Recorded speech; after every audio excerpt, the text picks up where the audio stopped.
Drop. What's up? Good morning, good morning, good morning, good morning. What's going on, Wolfpack? Guten Tag. Guten Morgen. Good morning. Kick off a little German today. Shout out to M22, my friend over in Germany. Shout out to the whole Wolfpack. Hope everyone's doing well. Welcome in, welcome in. About to open up this market. Let's have a great Thursday, May the 28th. Live trading all day long, live for free. Shout out to our sponsor, Leverage Shares. Let's do it.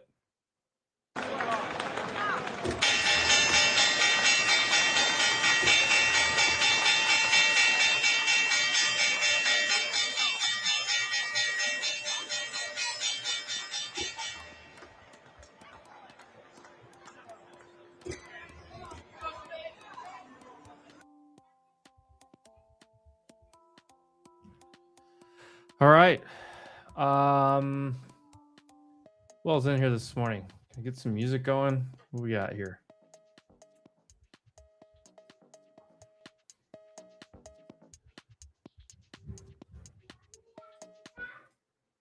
What vibes are we going with today? I don't know. We'll see.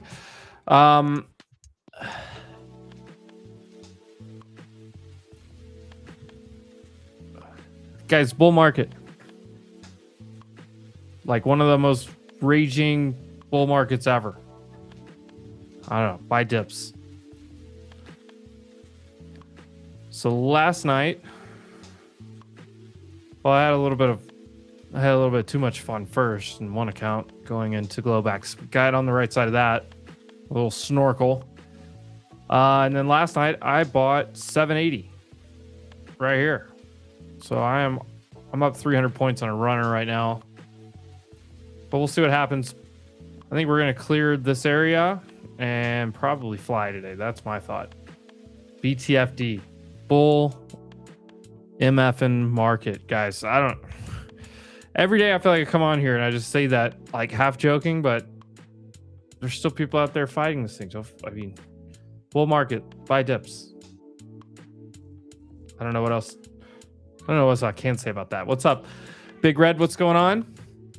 Shout out to Jarrett, KT in here hanging out. Jukebox joint. What's going on? Gary out in Gary, where's my weather report? NYC, how's it going? Is it hot out there? What's up, Izzy, Russian, Ren 10, Nico, Jay Slay? Yeah, whatever that little AI hype music is on the intro. Drop. I love that. I love that music. Not a whole lot of choices. That one is good. Talking Table, what's up? Carl's here. Frosty Dog. Newton on the markets. What's up, UK boss? What's going on? Who else was in here? There's somebody. Mike was in here early this morning. Let's go. Mike already knows. Mike saw the screenshot. Beautiful day in NYC. There we go, Gary. Curious what's going on. AMD to the moon? I don't know about that, brother, but it's bull market pretty much and everything else except for maybe I think AMD's like already past the moon, brother.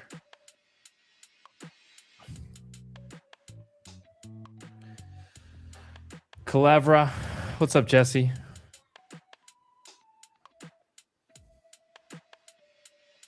I don't even know where you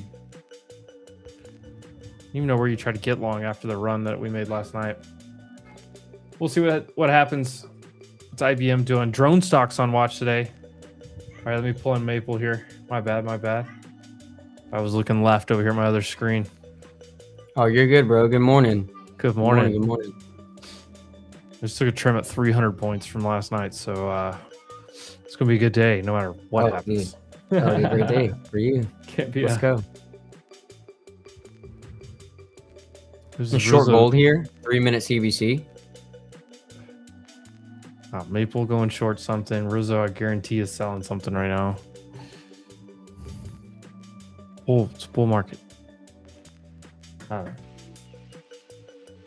I feel like I turned into Rizzo from last year.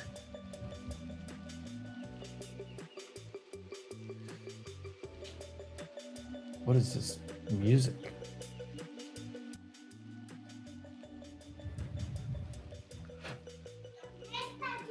Try something different. I don't know.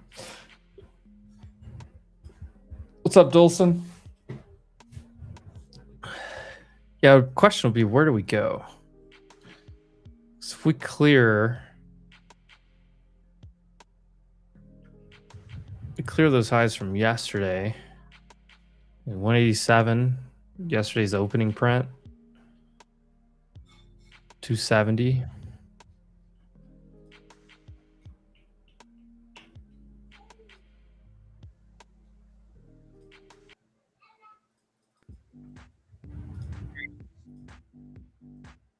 What's up, Frazi?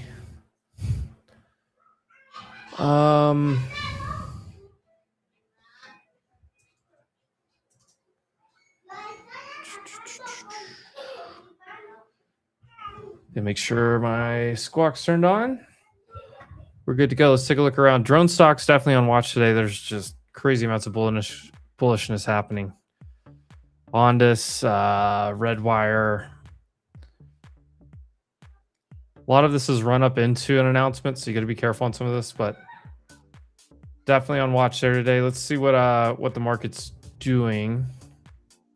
SMH slightly red. Of course, the market is slightly red. You do have a... Do we gap fill at the open? I didn't even look. Yes. Basically exactly at the high. Check QQQ. Yes. SPY didn't quite gap fill, but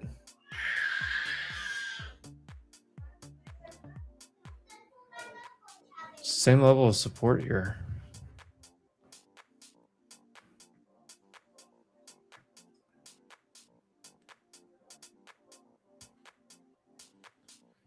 I'd like to see gold kind of back test that 4,500 again and then see what it does. Not a bad spot right here, though.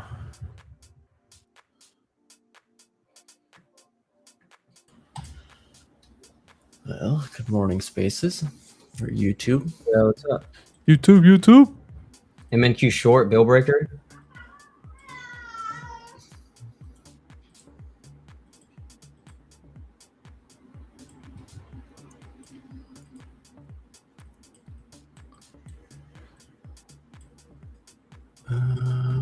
Well, we got ES already approaching the 20s.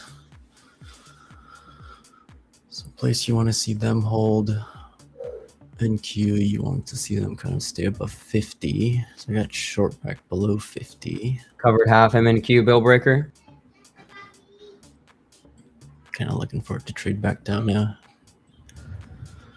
900, 920. Yeah, I have like 930 and 980 to 960 area. So kind of where we just bounced.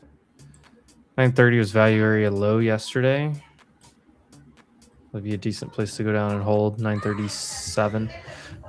It's bill breaker, like Bill, like William. Bill breaker on NQ, something that Maple has come up with. That it's actually pretty uncanny how it works. But when you get near a whole number, like 30,000, for example, you look for like 20 points of liquidity to kind of either side. So you look for it to kind of go through and find around liquidity. Like 100 whole dollar Sykes. So like 3-minute flip short off the open, it popped up over 30K. A lot of traders will chase under these whole dollar Sykes for a short, just like a breakout. So really, I'm just trying to scalp 25 points above or below, and then letting the runners run if it extends under, let's say 75 is my target here. So I took an entry, 20 there, breaks under 30K. That tells me, as you know, the market's giving me an opportunity to de-risk. And most people, honestly, if they just took 20, 30 points a day, called it a day, they would be very profitable. Greed will get you every time. Yes, sir. Yeah, the bill breaker stuff. So it's basically just liquidity. I mean, it makes sense if you really think about it. So you get around a whole number. So like right now you're at 30K, but 900, 800, 100, numbers like that. You look for it to kind of shoot through, finding liquidity on either side. And then you clear the 20s, 30s. You look for the 70s, 80s. Or like right now, if you break down, you get below like the 80s, 70s, then you go look for like 20s, 30s. More liquidity hangs out around the whole numbers. Uh-oh. My son's been trying to earn money to buy toys. He gets in trouble. We charge it to him, make him pay for a reset. Use code WOLF.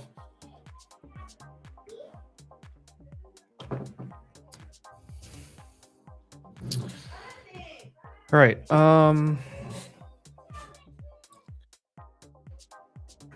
What do we want to do here?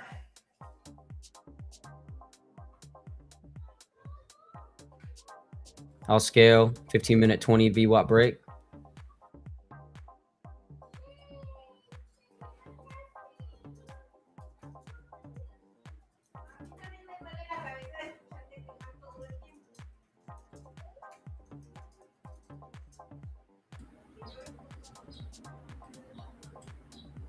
Trimmed out of the third of the NQs here, locking in like 70 points.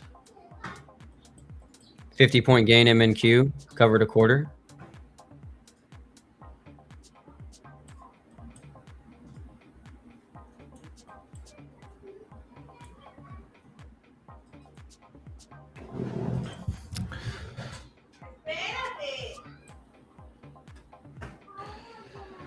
Oh, what do we want to do today? That IndieX 30K level, they really like to sell against this thing.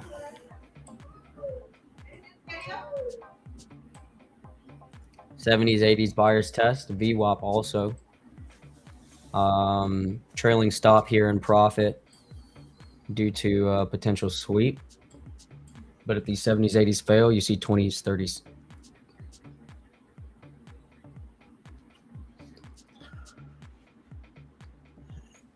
Oil pushing here, 15-minute 200 EMA. They also have a pivot break at 91.54. They break over that, I think it pulls us down a little bit lower. We've been in this range. Previous day low to pre-market high area. So wouldn't be surprised if buyers want to pick it up again near or sub 900. Some wide ranges here too. Dude, right?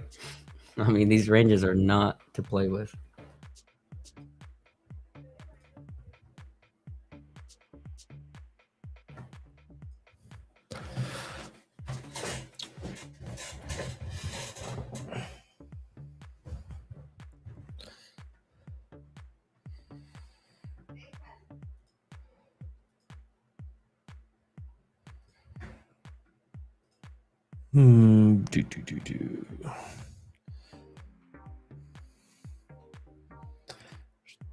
Kind of a level here on ES.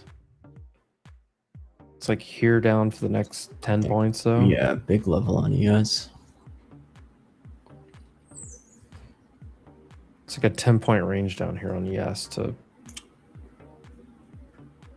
kind of hold.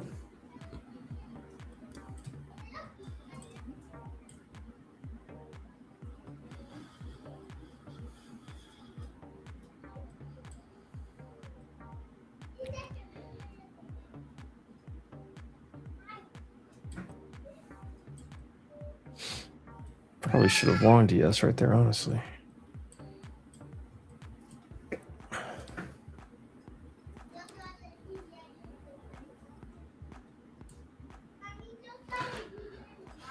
I'm gonna wait.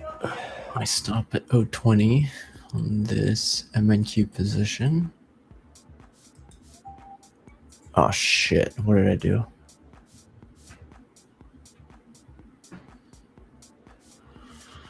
Did any of the Wolf guys bank last night? Well, you guys know that if you were on the stream yesterday, you know Rizzo was short. So I'm sure that played out very nicely.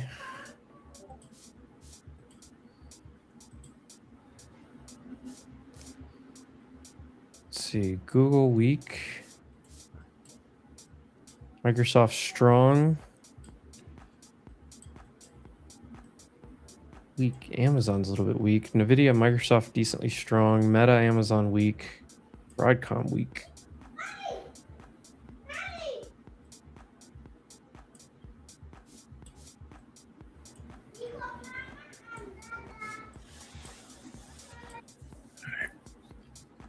Here we go. 20s, 30s coming into play here.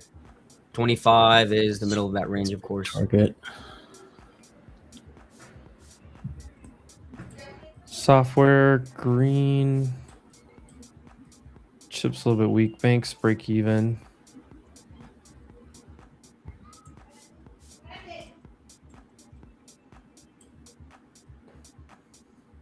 I thought oil was going to be up way more than it is. Interesting. Any of the Wolf guys bank last night? I was saying, I know Rizzo was short going into last night, so I'm sure that worked out nicely for him.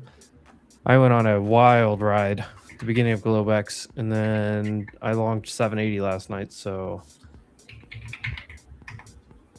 I'm just chilling.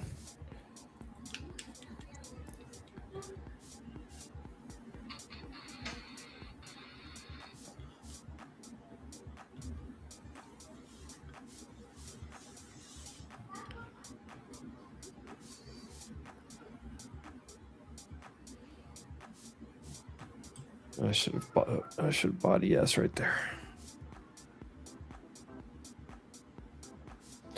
Snowflake up 33% after their earnings. It's insane. Bucky the Winter Soldier. How long did we talk about that name on Spaces and it just kept dying, Maple? Dude. Oh my god. The Winter Soldier, Bucky. Short Daily green, charts. cover red, 15-minute trying to hold.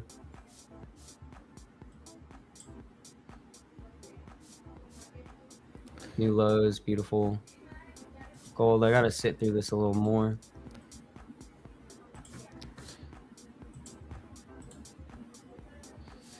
Yesterday's value area low. Right here.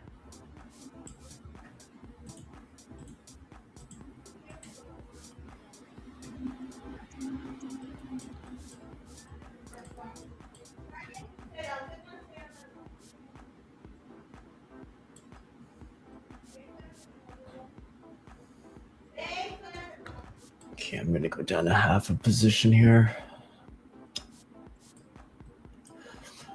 Go down to a third once we trade 920s.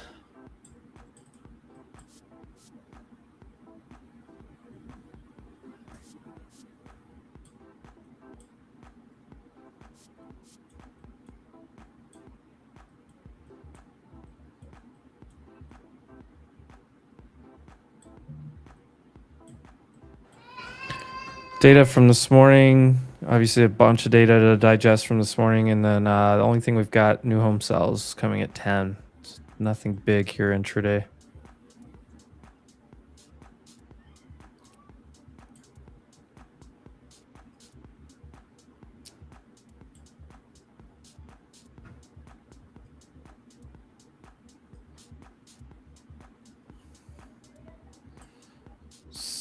Dude, CRM didn't even move on earnings, did it? So it flushed down this morning and got bought up.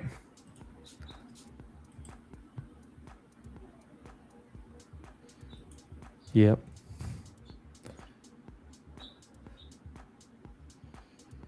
Microsoft ripping.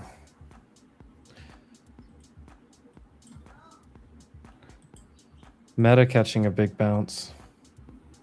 Meta's the other one that I'm keeping on watch because it finally got decent news yesterday. Broke out of a huge consolidation on the daily. Has a gap fill to the upside. 650s to 667. That's where the 200 day is too.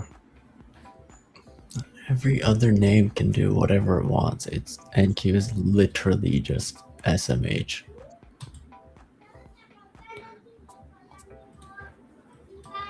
Bull market, Rizzo. I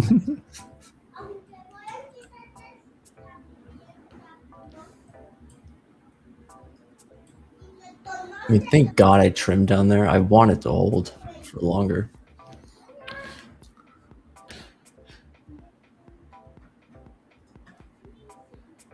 Oh, what's Oracle doing?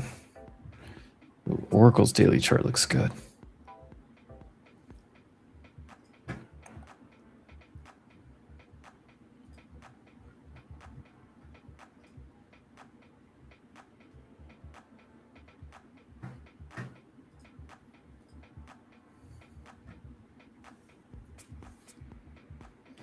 SMH is selling pretty hard here. But they're buying IGV with it, so it's rotational. Let's see. ADD opened up negative, but is improving. NASDAQ is positive internals. NYSE's negative.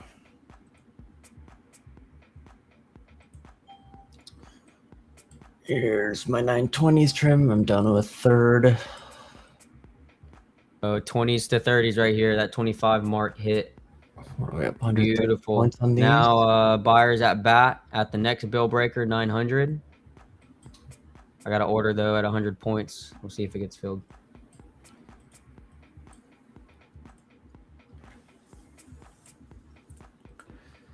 Like you could play a bounce right here. Yeah. Well, Oh my God. Wow. As I say that.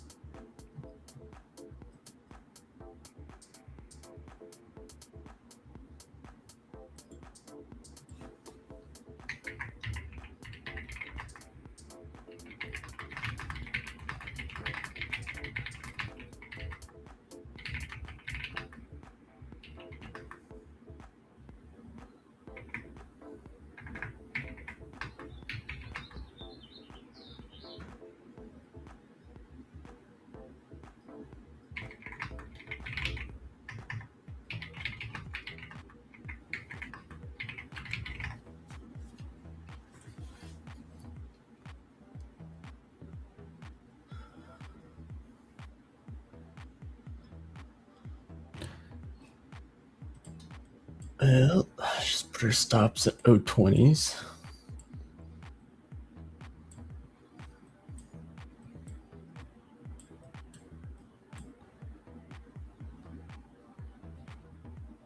No, the oh my God, because my order is at 20 and the low of day is 20.25.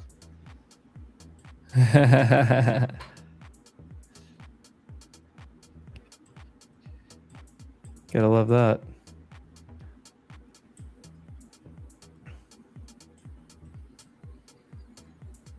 All right, chill, stop, remainder. GG. Green trade. Gotta love it. Gotta love it. Oh, we really gonna do this?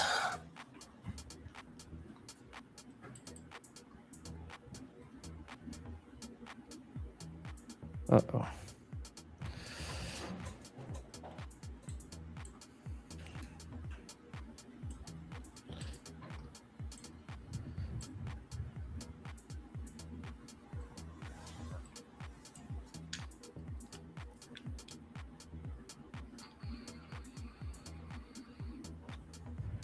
I'm going to cut gold here.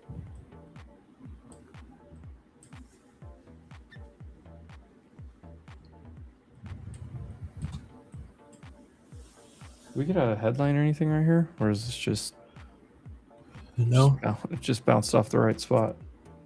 Yeah, I mean, ES held it the whole time and fucking NQ traded down into it. That's what I was looking at. ES was like... holding where it needed to.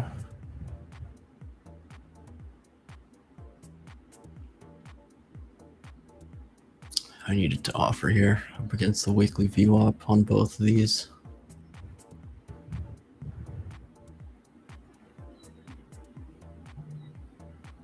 It bothers me we still have that weekly gap below us, but at the same time, it kind of doesn't bother me. Let's go fill it today. 540. Take you a headline, I think. We get that low.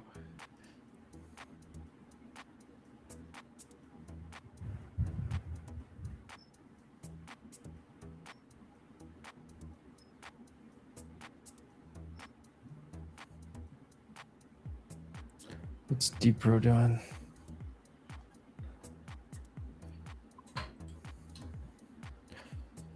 Deep Pro does drones too, right? I think M22. I keep seeing everybody talking about this Corsair Gaming. don't know what the narrative change on this one was, but up another 20%. This thing's crazy. It's almost doubled in 4 days.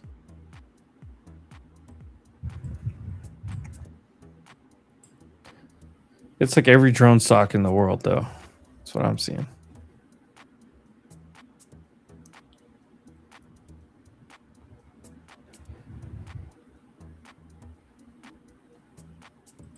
I mean, like, how much more rotational can it get?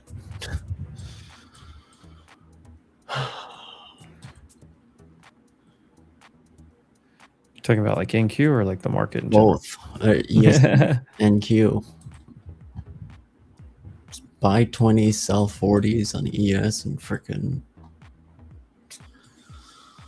sell 100, sell 050. Buy freaking 900.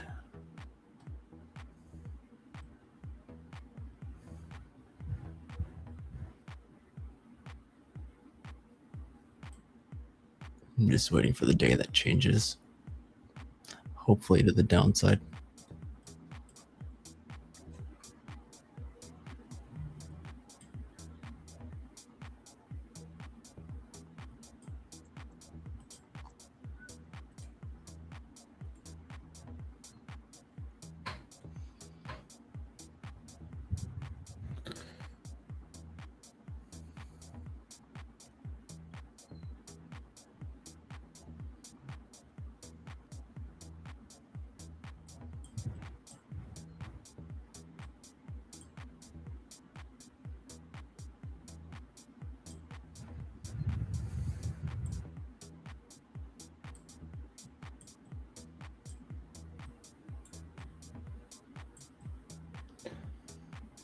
I'm just gonna sit here flat.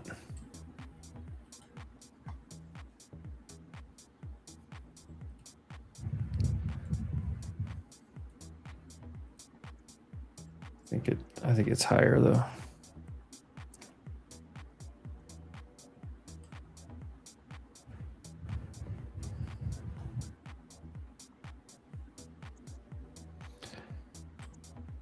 PUSA is, what is PUSA?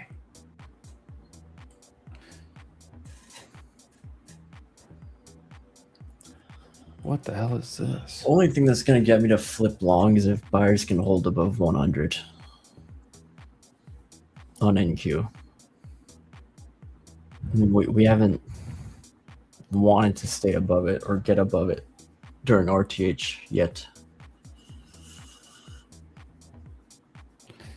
If we get a third day of NDX rejecting up there, 30 just sellers above 30K, which on NQ is basically this, what, 70s, 80s.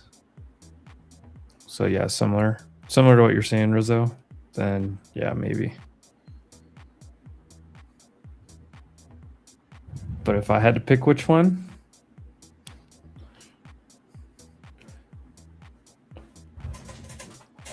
I would choose upside bull market.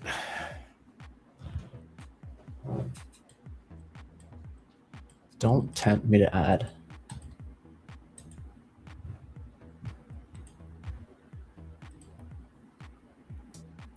What are you adding?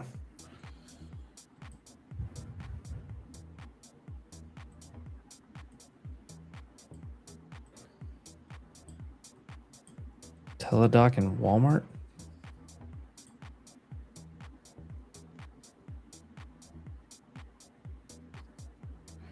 Ooh. Teladoc chart's interesting.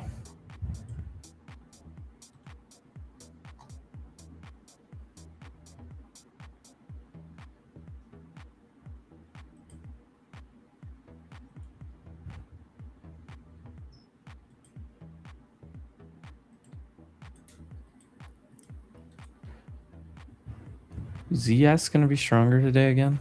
Is that what we're getting here?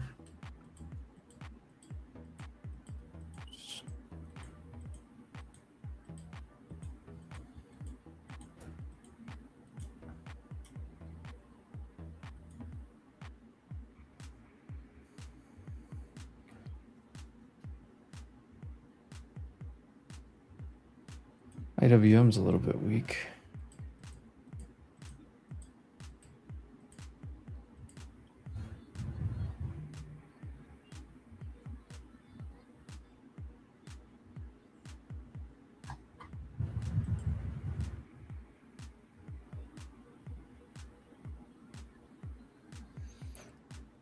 And SPY's holding the previous all-time high from 2 weeks ago.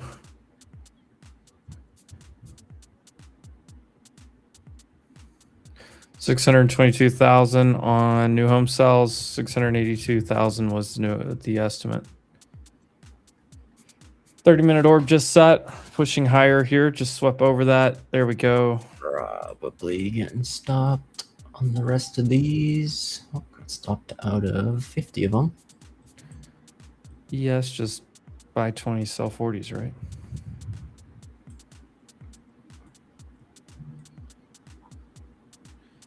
MNQ short bill breaker.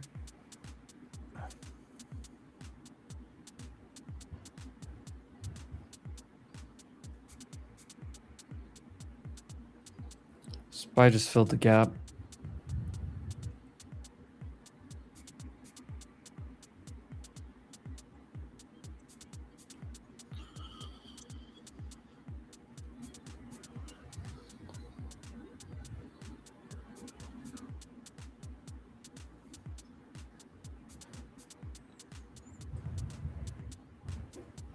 $25-point gain. MNQ covered half.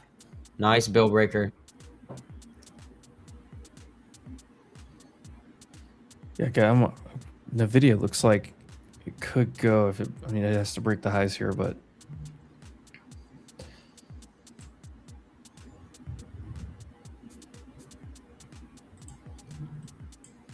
daily candle looks a little weird, but this downtrend. Oh my god, I got stopped out of 50 of them up there. I still have 150. It's just the issue with freaking being so zoomed out. My order is just not where I want it. Not where I want it.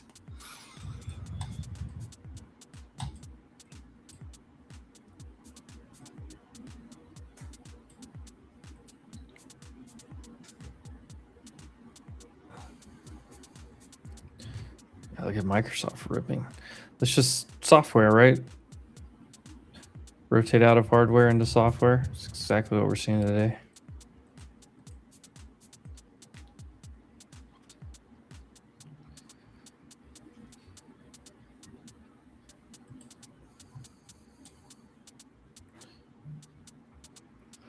MongoDB up 11% ahead of earnings just based off what Snowflake said yesterday. That's All right, crazy. how much am I down on my MU position?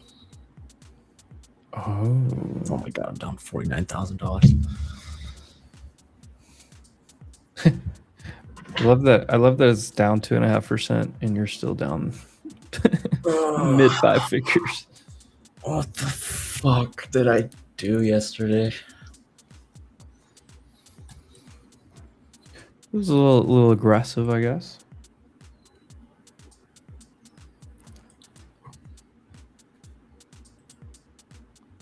It's gonna be hard for us to go down if Microsoft's 45-point gain. MNQ sold a quarter. Recovered. beautiful trade. There's VWAP right there again. Tech much weaker than SPY. Google weak.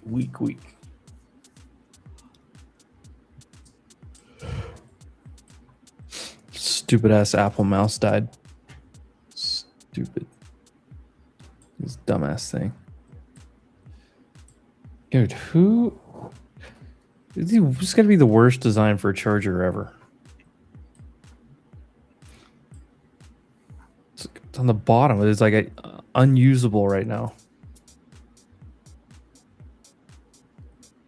The only thing I do like about it is you can swipe left to right, like on charts.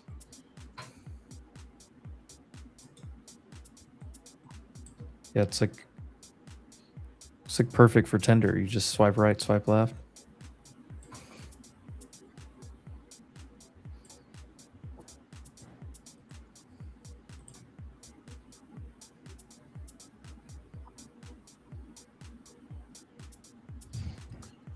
I do. No, as I said, I do like it for trading and charting just because you scroll in and out. Like you can scroll up and down, you know, zoom in, zoom out, but then you can also like slide the charts left and right. Like when you're trying to look left on a chart, you can just swipe your finger across the top of the mouse. So it actually does pretty good for trading. I would never use it if it wasn't for trading. No chance. All right, I added back to my short.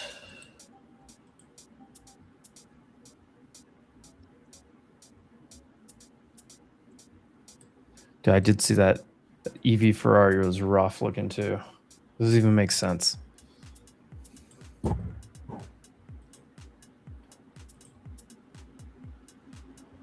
My average is 0.30. I'm gonna keep stops at in the 0.20s.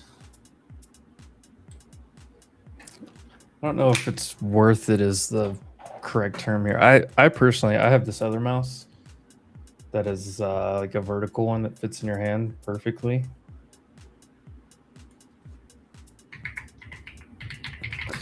I would much rather use something like that, but this Apple one's not terrible for trading. If you do anything other than trading, there's no way I'd have this Apple mouse. I also happen to have two mice.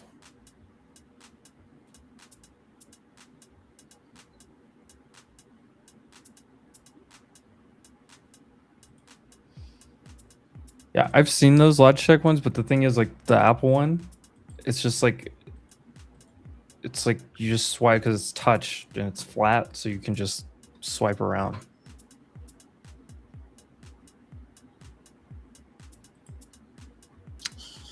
Nope. Looks like she's trying to get over. We can get stopped. People could have played the build breaker both directions here.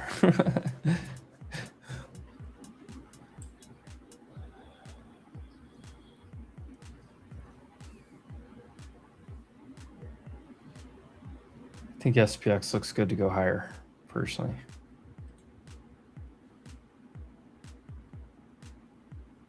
Trail stop remainder, green trade.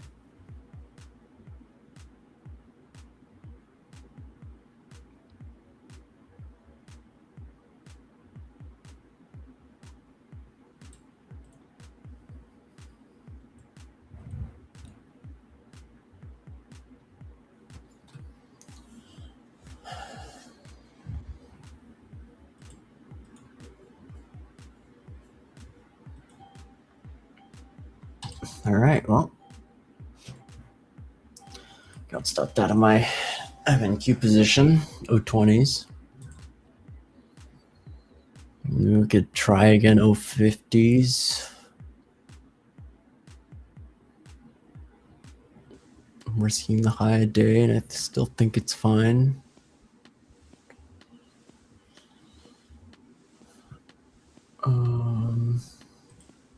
I'm gonna wait for this 15-minute candle to close. Got 6.5 minutes left about. If it flips prior to the high of day pivot, I'll buy a red candle long. Headline. Iran parliament member says most proposals were accepted.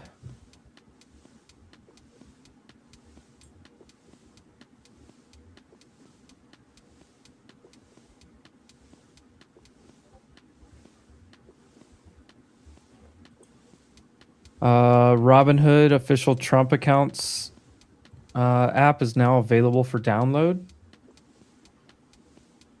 Eligible children born in years 2025 through 2028 can receive 1,000 initial contribution from U.S. Department of Treasury. You get to pick what you buy. I think it all goes into. Yeah, I'm gonna try shorting it again. Fund.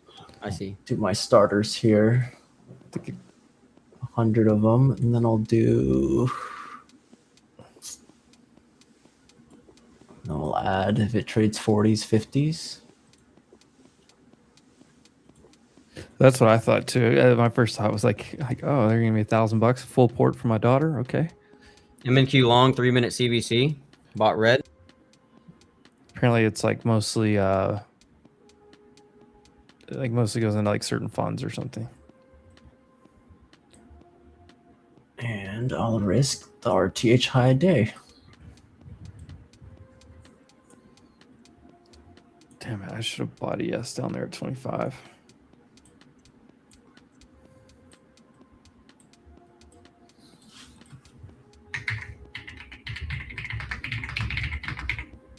There's gap fill again, or yesterday's close. I guess the gap was technically filled right at the open.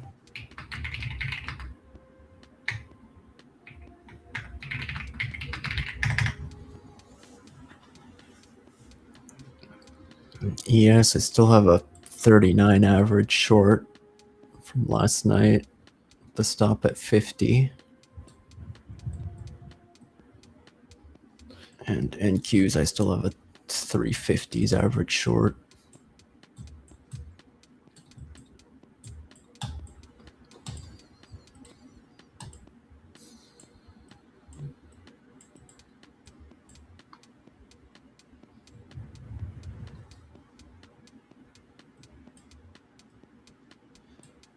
Gemini integrates SpaceX AI technology to power predictions markets platform. Interesting. Ooh, big old schmaxy right at the level there. Yesterday's close on both ES and NQ. Of course, I don't get all my fills up in the 50s. Why didn't you put them at 47?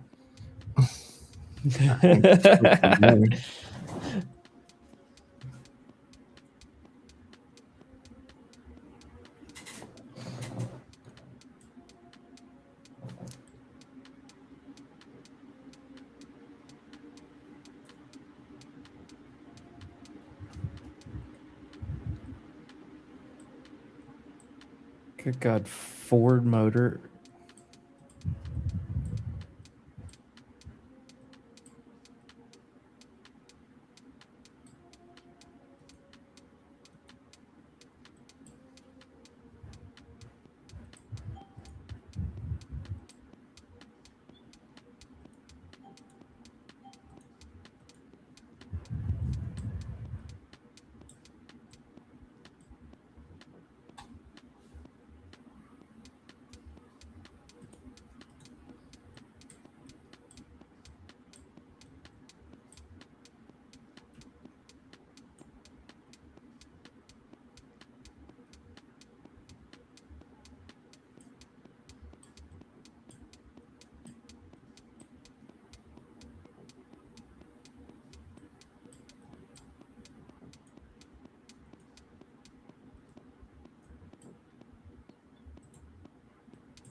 All right, Scaled. Let's go, baby. the fills. 50-point gain. Yes. My Let's bad. go. Oh! Let's go. Damn it, I should have been long. God dang. I mean, I'm still long on runners. Let's go. Send it. I am stopped out that. Iran. I US will Iran have reached still. position. US Iran have reached still. All right, I shorted 140s on my NQ position. Now I'm short 40 with a 170s average. Axios says US Iran have reached still.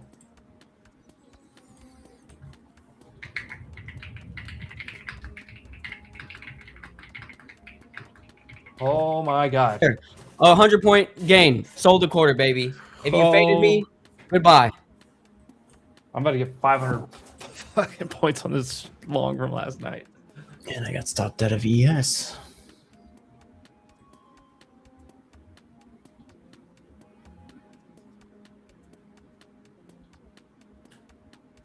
Fucking just click long on anything. Oh, buddy. All right.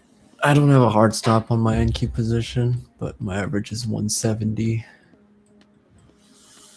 This one kind of needs to work, so I just added to my fucking average.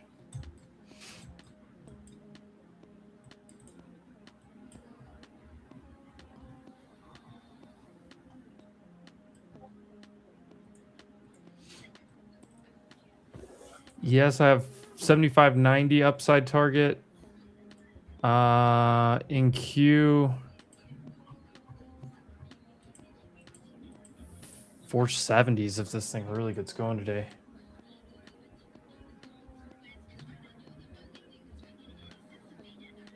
Just needs Trump's final approval is what the rest of this headline says.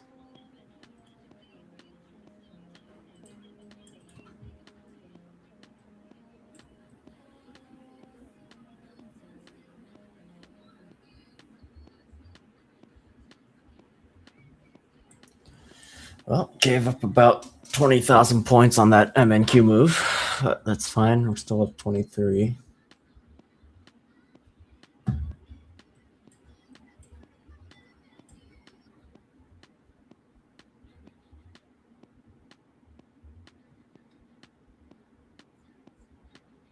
Oh god, I gotta short the shit out of crude. Fuck. Bad time for my mouse to be dead.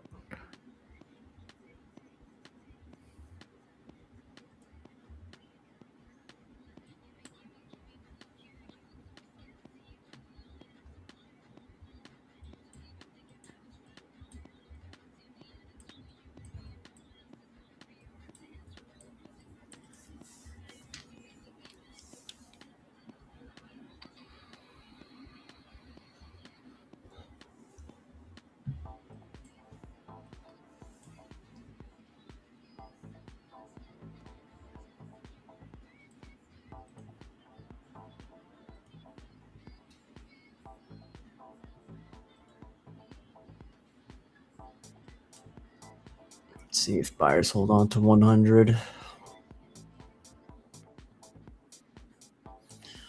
If they can't, I'll add to the short, flush it back below 100 or even 50. But for now, I'll keep it 40. Oh my god. Short oil, long everything.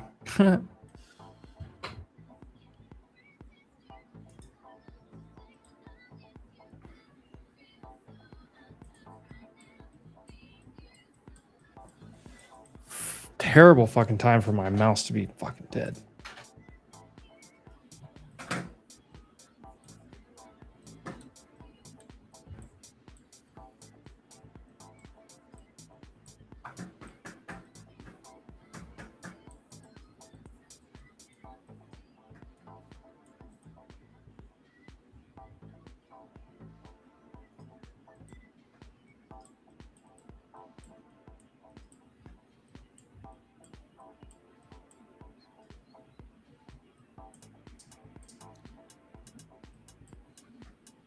Whoa.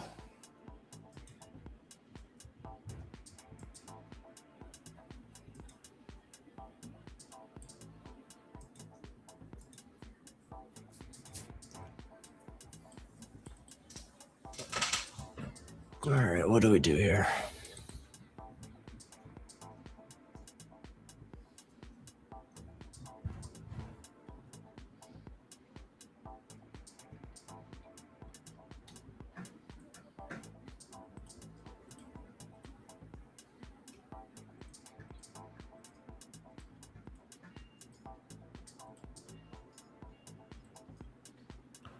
Short oil and long everything.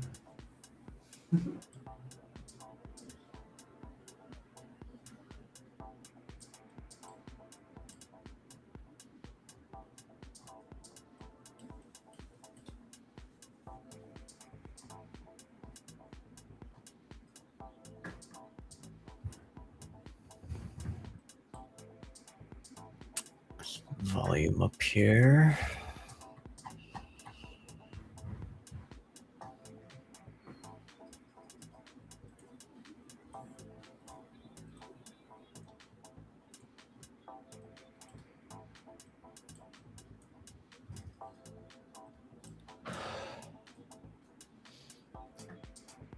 Where is this pivot point? 78 on ES.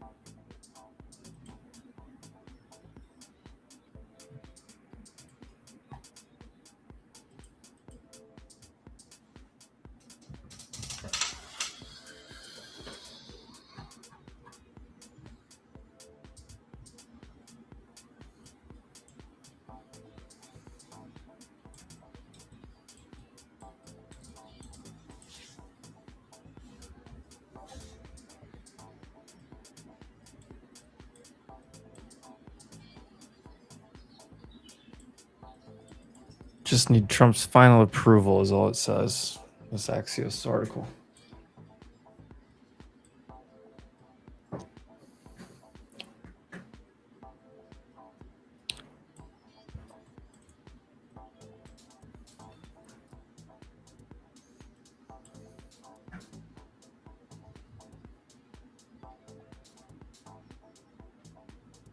Uh, 187, the high right there on NQ was golden retrace from yesterday's range.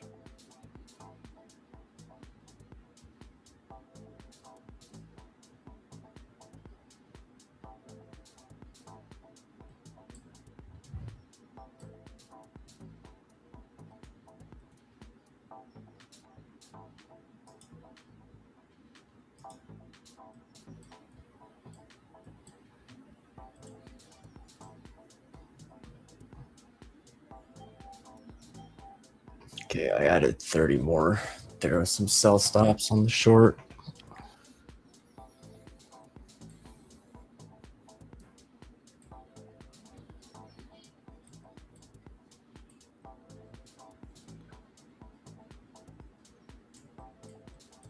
Do you not buy right here?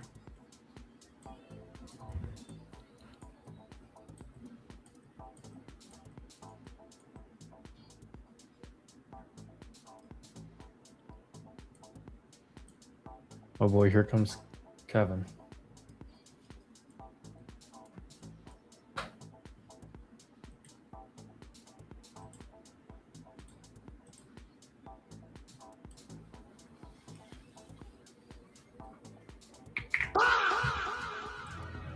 Yo, what's up, Brady? What's up, Maple? Good morning, brother. I love my emotes. It's the best.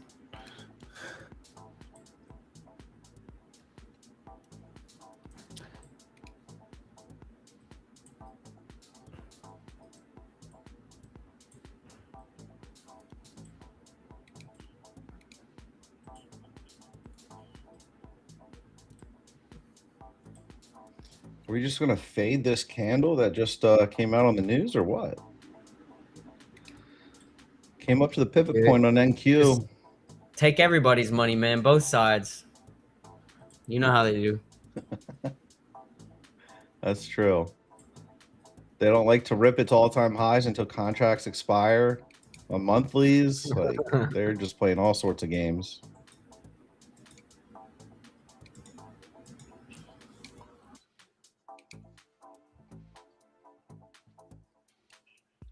Had a crazy overnight session and then opened up basically right at the same point. All right, let's see if we go any lower. Fade 50s, I'll add more to it. Bring my average down, but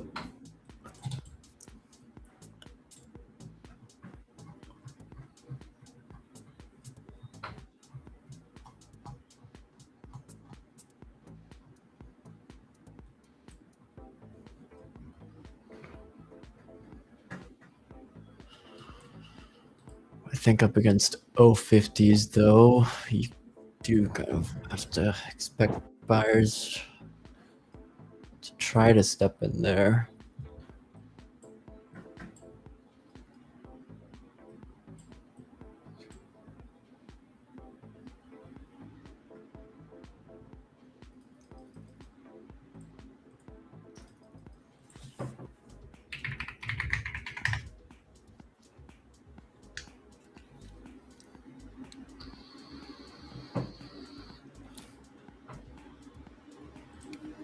Yo, what up, Newton?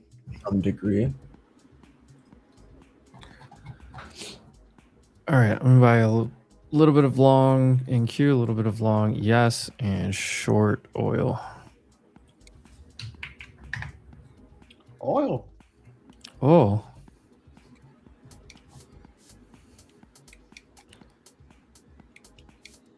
Damn, oil fell hard.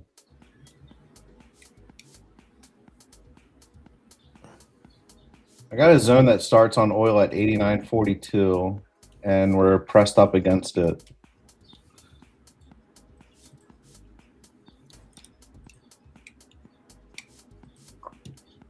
Where's my coffee?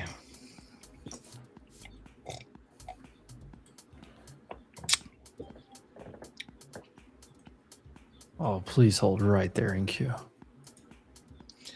Looks like she wants to. Qs are pushing up. I got a zone on Qs that we're at the top end of it at 731.18. U.S. naval Which- blockade would also be lifted. U.S. would commit to discuss sanctions relief. Just reading coming through the rest of these headlines. Includes Iran commitment not to pursue nuclear weapon.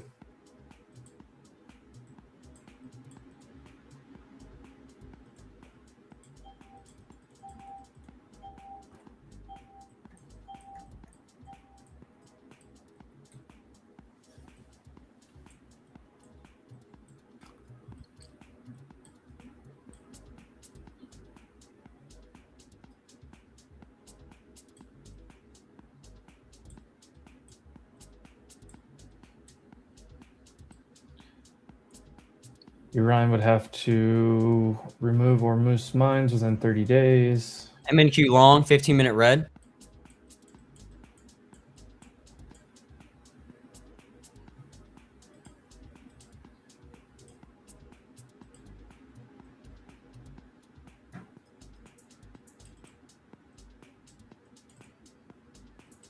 Trump won the war for the 5th time this week. What a legend.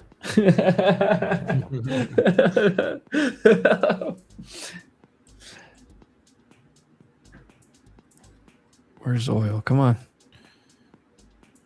Need oil to drop, but everything else is doing well.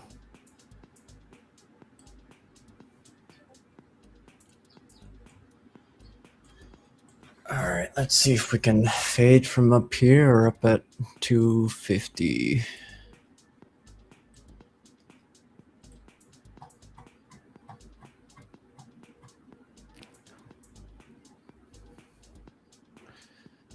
The IB is bullish, by the way, in case anybody was curious. Well, this position's either gonna just rinse me out and make me go right on the day, or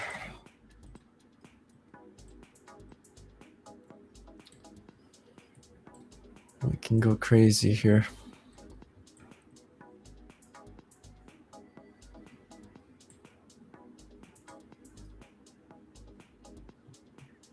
Don't forget to like the stream.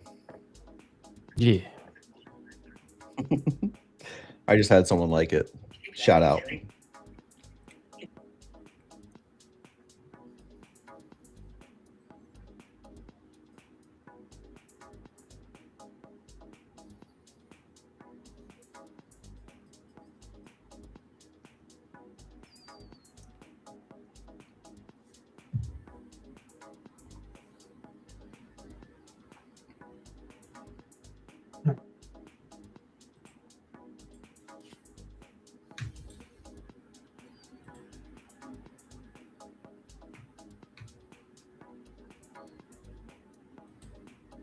Yeah, I wonder if NQ base is orb high, which we just retested off of. I need to see us close over pre-market high as well, signifying like exhaustion from sellers, and ideally 15-minute CBC maintain long.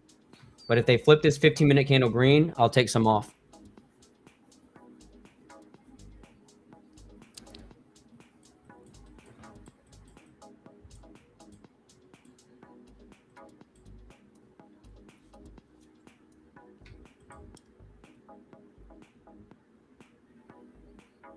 West Virginia, Mountain Mama. Shout out Mitch. West Virginia.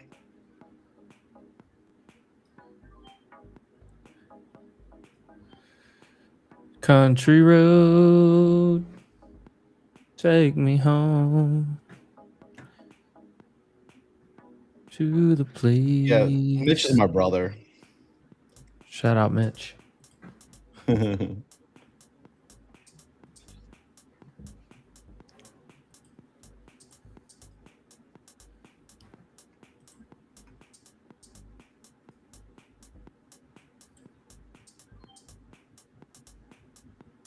Oh, rip it. I hear the frogs. Ribbit. Ribbit. But wow. 35-point gain in MQ, sold half. Dude, this thing looks like it wants to soar. New high. New high. IB is bullish. Take it out. Let's go, baby. VIX 3-bar is- play here. 15-minute. And then I can stop listening to Rizzo tell me we haven't taken out an IB high. It's got to break it first and stay above it. This is gonna fly. Oil's dropping, VIX is dropping. The only thing is like Microsoft doesn't look like it's doing great anymore.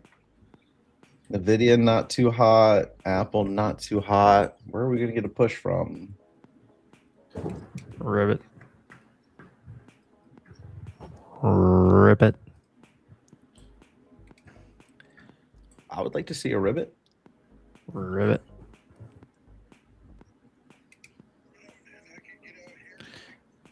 And hurry up and do it now before somebody gives us a counter. Before True Social fires off and reverses this whole thing back down. Nah, don't put it in reverse, Terry.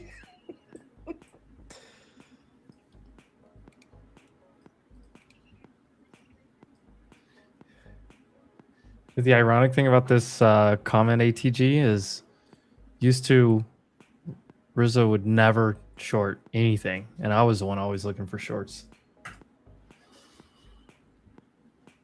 Something happened. I don't know. Man, I just can't, out of good conscience, get long up here, even on an intraday basis. That's right. Democracy's not for everyone.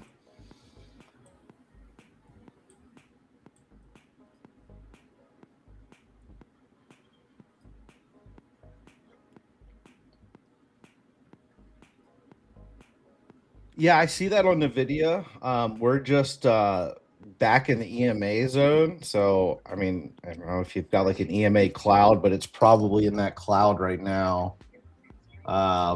It's pushing down from the 9 EMA on the 10-minute. So it's really got to reclaim that 212, in my opinion. But I think it's probable.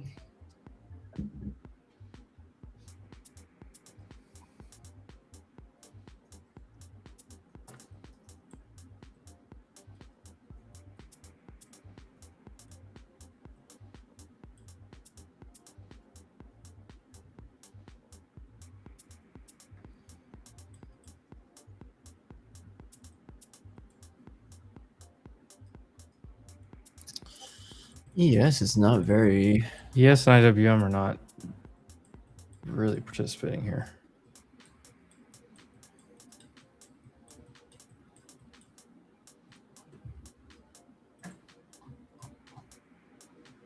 Trailed my stop. Keep it a green trade.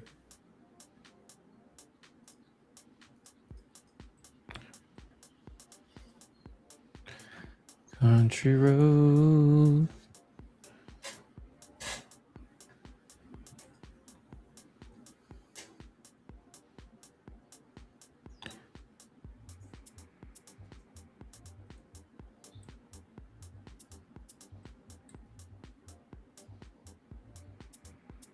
Trail stop hit remainder. Break even.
I got short ES at 56. I'm gonna hard stop at 61 on that one. Risk 5 points. Yeah, oil's bouncing hard.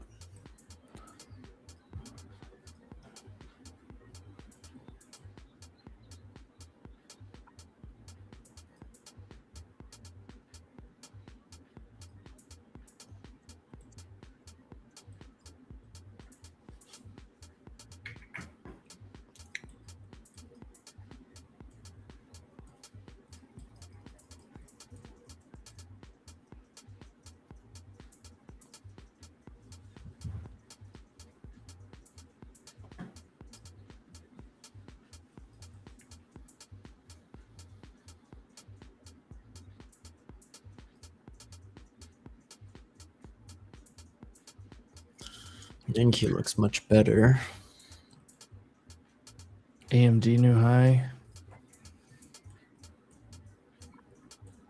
SMH is trying to go green. I took a long right there off the pivot point at 127. Yeah, I was watching us hold at 127, 128. And then Ondas. we held orb high. Nice gap up. $13 right now. Yeah, all the drone stocks are going crazy today. They're waiting on like announcements and awards, I think.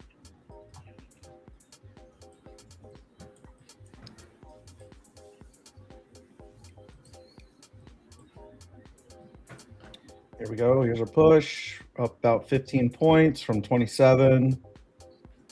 Almost 20. There's 20 points.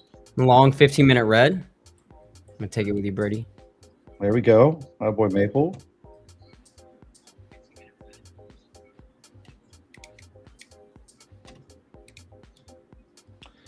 For those that follow the 14 SMA on the 1 minute that I got, kind of scooping up a little bit right here. So using that as a momentum indicator. Back to the pivot point.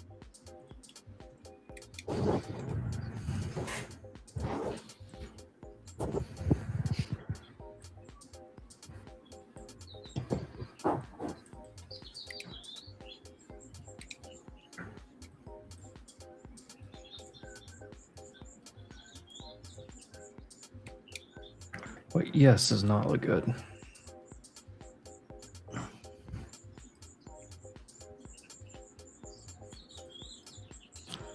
There's the MA9 though.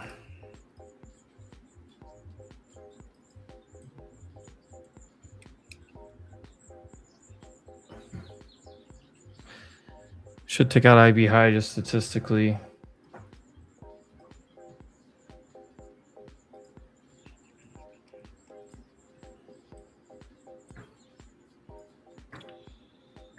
See this push. Oil is coming down now off the 21.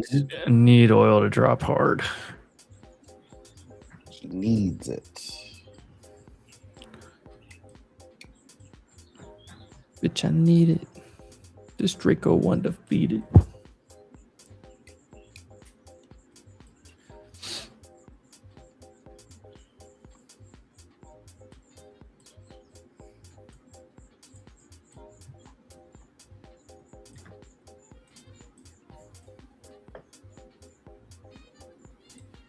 Well, let's get up to that 175 and then get up to this 225 level.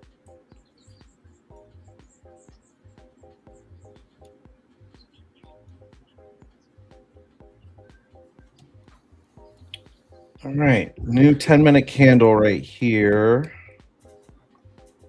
It's right on the pivot Looks point. like a bull flag on the 5. You said a bull flag? I'm Just sorry. looks like a big old bull flag on the 5 minute.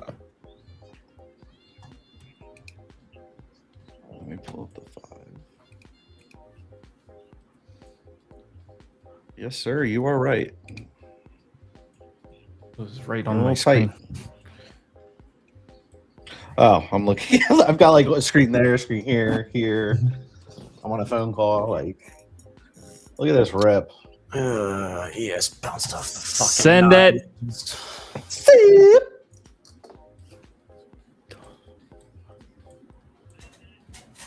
Pop it for Poppy, baby.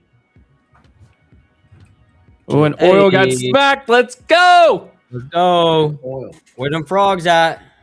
Ribbit. I want a new high here. Yes, We we do. should take out IB high. I mean, that's just how. You should I don't make get the your rules. new high. Still feel fine being short, but 225s. 30, 225.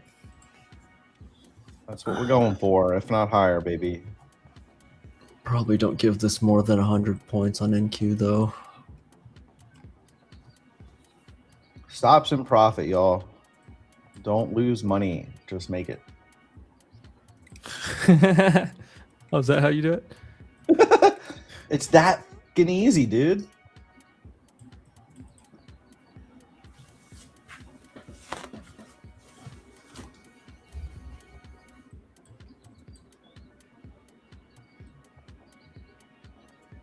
Don't take me out. Oh, it's gonna take my stop. Don't take him a stop.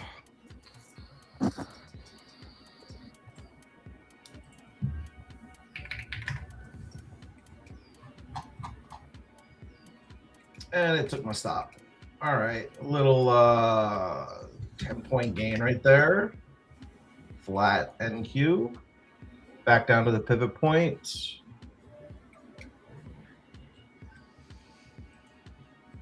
Oh, now what? Just sit there.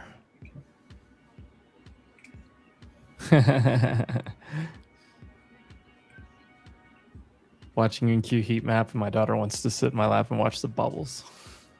Dude, you're the Awesome. wealthiest man alive right now, man. That's awesome. Shout out to Gabriel on that one. That's awesome, dude. All right, I'm long again right here at 138. I'm still just long from 80. And I'm Bastard took short my oil stock. from all over the fucking map.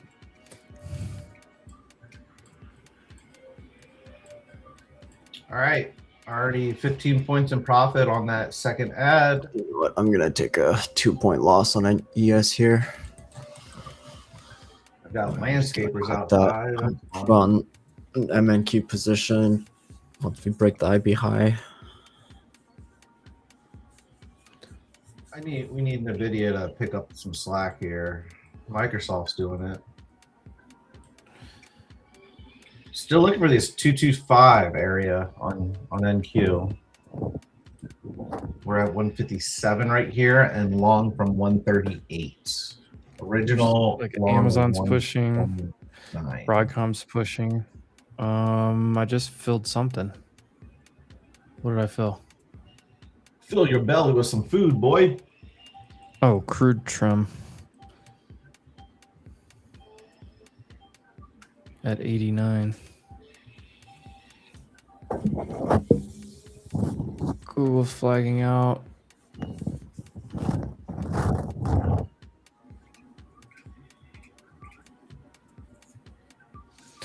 Look at Microsoft with a stick. Microsoft with a nice stick. Let's see a Grinch finger on NQ. Come on. Let's go. Throw a 3 minutes middle finger up at these holding. damn sellers. I got orders at high a day to take some profit. Oh boy. Like 187, 190s.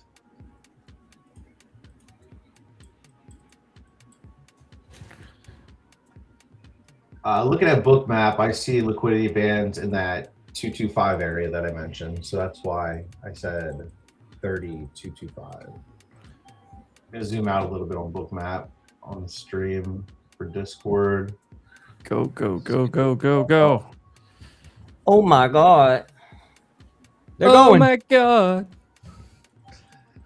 Gold new highs here. Oil needs to accept under pre-market low. Fill me. Come on. Ribbit! Rip it. Rip it.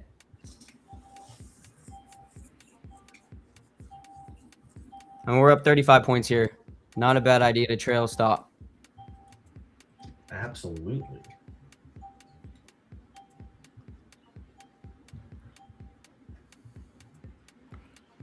Oh, they're just edging me.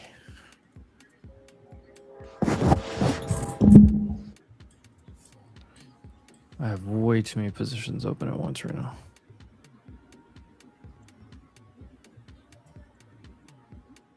Took half off, 25 points to be safe.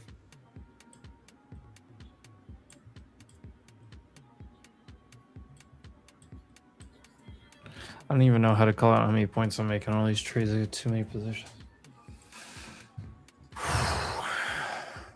I'm just gonna start calling out where I'm trimming.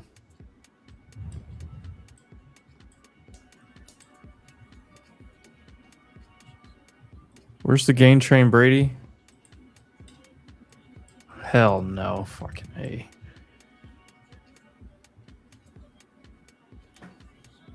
What is this? Bro, right when you said the game train, we got that It's the volatility. damn What was counter, the that? damn counter headline just coming out right now.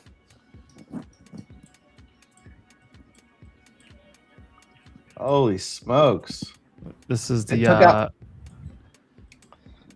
It took out my stop, so I got stopped in profit again. Small gains. oh boy, I'm gonna have to hit the exit all. Is this turning around? What are we doing? It's got to be a counter headline. I wanted that new high so bad before that.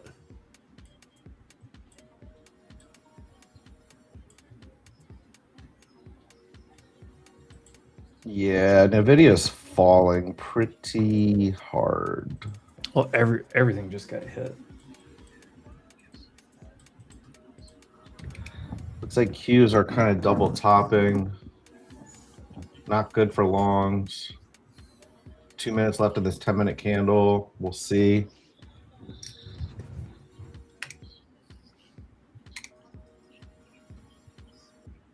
MNQ long ladder, high risk.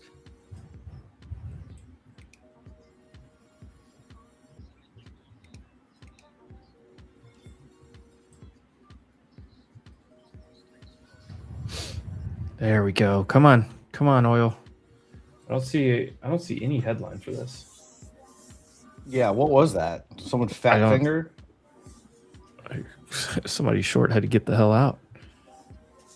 I mean, like you see it on Bookmap, there's really, it's not much of a bigger bubble or anything. You didn't have any big orders fill. It still looks good. You didn't break any structure right there. You just had some volatility. Yeah. Shaking out the weak hands. That or some big institution desk is their head traders on vacation right now, and they just called him. He finally got the headline 20 minutes later. It was like, fuck, get out of our shorts. Yeah, there it is. There it is. Oh. He's like, come on, I'm in Cancun right now. Like, why are you calling me? Axios says we got a deal. Sellers building that ask there, 160 to 170. I don't know. This feels like something's popping up because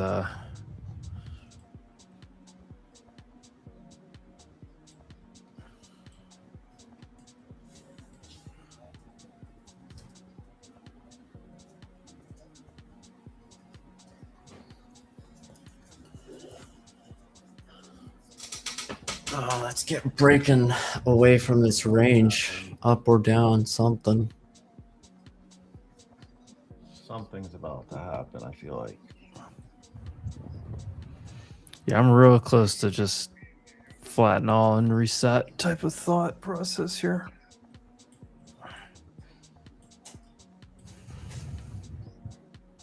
Dude, I hate New York. Wait, you're talking about the event in New York. Oh, okay. Like, I hate the Yankees. I'm about to go rock my my Gunnar Henderson jersey for the day.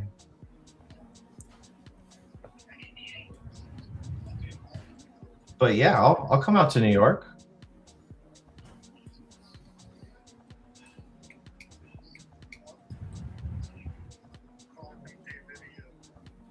Did we just freeze? My connection lost? What the fuck just happened? I'm good. I hear you. We're all good. Your book I map heard froze. you shit on my Yankees. Frankie hadn't even said hello to Yeah, you. everything just froze on my screen. That was the first thing that got Frankie's attention all morning.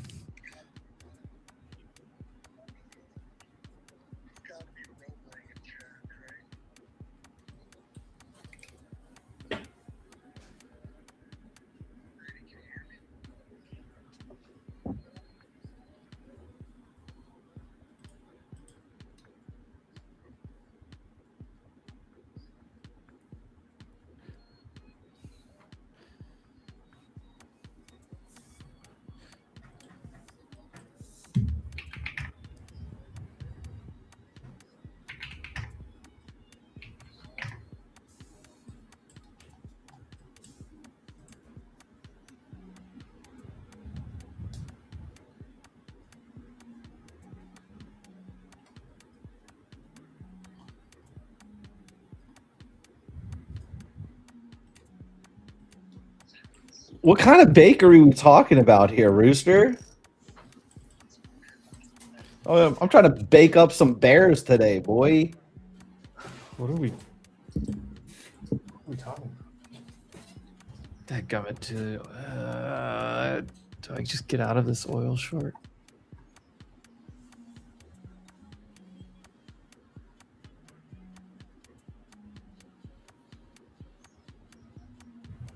I only got off one Trump.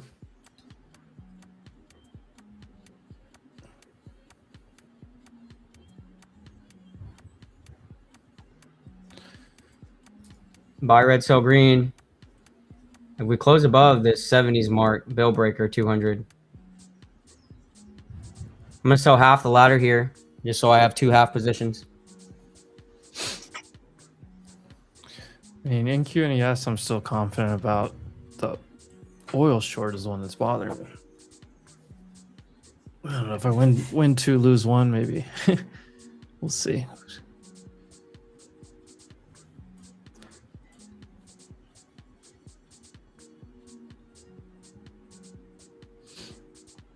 The in Q and ES both are fine. I just want oil to come down. That's the only thing I'm worried about.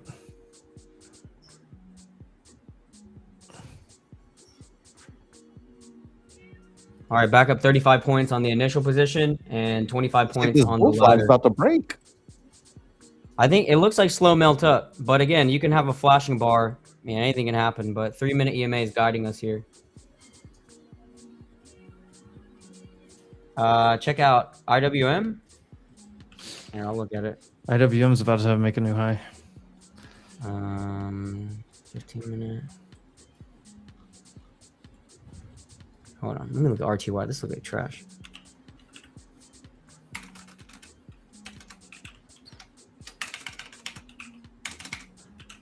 IWM just has everything to do with the rates right now. 30 years back under 5. Yeah, IWM, just like Emp said, 15-minute EMA cross retest, price above VWAP, everything on my table, CBC, EMA is bullish. But you do have, I mean, obviously this is all opportunity probability based. I need to see candles closing over 230 here into that supply pre-market high area. Higher high break over today's high means scale and trail stop loss. But would I buy long here on a green candle 15-minute? No.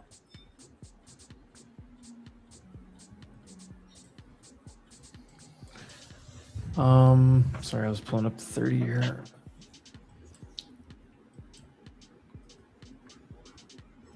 IWM looks fine. This looks like I mean, like you zoom out and you look at this and it's like bull flaggy.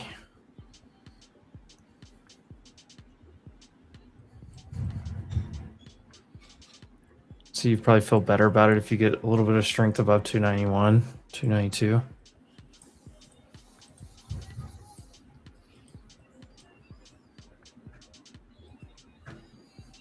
Where's the daily? That daily's a little extended though. It's tough for me to long anything that's like multiple percents above a daily 9.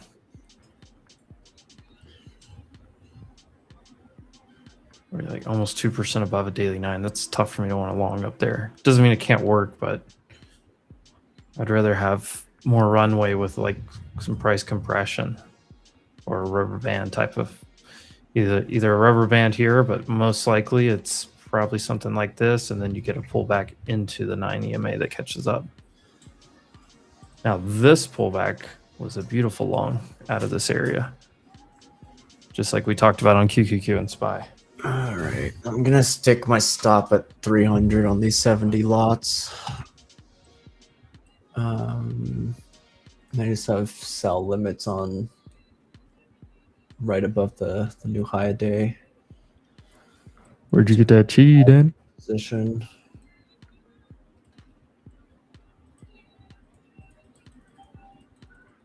Oh, getting filled on them. What did I just feel something? Oh, there it is. New highs right there. 100 point gain on NQ. I just took off a trim at IV high here. Let's go, Imp. Dirty dog. We having a good day over here.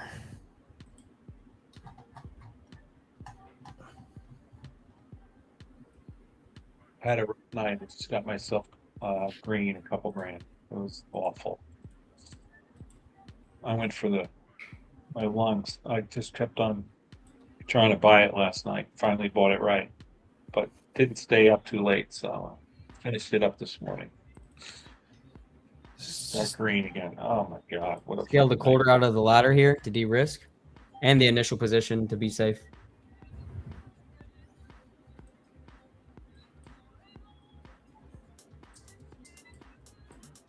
I really need oil to reject this 90.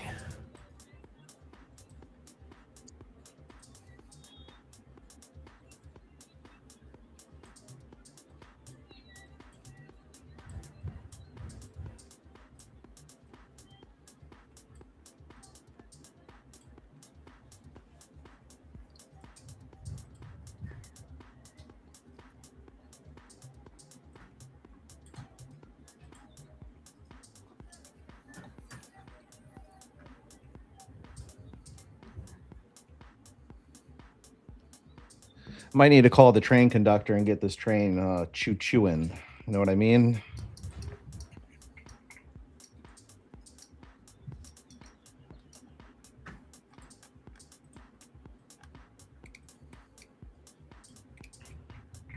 We're just all-time highs is what we're doing here.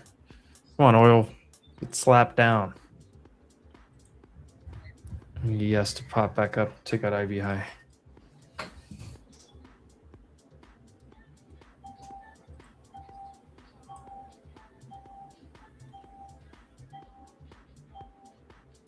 Let's see, Billy, 200.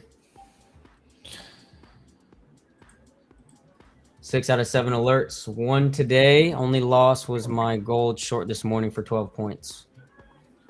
Solid Come day. on. Come on, oil. Rug it. Ooh. We need previous day low, 88.5.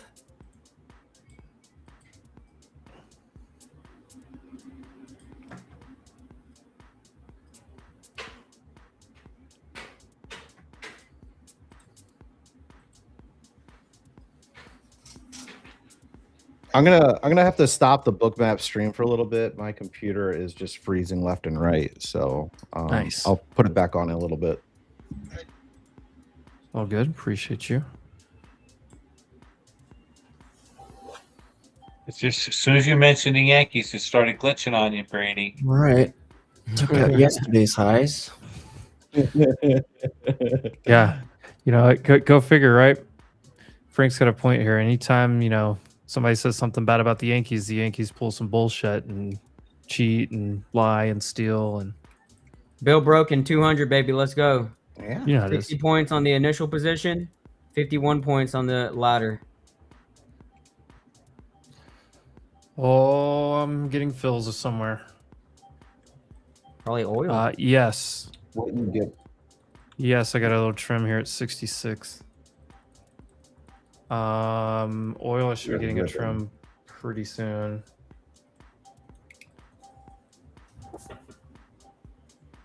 Come on. Send it. Save it.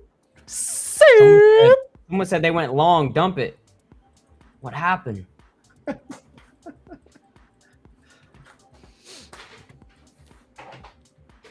Oh, All right, it's over the bill. I'm down to the runners on both longs. Get those track star runners, baby. Run for me. I got to open up my back window a little bit. Maybe I'll hear the train coming. Come on, yes. Come on, yes.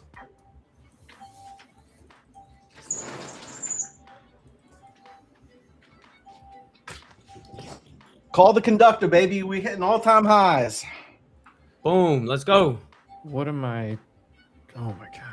Slow melt up, like I said. Look at those 275 on 3-minute bookmap. EMAs. That's super hard to short those 3-minute EMAs when they're bullish like that.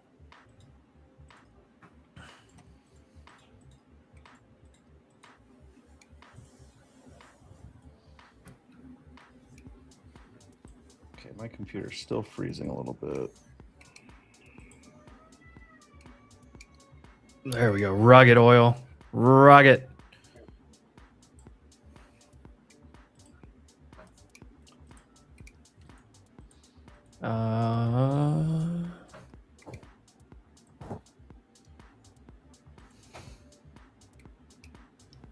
There you go. Yes, there you go. Oh my God, Google's getting a stick. IWM new high of day. Obviously, Q's new highs. What a freaking day. Are you all saying soup? Soup. Soup.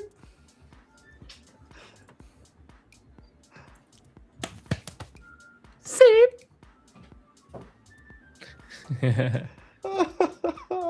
Dude, just imagine if Rizzo went long too.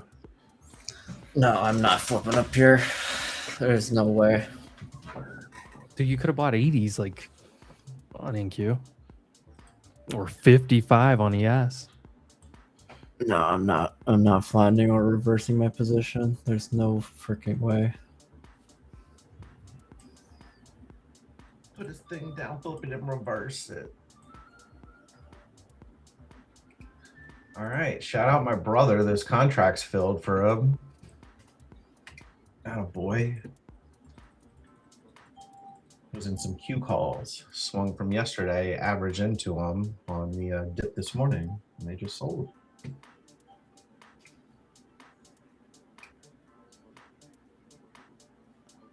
My computer is jacked.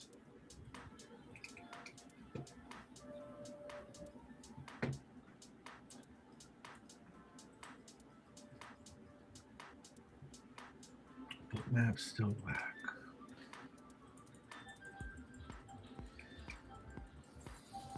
NYC Mayor Mamdani announces a new Commission of Government Efficiency, or COGE, COGE, to find spending cut. Oh, I just got a trim on something. It must be oil.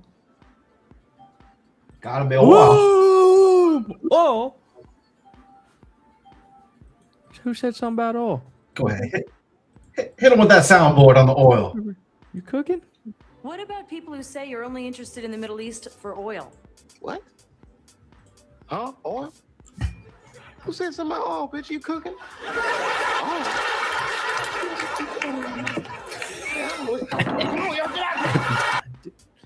Every time. Every time. See if I can get my last set of fills 250s. Ribbit. Come on, tick the IB high, yes.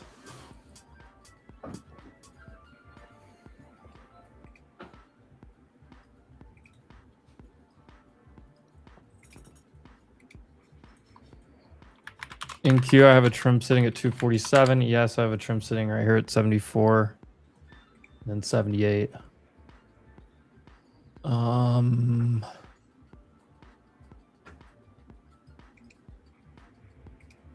Oil, I just have trims literally sprayed everywhere. I don't even know what to do.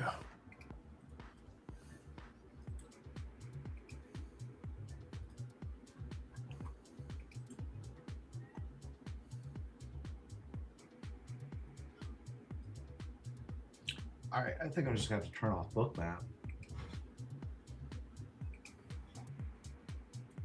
I think the Yankees put a spell on my Bookmap. I'm telling you, the Yankees. Much cheating. Yes, sir. Absolutely. Gross. Some pinstriping bastards.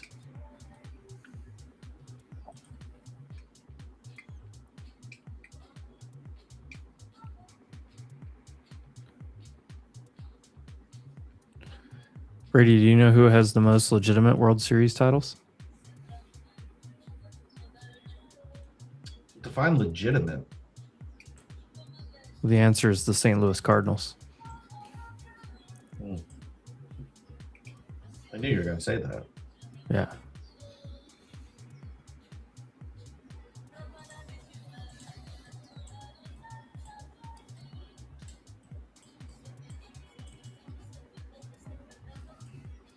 They've certainly been hot. Marlins have been hot too, Joppy. Yeah, the Yankees boy have Kyle 17, Stowers. 17 World Series that they cheated to get, so they really only have 10. Cardinals have 11. Don't fact check that one. Believe it, you heard it here. I mean, I guess I got to go fully flat at 270, or do I try to squeeze it to 300? What? Dude, 400.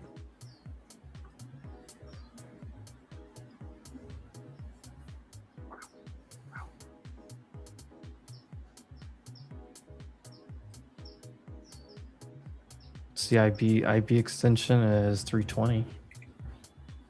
ES still hasn't taken the IB high.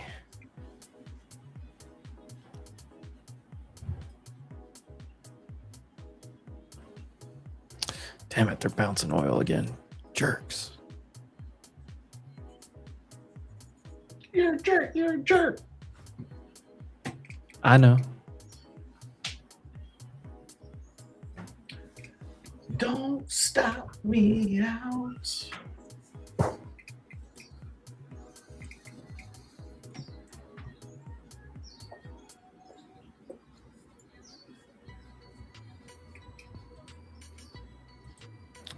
I just feel like at any moment you're gonna I get got the stopped out in profits.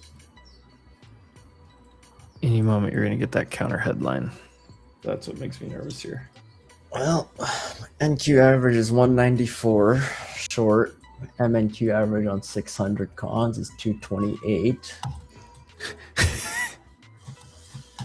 Are you short? Yes. No, I don't want to give this one room. Don't want to go too crazy with the leverage margin.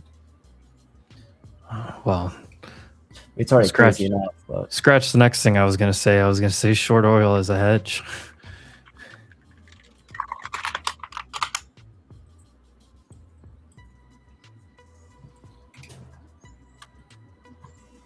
What's the oil price point, which we can say we're fully normalized again? That's a really debatable thing. what price does my short become painful once I'm down 6 figures on the day? Like I want oil back under like 80, 78. Completely normalized. That's probably 68 to 78 is probably the new range. If I just predict it. I mean, this is all prediction. But this would probably be the new normal range. Right now I'm still up. No, I'm only down 23,000, 25, 26. Damn, it goes up. Is that including your 400 point short last night? Yeah. No. Everything's frozen.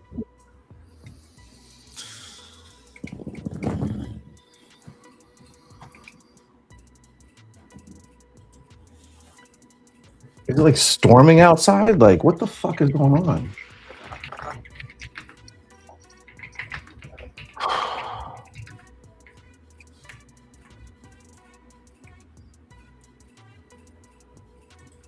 might have to do a good old fashioned reboot Yeah, clear the cache. right in the middle of RT8. I love that. When this thing starts flying above 300, I just have to cut it. Just fucking call it a day.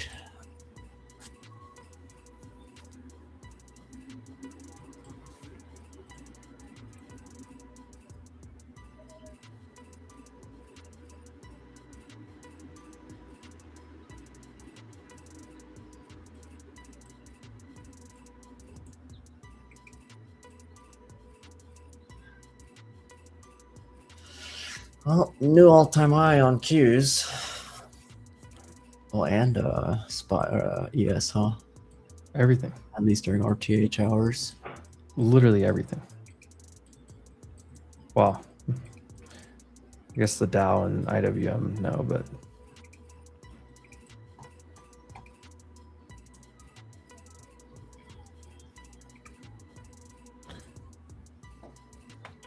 I just gotta close this bookmap down. What is going on?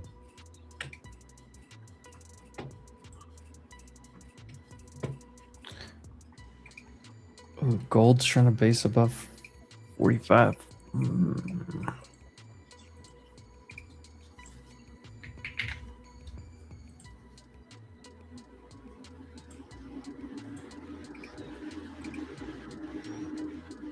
Wow, I shut down bookmap, everything works properly. That's crazy.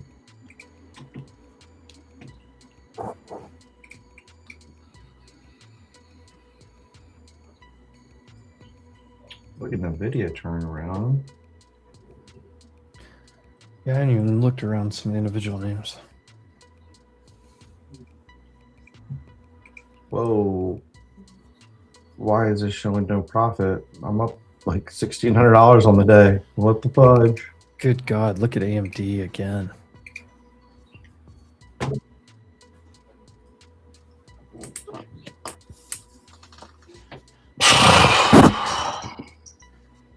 I might have to buy some Home Depot.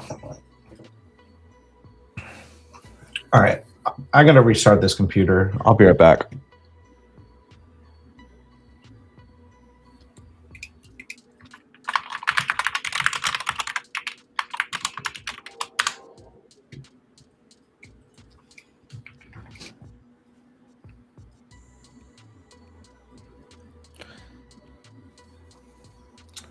And the freaking NDX calls I bought to hedge are only up 50%.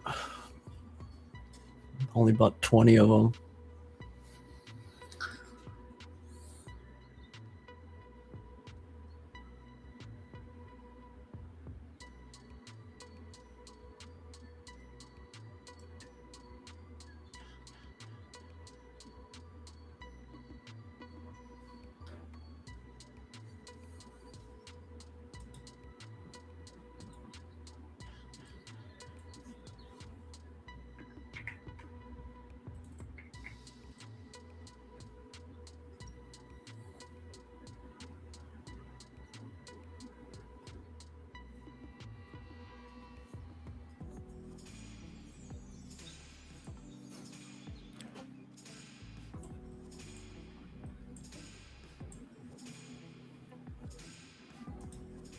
God, Oracle, what a day.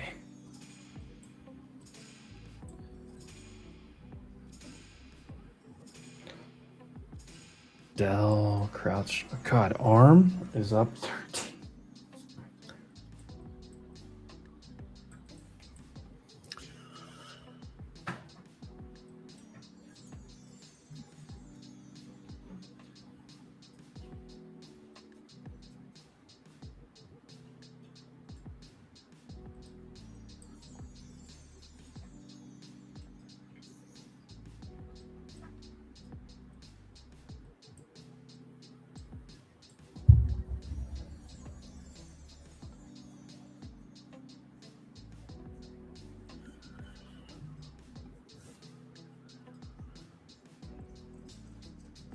Come down into like the 160s. I'll consider taking some of my MNQ off.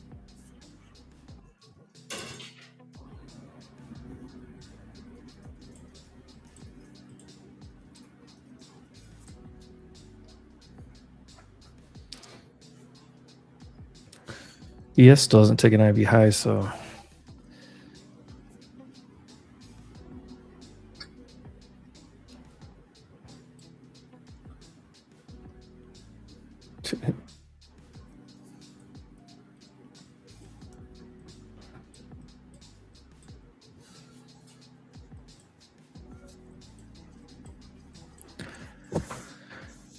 oh, I mean, markets what probably wait. I mean, the blow off top would be a signed deal. At this point, now you're waiting on Trump to comment on whatever this thing is.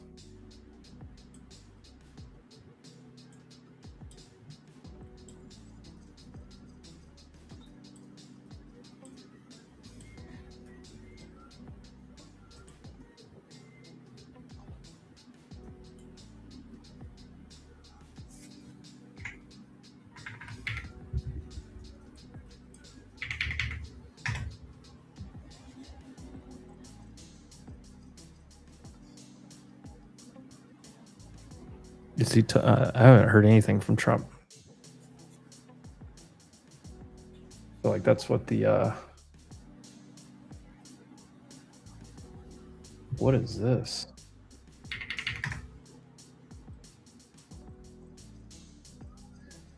What did the White House just post? That's a weird.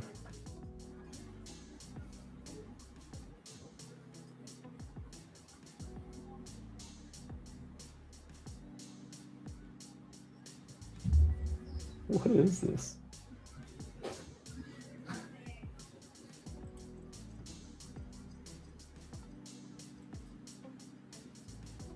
This weird video.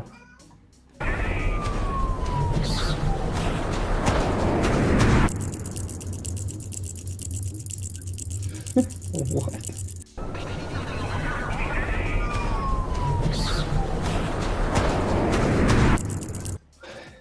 Okay.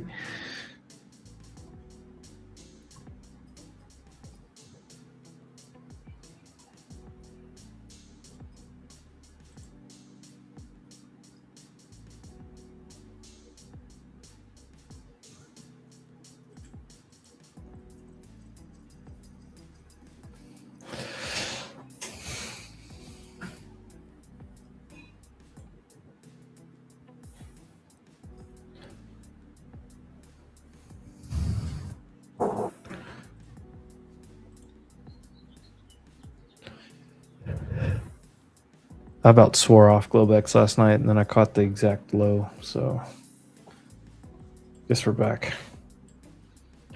Come on, yes.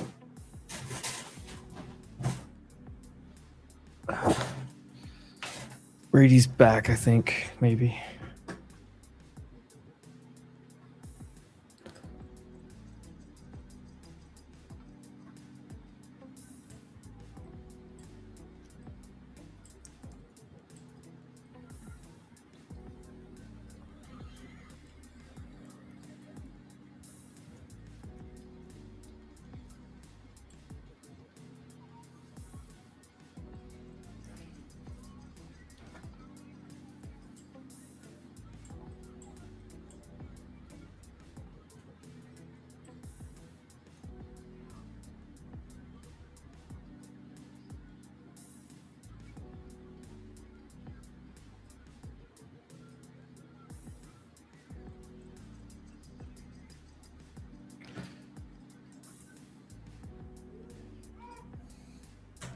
SMH is pushing.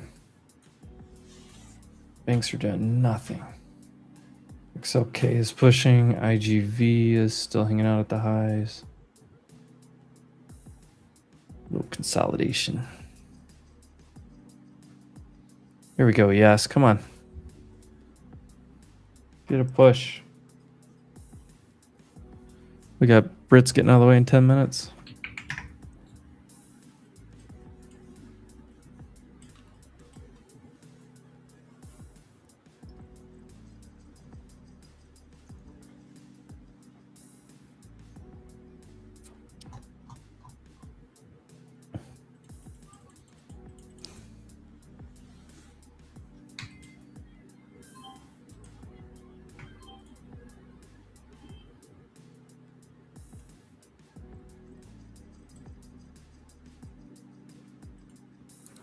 Flag it out.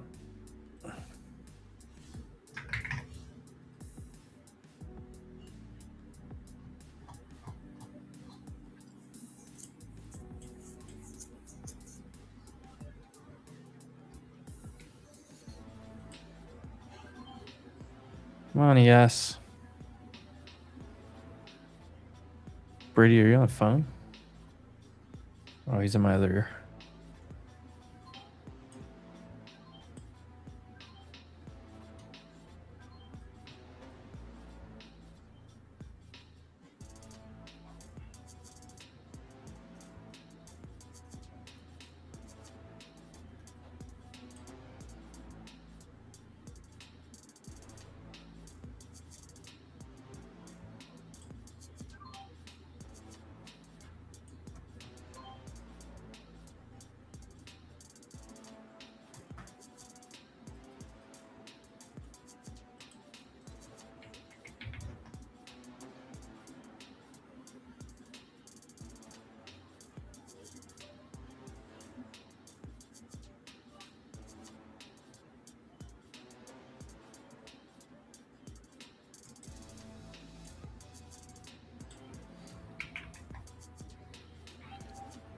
Uh, 247. I just got a trim one in queue there. Oil's being stubborn though.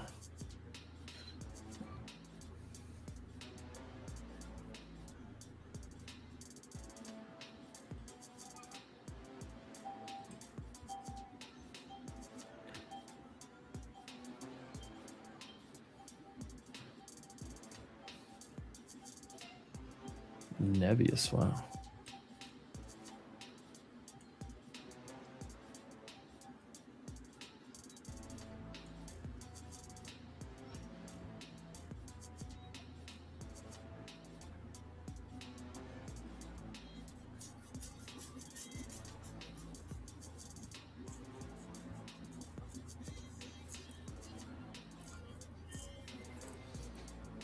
All right, I just added a little oil here again against 90.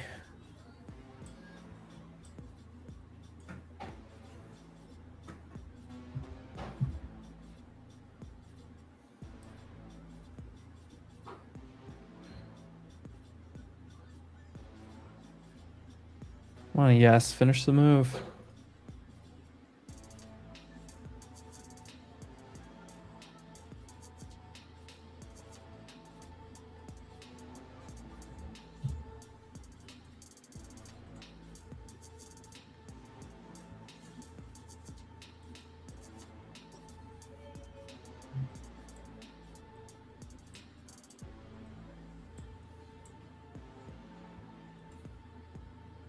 NVIDIA, pop, pop, pop, pop, pop, pop.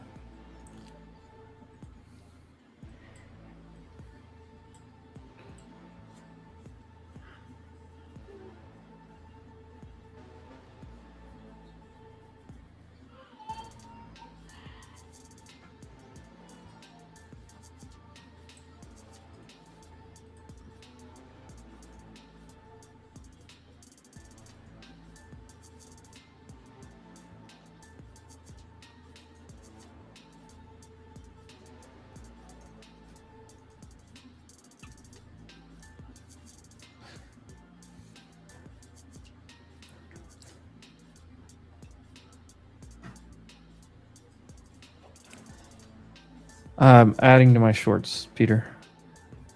I sold all the trims that I had earlier on CL. I just added them back in against 90. I'm not adding to NQ yes up here, but I am adding to the oil short.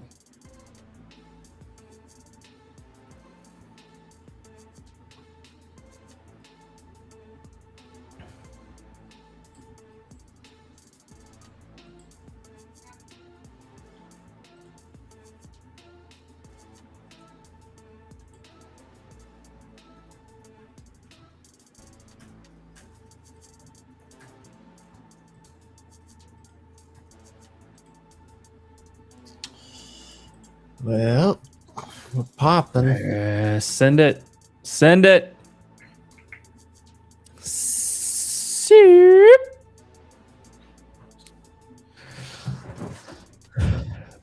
There's an extra 30 cents on CL or so. What did I just... Did ES take the high? No, it didn't. Still haven't filled that one. All right, 100-point gain on both the initial MNQ and the ladder. I'm just raising stops up here. Nice slow melt up. Rug oil. Rug. Rug.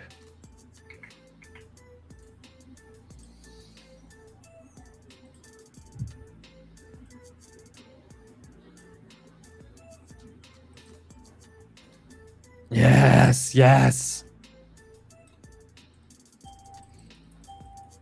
Come on, ES. Blow through here.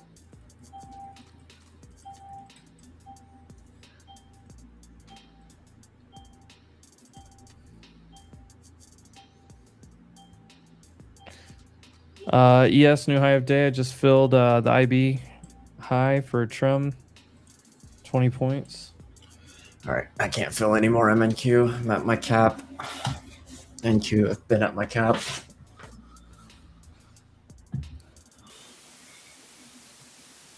Oh, gross. What is that?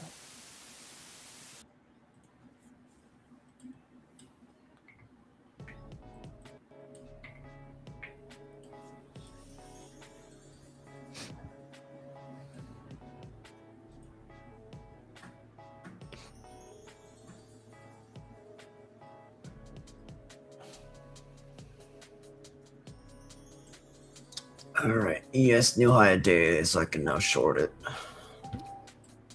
What? Ripperoni. 300. Let's see it.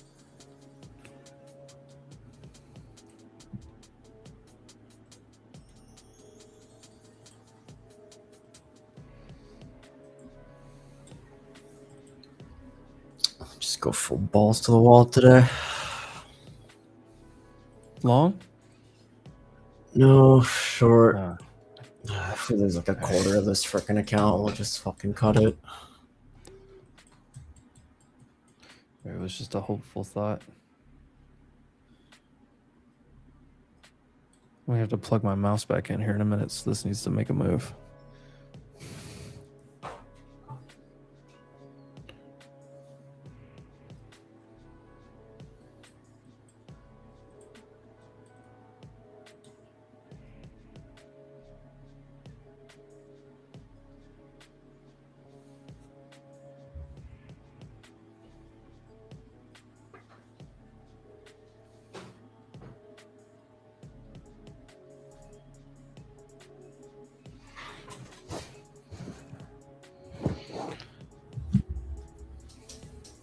I have another trim on ES at 78.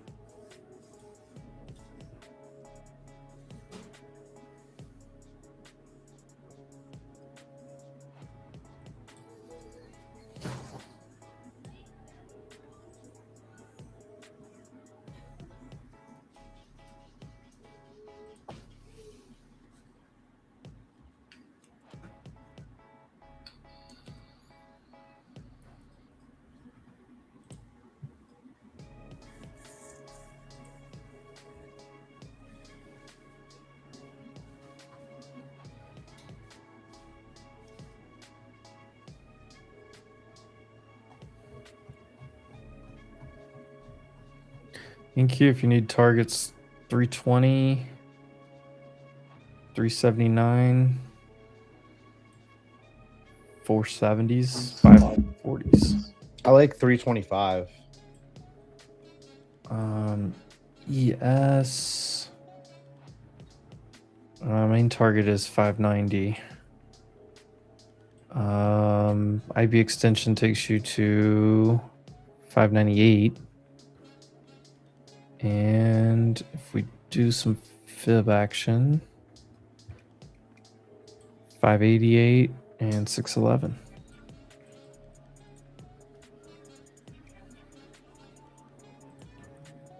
Come on, oil, rug it.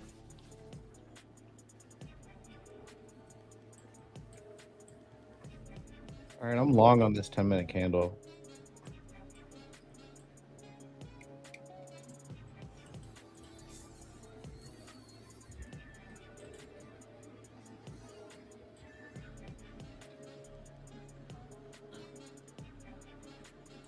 Oh, My fill was 264.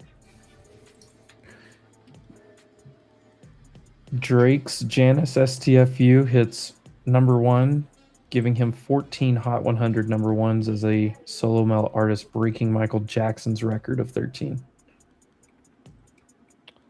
I'm sorry, It's- Michael Jackson. It's a pretty wild stat. Come on, let's push it. Let's push it. Push up a poppy. Yeah, I would love to see Qs over 735.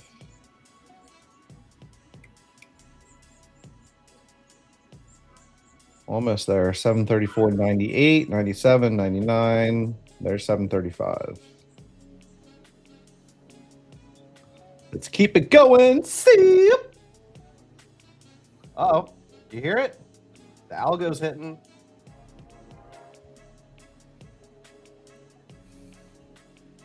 There she goes. The gain train, baby. Uh-oh. Pop it. See you.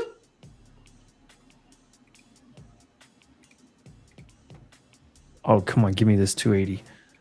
Bro, give me 325.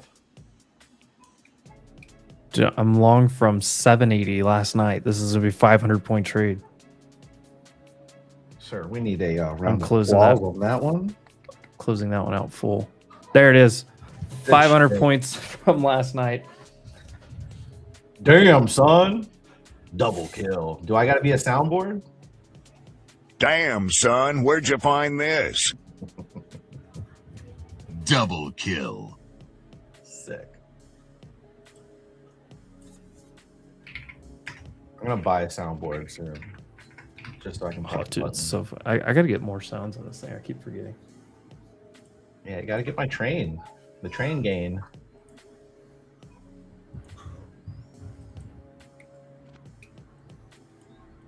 Oil's still slamming. Looks like it wants lower.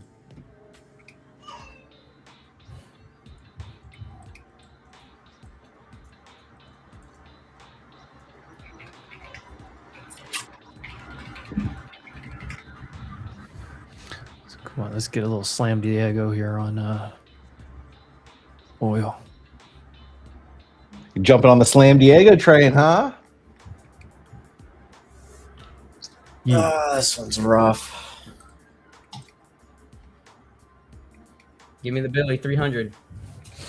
Yeah, I'm looking at oil 5 minute, rejecting the 21 and the 9 EMA. It looks like it's pressing down on the 9 right here. It kind of looks like a wedge. If you pull up the 5 minute, you got that big spike down, kind of drifting up a little bit. It's wedging, and it looks like it's going to drop right on the wedge. Something filled. What is that? Oil? Yes. The extra 50 cents on oil and those ads. Taking them back off here.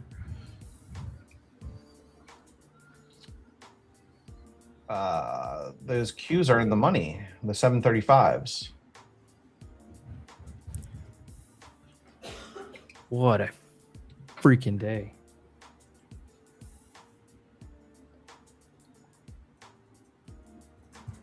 Are we just going to close at like all-time highs? Like it's just going to continue to push?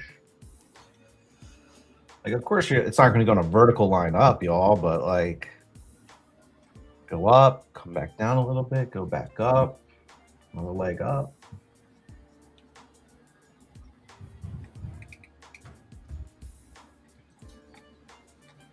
Vertically.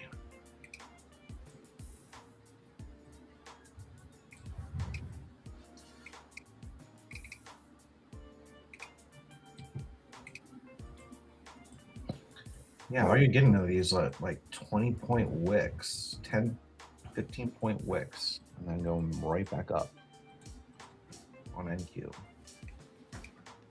And unfortunately, those wicks have stopped me out in profit a few times, and then, 15, 20 points, it goes right back up.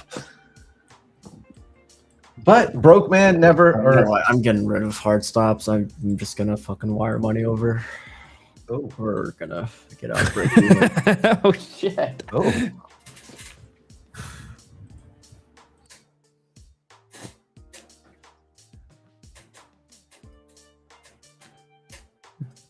There's evening star setting up on oil here too.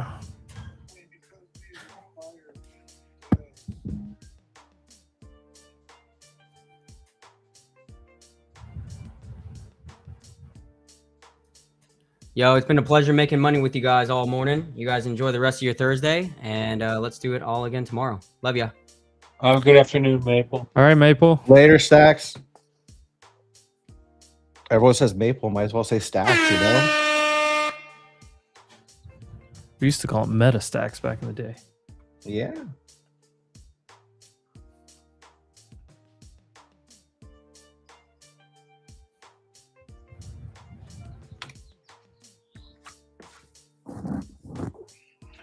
It's getting a little warm out. Might need to change the hoodie. Might be a Gunnar Henderson day. Where's my Be More Nigerian? Where he at?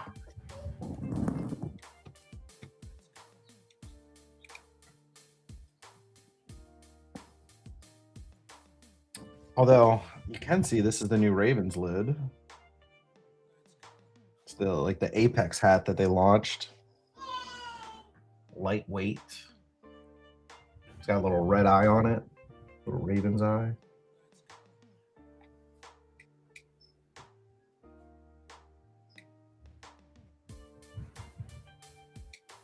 AMD 525. Wow, I need to look at my long-term portfolio. I loaded up on AMD shares like last summer.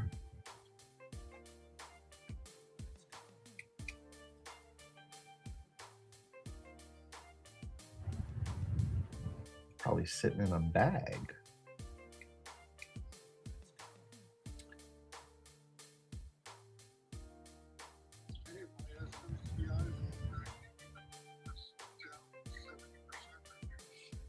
Holy shit.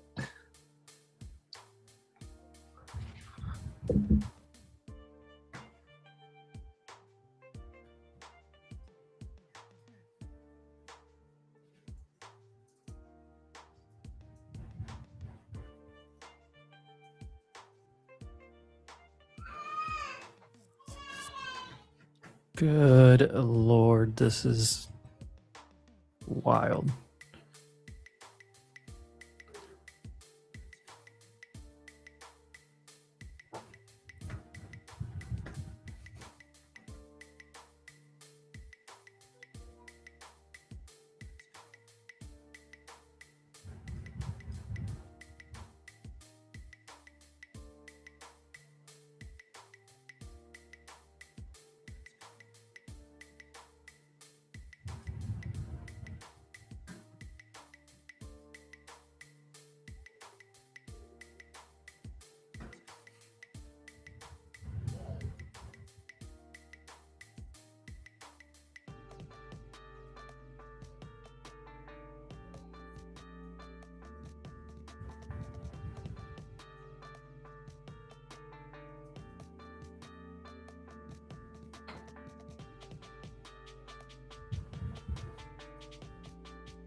What's up, guys?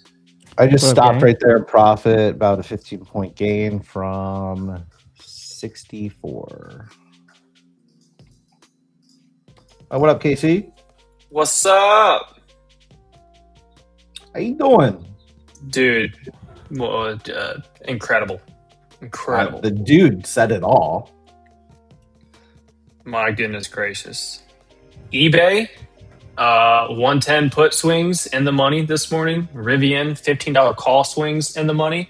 I took hood calls at $74 this morning, literally at low of day. And now SoFi is ripping.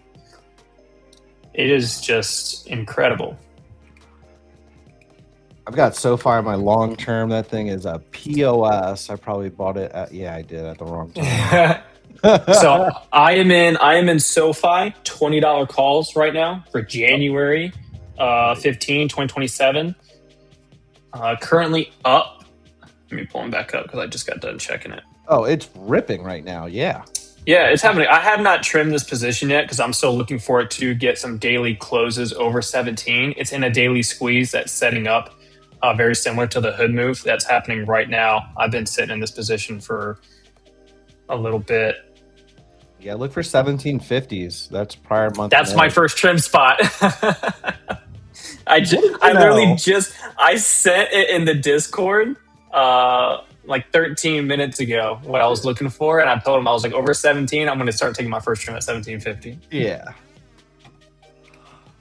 But I'm in the $20 calls for January 15, 2027 at 230 at 232. Right now they're at 263, so up a little bit, but nothing crazy. That looks great, Casey. Congrats.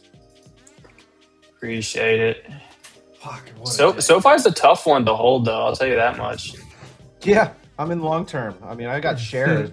They're average at like $25 or so. Oh, whoa. 20 membership gift? Ooh. Oh, let's go, Heavy D. Let's go, Heavy Damn, D barbecue. Son, where'd you find this? Does it just pick random people to give a membership? It does. Yeah. Sick. Dude, W's in the chat. Let's go. Let's go. Shout out to the Wolfpack. Good God. Let's go, Heavy D. That's how I know Heavy D got paid on some trades this morning.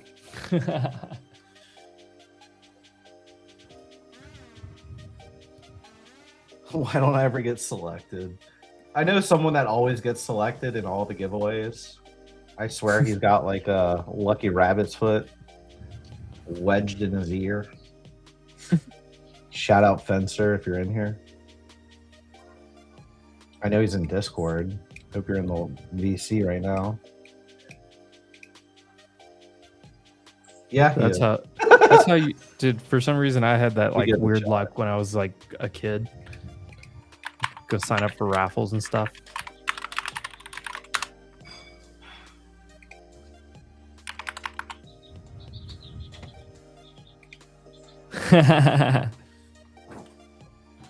What a freaking day.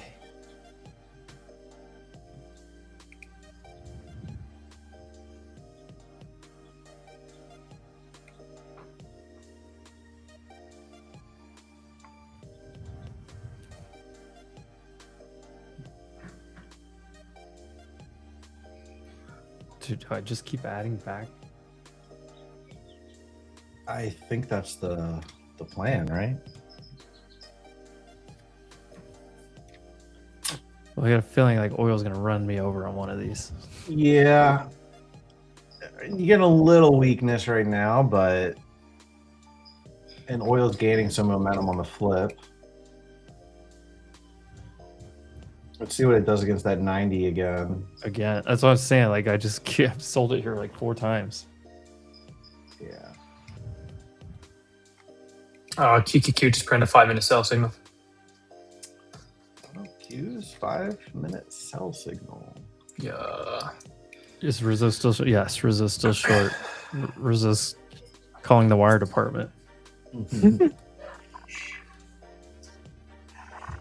I just posted that SoFi chart on X. It's going to show that daily squeeze bullish divergence, that gap fill above. So just looking for that daily breaking base over 17, enter into the gap. And then again, 1750 up to 18. Full gap fill is 1827.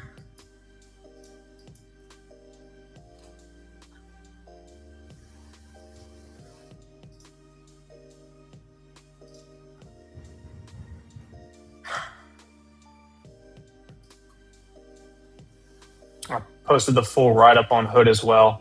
Daily Morningstar reversal yesterday. Daily squeeze setup there as well.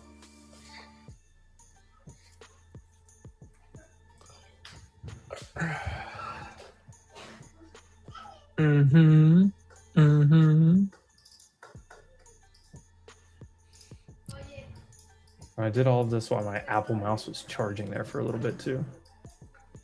That's the scariest. Where's Heavy D? Heavy D, you're just having like a massive day.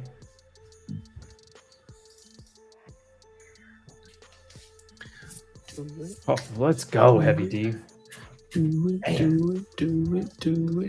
it now. Drop it good. Pull NQ back like you should.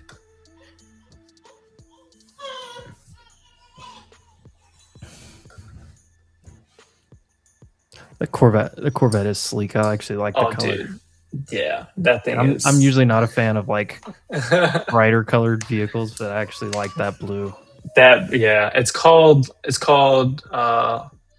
Lake. I think it's called Lake Blue Metallic. I think that's what it is. Blue metallic. Lake Blue. It is a pretty color.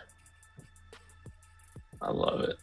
Watch that 5-minute sell signal cues. At least just come back and retest EMAs. Yeah, it's about to hit the 9.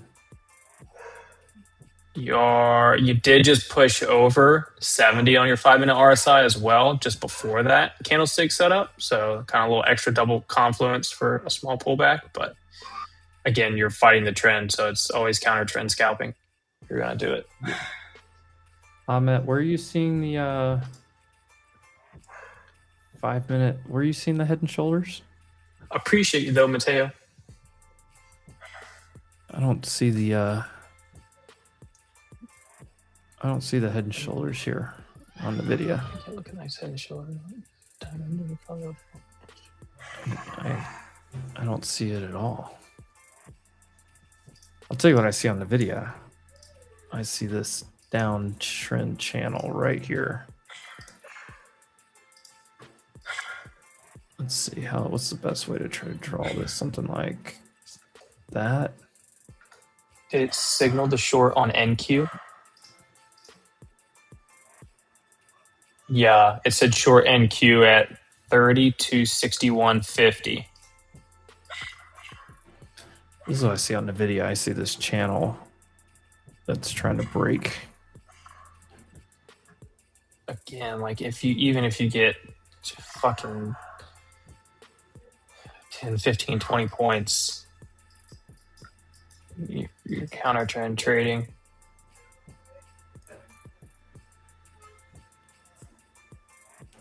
I'd look for a break of 50 coming down to 245. I'd say it's a trim spot for at least a counter trend scalp if it gives it. Where's the I mean, I don't see a Head and Shoulder On what name? on the video.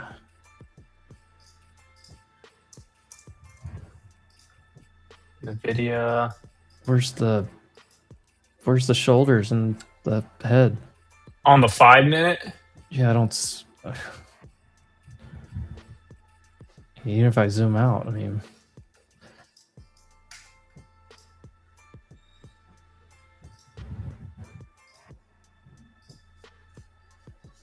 yeah, I'm just not quite seeing it. I think that is because the Do it.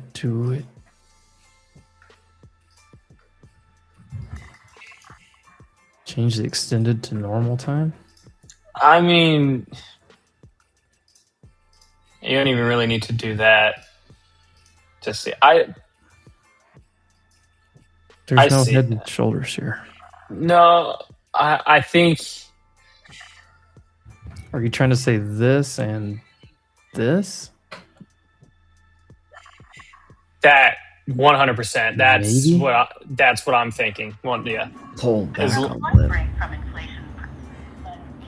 That's the only thing I can think of. Just pull back a tad. It's only actionable when it breaks the neckline, right?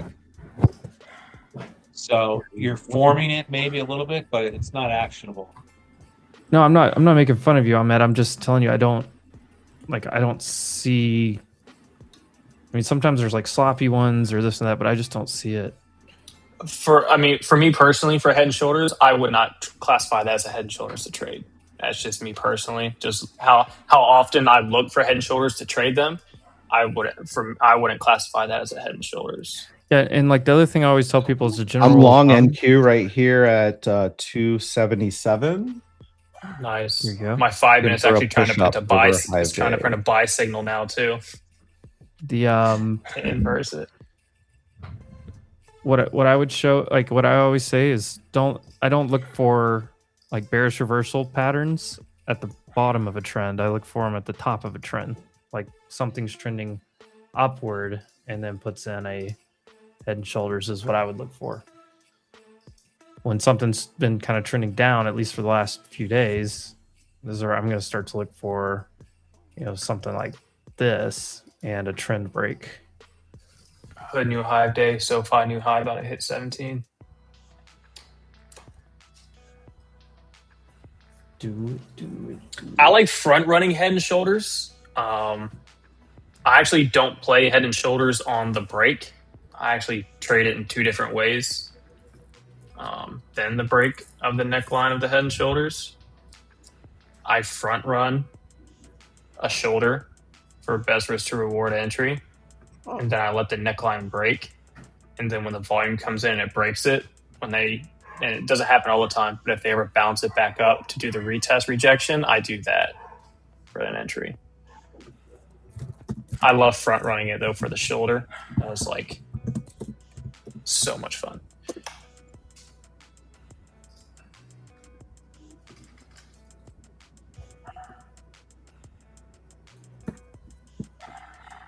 Hood still cruising.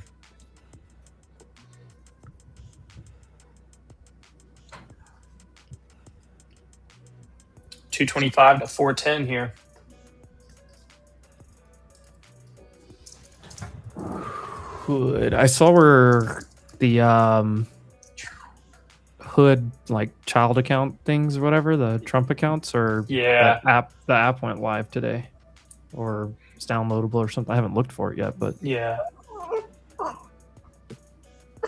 That 5-minute candle downside on Hood this morning is where I bought the calls. And then it started to bounce back up. And then I told Jordan, I was like, I'm in some Hood calls. I was like, off that low near 74, we're popping back up here to high of day. And then all of a sudden, it just started going, and we didn't know why. And then we finally saw the headline 10 minutes later. We were like, hell yeah. I was short at 287 before, and I covered it at 260. I'm short again at 280 here. But to stop at break even.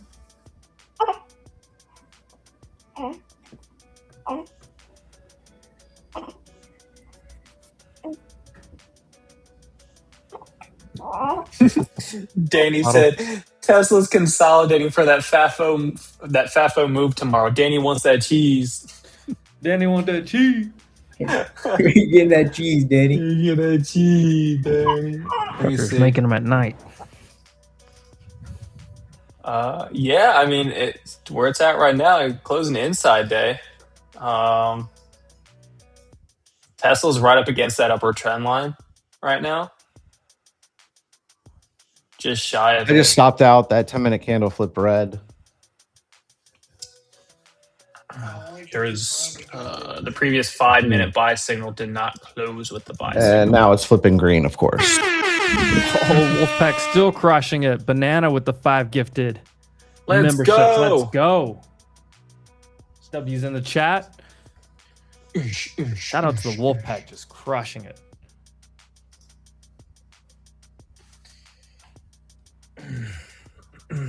Marvell 190 calls coming in. Oh God,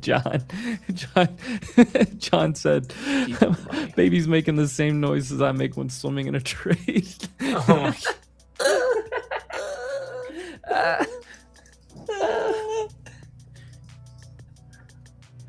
oh man. yeah, and flow on the CRDO 340 calls are leaps for January 2027.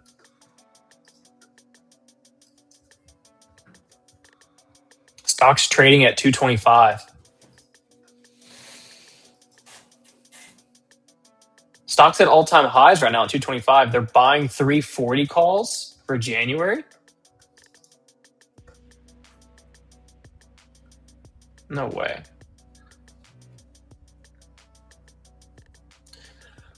Let me see. They're buying and selling. They're buying and selling them right now. You have 7.4 million has been bought at the ask, and 5.2 million has been sold. 5-minute inverted hammer there. We're trying to get back up to the top. Wow, nice comment. Baby's making the same. This is what we're gonna trade. Yeah, watch the 5-minute inverted. If we can break above the 280, we can get out. I'm actually gonna just cover it here for 8.25 points. SPY still cruising. Q's hit the 5-minute 9, but it's just we're slow, steady grind up.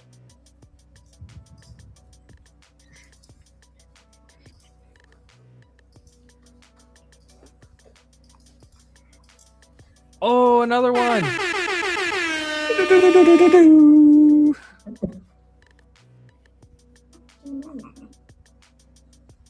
Oh, let's go, Wolfpack. Ooh, Lenny, my dog. Turn me up, Turbo. I love Lenny. That's a good guy right there. Shout out to Lenny. Big shout out. Shout out to the whole Wolfpack. God, we're just throwing W's everywhere, guys.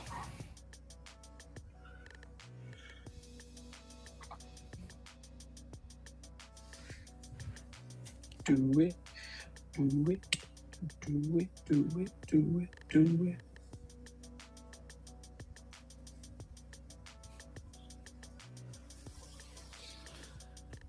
I just scrolled back and saw Heavy D said he was heavy in Snowflake 250s. Let's go, dude. Let's freaking go. Heavy D gonna buy a whole new barbecue restaurant. Oh, we got more? What is going on? 10 more from Heavy D? Oh my God. Let's go.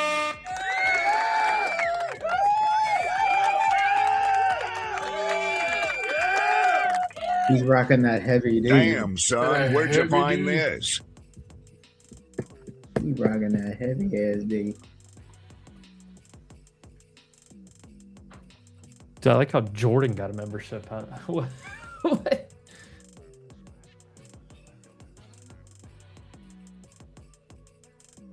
How was Jordan not even a member of our own channel? Hold on. Why is Jordan's not even a member of our own channel?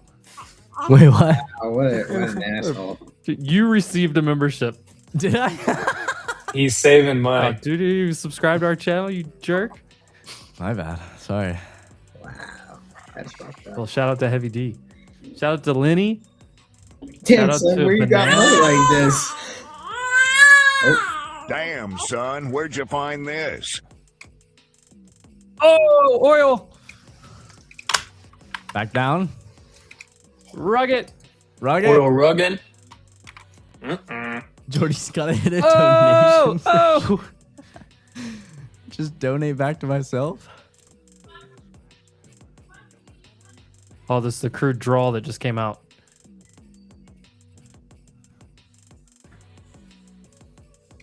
It's the EIA.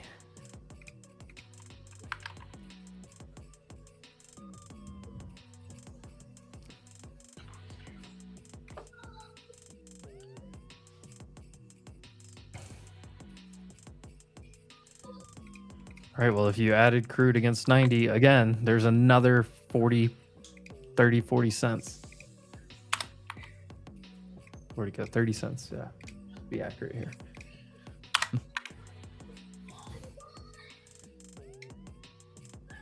You never know where Evan's at, honestly. Sometimes he's next down the hall from Jordan. Sometimes he's not. Dude, I'm not gonna see Evan for Oil- me. He's not oil getting back inventories till numbers just came out. Sunday, and I leave Saturday, and I'm not gonna be Ooh. back for a month. Oh, not to be outdone. Speak of the devil. There he is. There he is. Bing bong. Another one. Bing bong. Oh, just. Oh my God. And all this, Boris can't get a membership. That's what's crazy. It's meant to be. I wish I could just like make him a free member. I just feel bad for I Boris. think there might be a way in the back end. I know there was on Twitch. It was so easy, but I don't know if there is on YouTube. God, let's go. I have to look.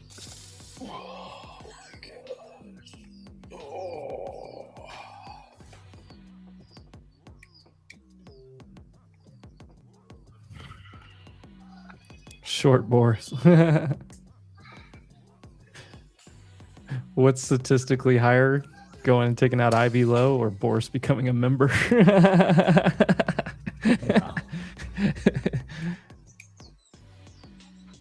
I need Crew to rug.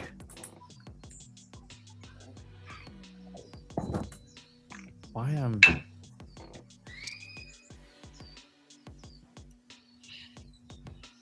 Oh, I'm in way too much.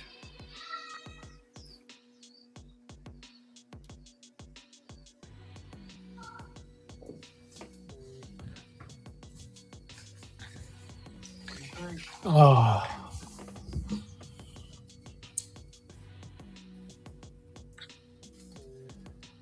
Fucking what a crazy day.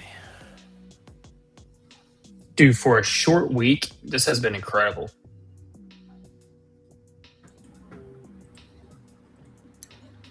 Let's go. First time in the last hour, we're back down to only being on 5 figures instead of 6. Hey, let's go. All right, there's 245 from the Evening Star.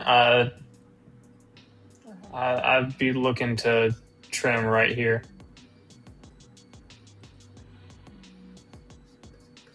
Big target downside on QQQ at 733.32. Your 5-minute 21 right now actually lines up exactly with previous day high. That would put N2 down closer to like 215. So potentially another 30 points.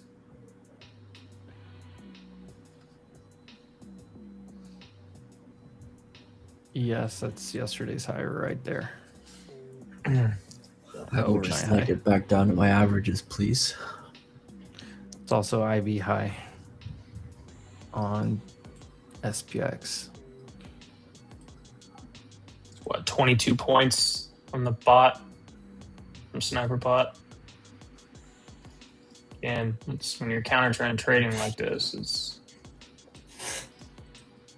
What are the W's for? The W's are for all the membership gifts that were just given out.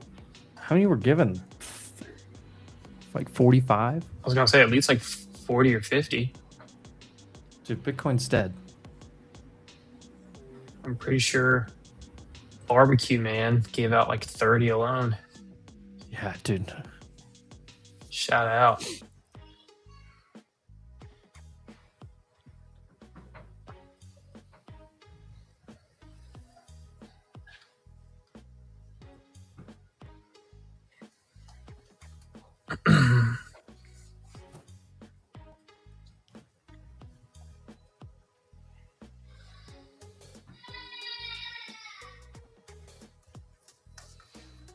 Don't forget this live trading that we're doing, that we've done with you guys all day, every day for years and years and years. We're doing it in person, August 3rd, New York City.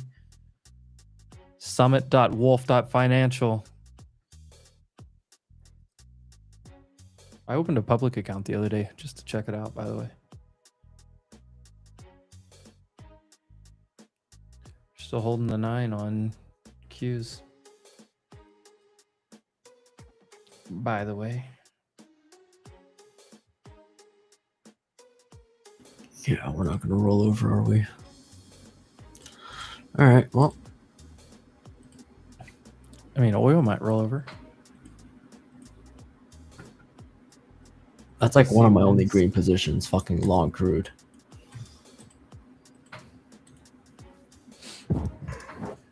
You're just trying to inverse every single trade that I'm taking, I swear to God. This guy, I tell you what. Friends like these, who needs enemies? 89. Here's the gain train, Algo. Uh-oh. At the gain train? Yeah, it just rolled by. That was the... watch for that balance on NQ right there. KC wins the next class. So I just mentioned this on Spaces, and this is my fault because it's been super busy week. It's this Saturday. Nice. I haven't put out the post yet. I'm going to put out the post today before market closes. If you're in the Discord, you already saw it last night. But I did drop the link and a 30% off discount code for the registration for the mastermind class last night in the Discord. But it is this Saturday. So it's always the last Saturday of every month from 8:30 a.m. Eastern to 12:30. It is recorded, as always. So if you can't attend it live, you get the recording emailed to you. Every time I teach that mastermind class as well, you get access to attend every single one that I do in the future. I've been doing it for almost 2 years now, teaching this class. You get to attend all of them. I know I haven't Google's updated store yet. Did you guys see Google owned Waymo posted, "Our fleet is expanding. Meet Ojai, powered by our 6th gen Waymo driver." Dude, they literally just named it after my hometown. OJAI, Ojai. Oh, hi. What are we doing?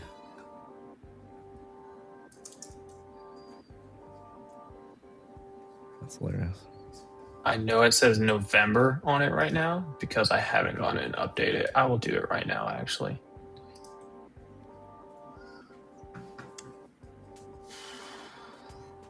I gotta figure out where to change it. Because WAP sucks.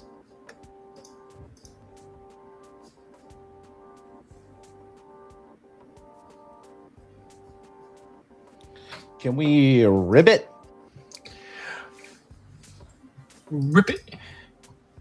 I'm looking at a little 14 SMA scoop. Feel good. Why does it allow you to pay in Cash App? When the fuck did I click that? Scoop it. Scoop it. Let's go to 300. Scooping up dope in the crock pot. Let's not go to 300.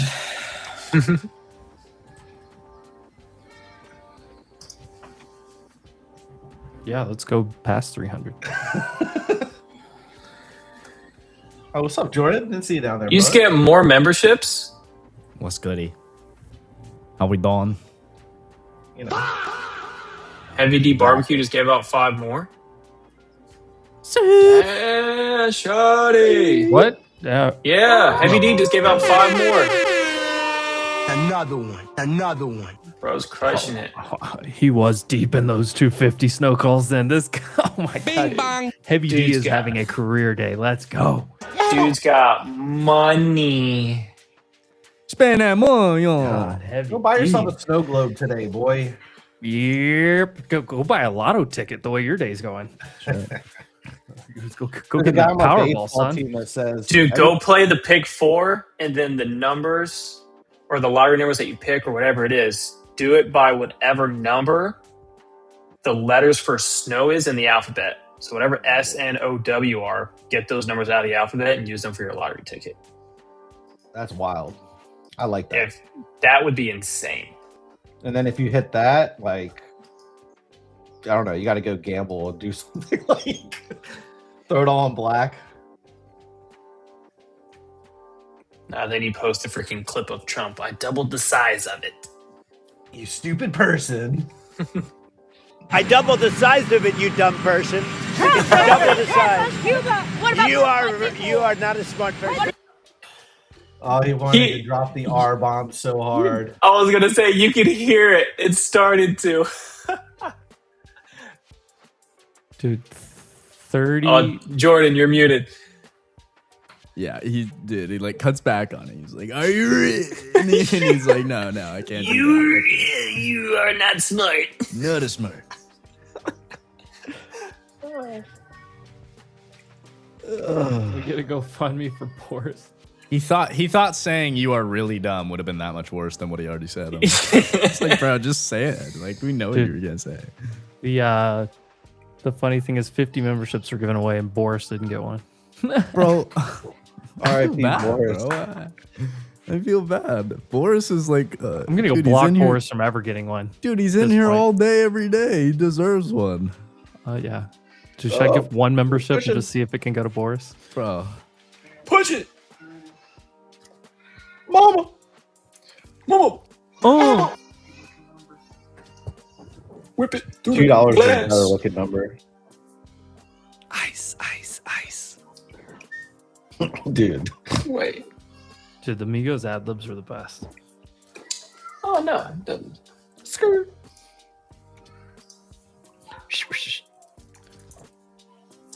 Bentley truck, yeah, that's my choice of ride. Skirt, skirt.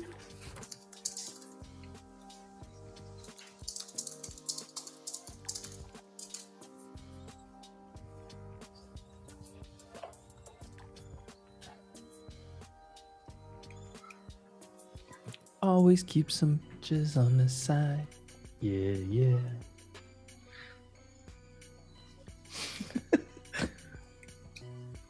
No one's bullying Boris. Yes, we are. I'll say yes. Yes, we are. Who is this Boris fellow? Why are we bullying him? Wow. Nightbot gets a membership for me.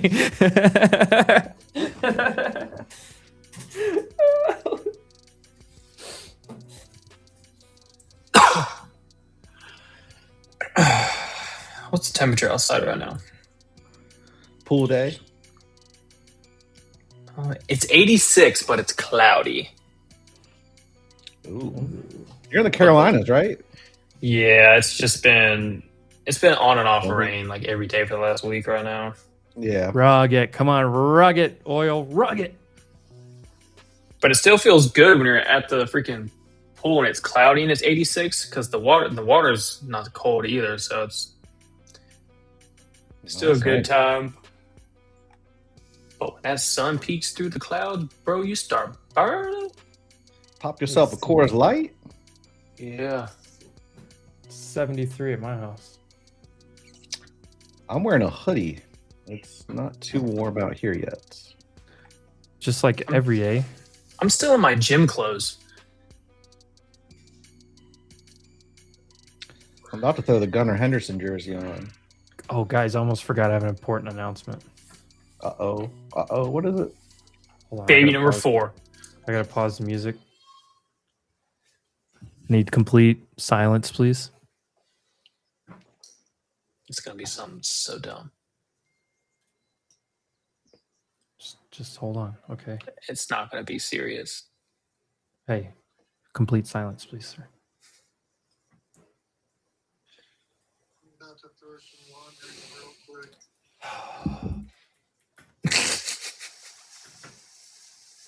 Today's the 10-year anniversary of the death of Harambe.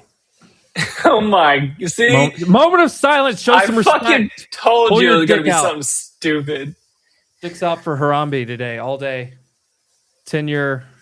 He's been gone. Please be respectful, guys. Moment of silence.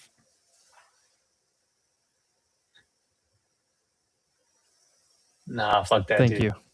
Thank you. Dicks out for Harambe. Dicks out for Harambe.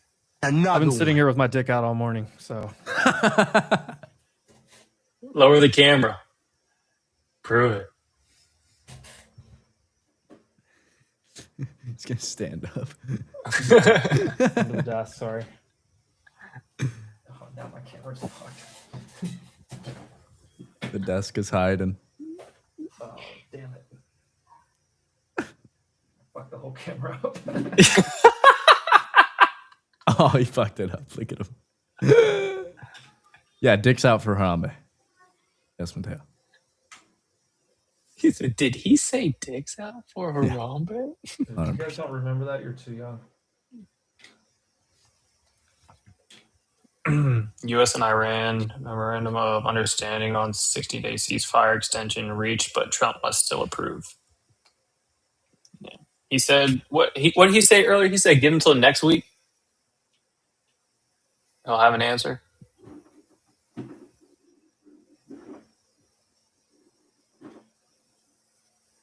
I say tomorrow or Saturday.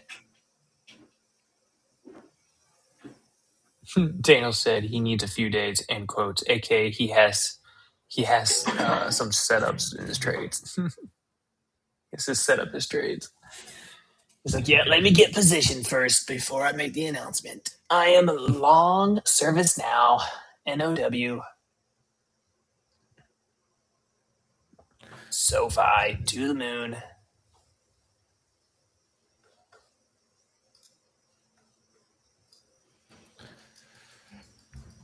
We need All a. right. Helicopters for Harambe. You know, it'd be a great addition to the soundboard is some Bruce Buffer. Oh yeah, I like that. I need to make a list of things to go get. Because it is time. We got the City Connect on. We're going all-time highs. We're gonna pump it. Gunnar Henderson, 17 home runs. Let's go. 10 years, man. RIP Harambe, dude.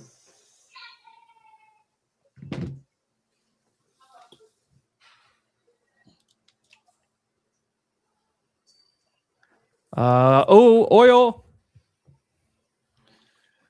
The agreement between Washington and Tehran will be in 2 stages. And if you shorted 90 on oil again, you just got to trim again. Keep sprinting. All right. What is that sound? What is that? Oil. Boom! They're pressure washing outside my office right now. Probably what you heard. Oh, I just got fills all the way at 89.20. Come on, rug oil, rug. New highs on ES. Whoa, big pop. Let's go. I just got filled on ES at that pivot point trim that I've been waiting on. Oh my God. Oh my God. This might be one of the best days I've ever had. Dude, Will this morning had a 10K day on Spaces. It was his best day of all time. Yeah, I'm trading his 6 accounts. Let's go. It looks like we're getting a headline from the White House side of things. Still pending Trump, but it does look like the White House. I don't see official. I see U.S. source. I don't see White House source yet.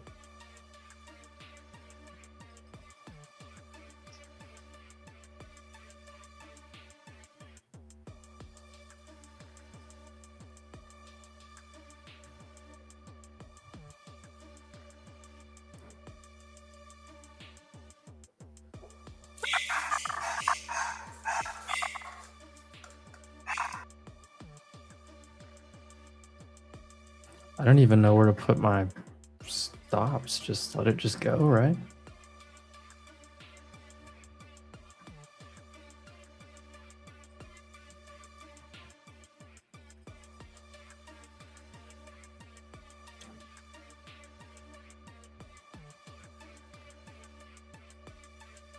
Oh.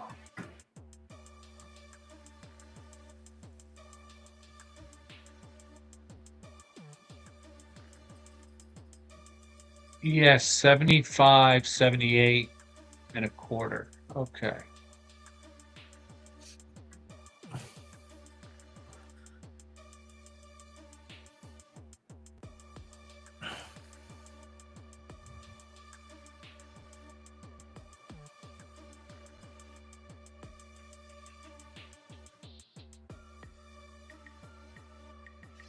Oh, rug oil, rug.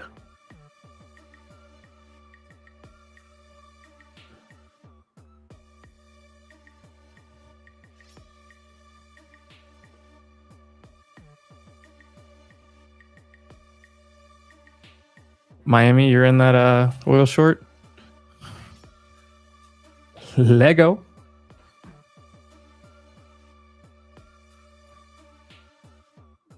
I shorted this thing so many times against 90 and just kept trimming and just kept adding back.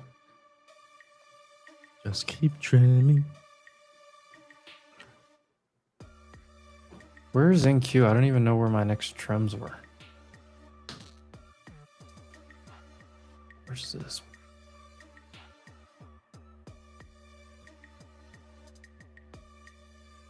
Where did I put it? Oh, I put it right here at 320. That's right.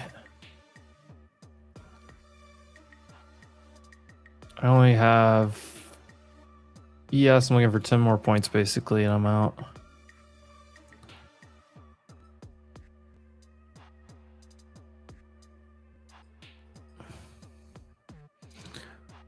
Oil, I may just try to ride. Oh.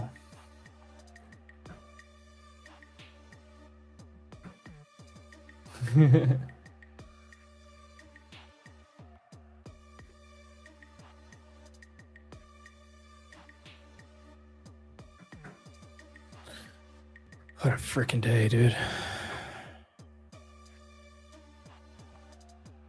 Did you guys see my snorkel last night?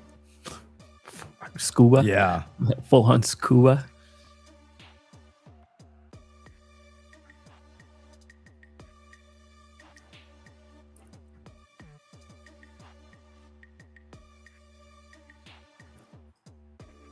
Oh, this looks gorgeous. Come on.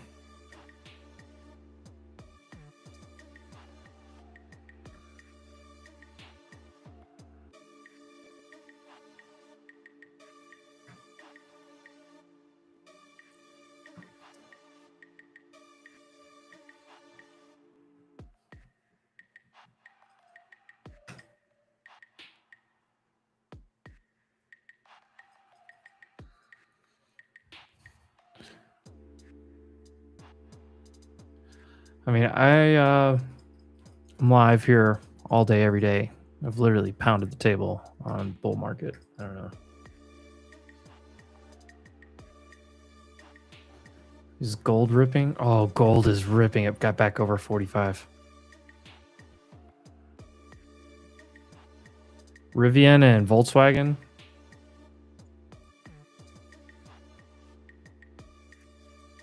Expanding their partnership or something.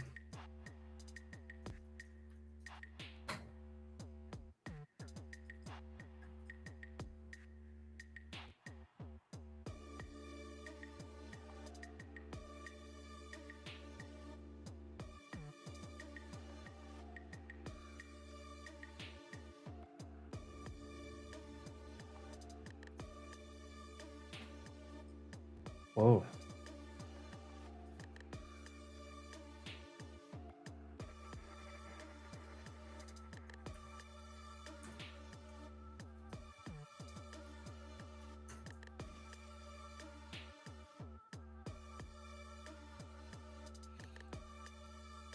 Yeah, soil, rug. Gold is ripping faces.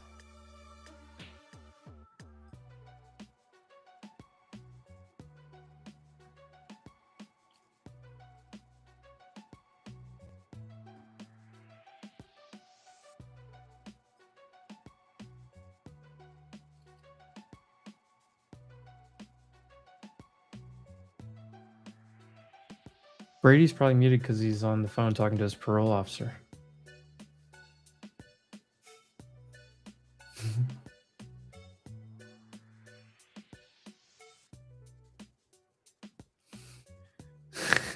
Colin.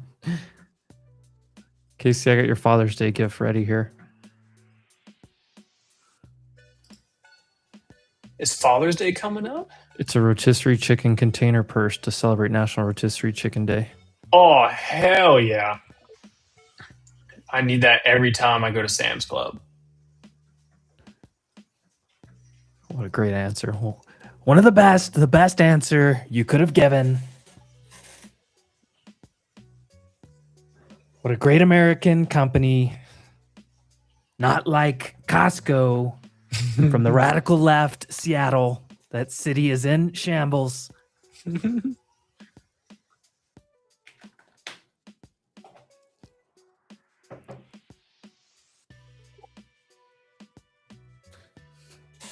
Bro, a carrying case for rotisserie chicken's wild.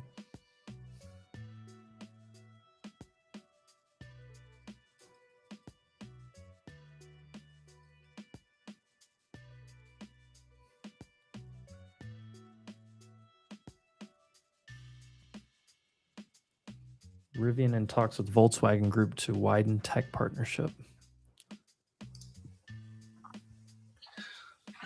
Holy guacamole! It is this Saturday, my friend. What is? He asked when the next class was. Oh, I thought you were talking about Father's Day. I was like, no, I don't think so. When is Father's Day? Like third week of What? June. What day is it on?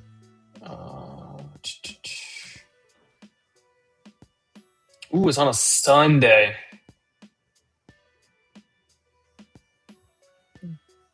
It's always on Sunday, dude. What? Is it? It's literally always the third Sunday of June. I mean, I've only been a father for 4 years, so I'm still new to this. It's only been 4 years. So you're not excited to see what you bought yourself? I was going to say, and to be honest, the first 2 years of that, I was on 12-hour rotating shifts, so no day really mattered to me. It was, I knew when to be at work and when to not be at work, and I could sleep and be at home. Like, Mondays felt like Saturdays, Wednesday and Fridays and Sundays, they all felt the same. I just want to know who Brady's talking to. That's what I really want to know. She did say not to make any plans. So Does Brady have a little waterfall in the back going over here? Oh, you got a waterfall? You got a little plant? A little Alabama waterfall going on there. Party in the back, Brady. Let's go. Hey, I didn't know it was always on a Sunday. Sorry.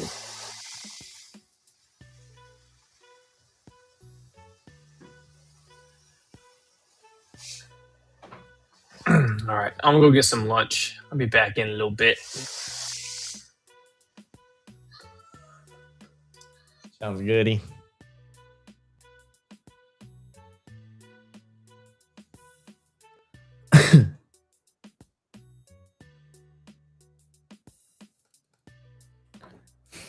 Dude, Boris, you are crazy.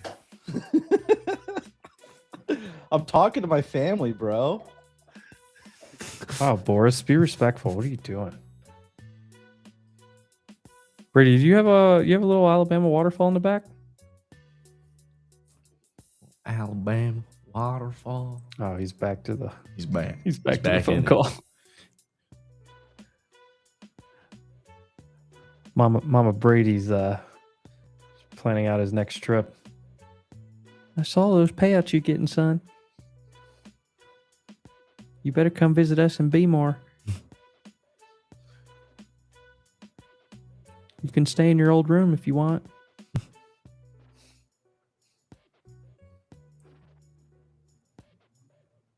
I'll make you a nice pastrami.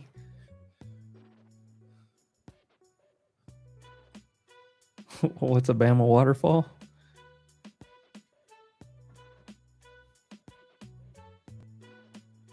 What is a Bama waterfall? You guys.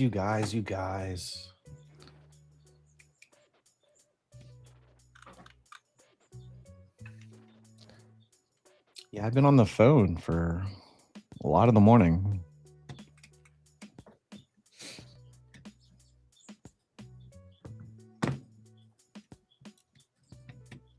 Bro, I got the money mullet. Let's go.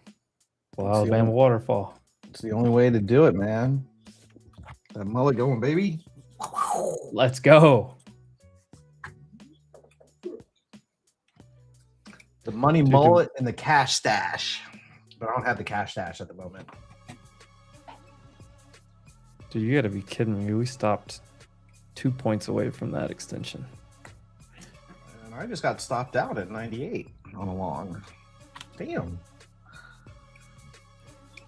Damn, where was this from? At 261 to 97?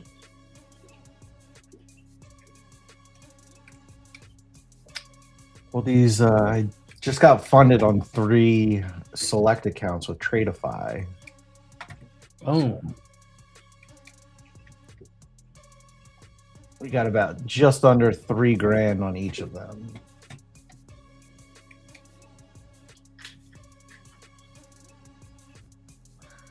I think it's probably time to lock it up.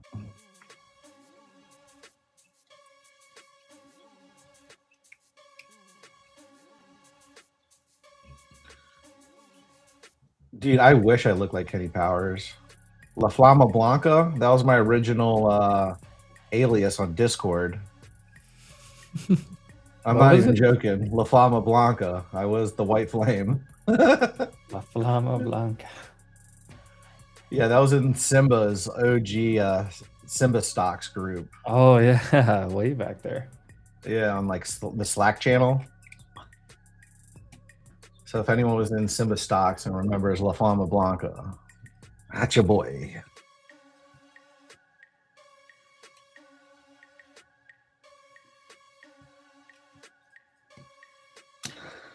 It might be time to lock this shop up. Oh, sorry, buddy. Dude, I don't even know what to do. Come say hi, bud. Come say hi. There's the buddy.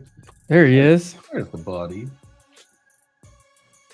There's a good boy. Jordan, hit the order filled button. Order filled. Order filled.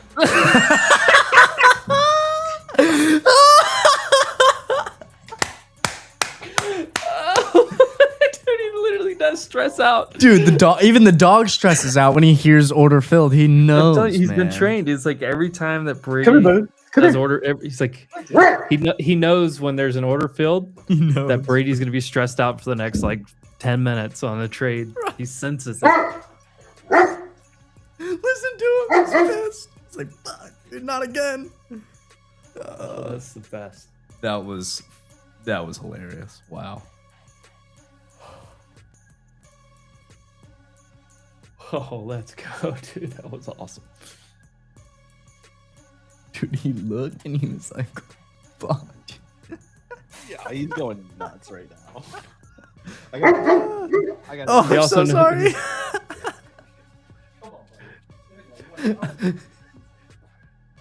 He's like, I wanted to go for a walk. Now you're gonna trade. I gotta wait another 30 minutes. He's gonna go out there and shit and be like, order filled. Yeah. Fill this order, Brady. Yeah. Fill up the poop bag. Bro, I've got too many bags. I'm looking at a bag right there. Like, too many. That I had for my That dog. was so funny, Jordan. That was so freaking funny. I had like the harness that like would go around your waist to walk my dog because he was a husky wolf mix and he was too strong. But I could just like lean my body weight against him and control him that way. But the on the like leash part itself, I had one of those little bags that had a whole roll of the little plastic bag things. I used to have to tell like people that were watching him for the first time. I'm like, they're like, hey, do you have bags with you? I'm like, yeah. You should bring like 2 or 3 bags. Yeah, dude, I had like a roll dispenser thing. Yeah.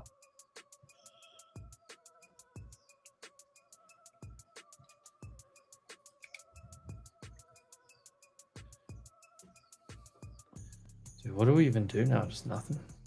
I don't think I'm gonna trade anymore. I shouldn't. My risk manager is tapping me on my shoulder saying, Brady, Oh, look at Vix just dying. don't touch it. Bro, everyone was saying buy Vix, protect your account, buy Vix. Who is saying that? Vix just made a Ugh. Ugh. Yeah, when's that? February? February, just took out February's lows.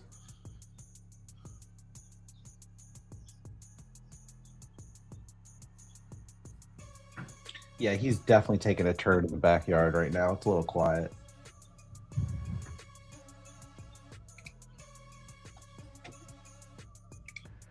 Yeah, so that's disgusting. That's why you need 5 or 6 bags. Dude, you use one bag to pick it up and put it into another. You got to put it Dude. over your hand, like inside out. There's times where when he was a puppy trying to figure out his diet, I'm like, I'm not touching that down there, dude. I would have to like go into the beach and like make him shit in the sand, so he just cover it up.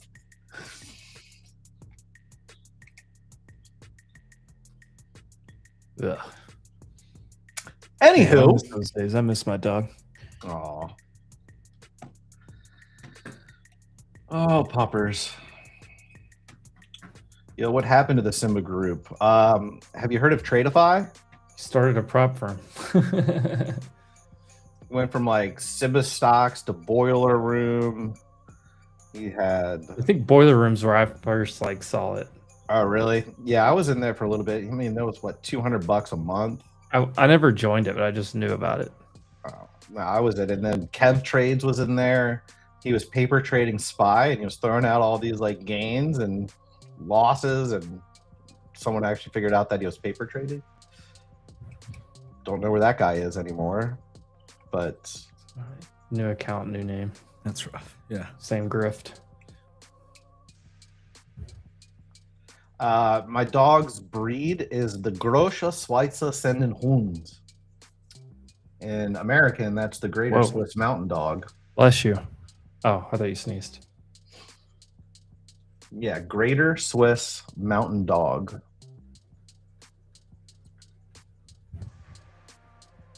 I just remember seeing him on Twitter posting his game saying we're the best years back. Brandon, are you talking about Kev Trades? Probably Simba. I mean, he's always had a good ego.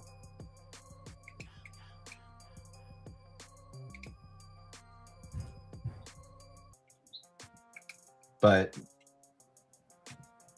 Kev was definitely in English, not American.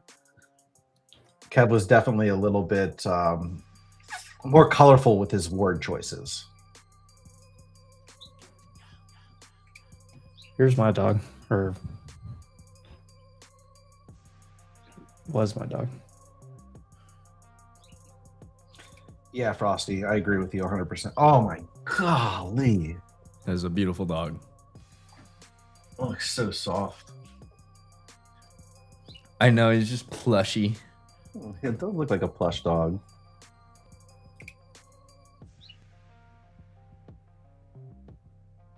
Aw. Dogs rule.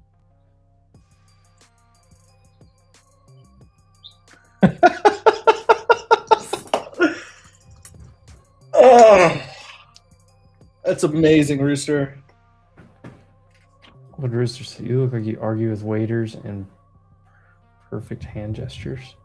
No, the other one. You don't sweat olive oil, but it's getting close. Yes. All right. Sir, Rizzo is Italian. I'm Italian. Rizzo is actually like true Italian because he can speak it and everything, but I would be the American Italian, I guess. So lasagna. What is this even? Rooster, are you bored? I'm bored. I'm not in anything. What does this even mean? With your height, a medium coffee is basically an energy overdose. Basically meaning you need more. You need a venti. What? I don't even. My height. Saying you're tall. I think he's trying to call me short. Oh, I'm short. I'm not neither. tall. Rizzo is Japanese as well and does speak Japanese.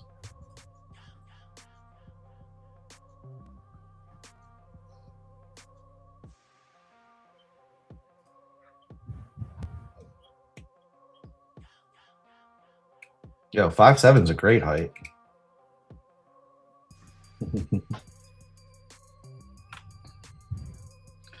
Oh, I keep looking at the screen and this 14 SMA keeps coming underneath the candles, scooping these 1 minute candles. That makes me want to get into a trade for 10, 15, 20 points.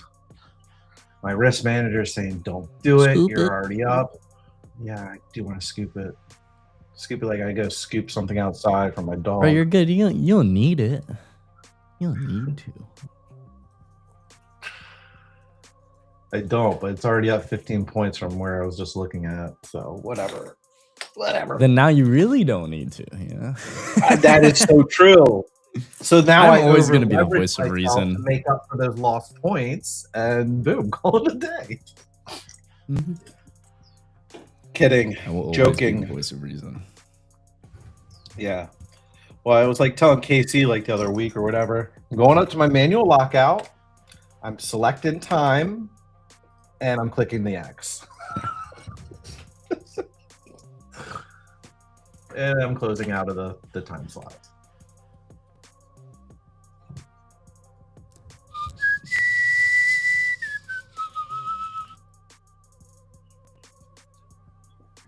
We're nowhere near VWAPs on ES. That's crazy.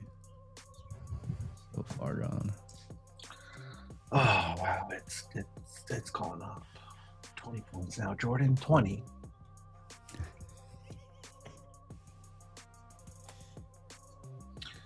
I see these orders on Bookmap kind of layering in, which suggests it's likely the same guy.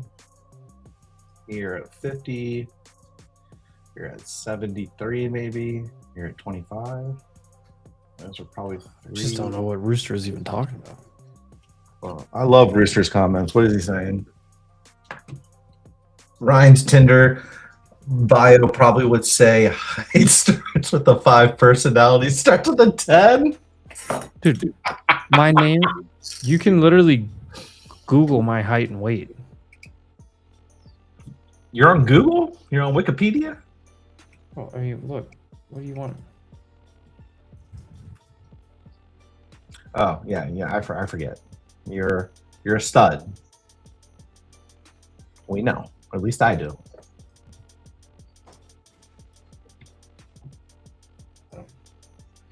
Exactly. Yeah. What's that? Cornson Enterprise?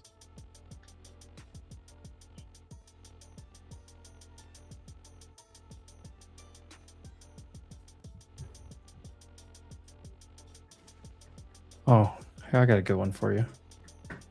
Oh, did I get my next trim on oil? Come on, almost. Oh,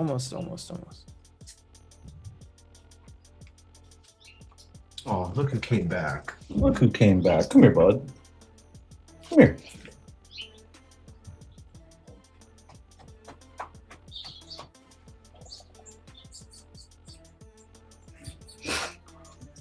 There's a good boy. There's the good boy. I'm not tall. I'm not short. I'm 5'10", flat-footed. 5'10" and a quarter, I think, was my official height.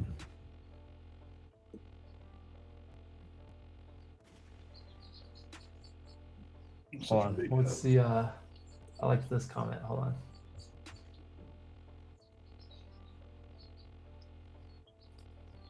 What's my ring size?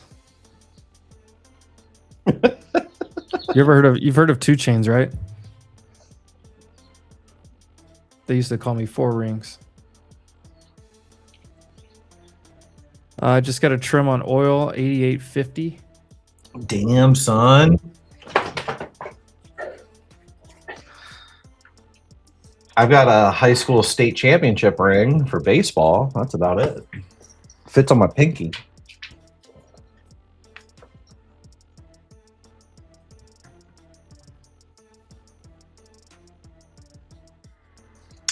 All right, I will be right back, though.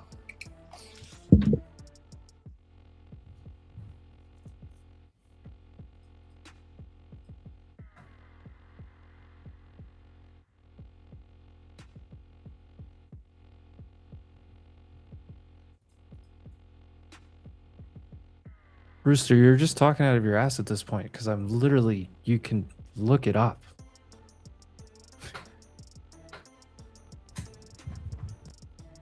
Like you're trying so hard to make a joke work that doesn't even work.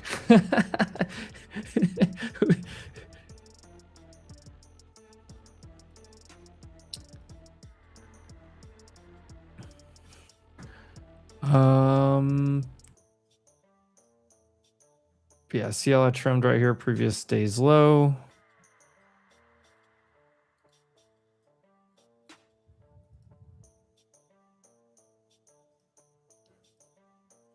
Let's see if we can get like 88.20.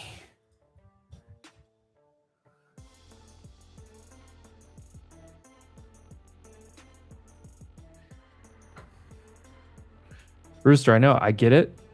I love jokes. I have so much fun with jokes, but like make your jokes good. Like just like be better.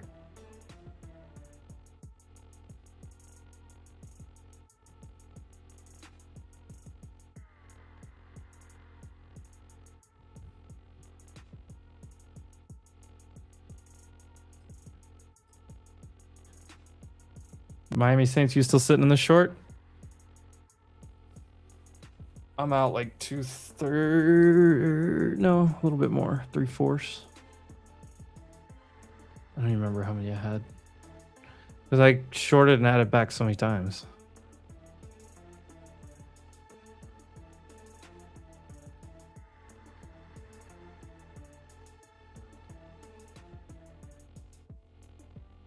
You're all out right there? I want this thing to crush.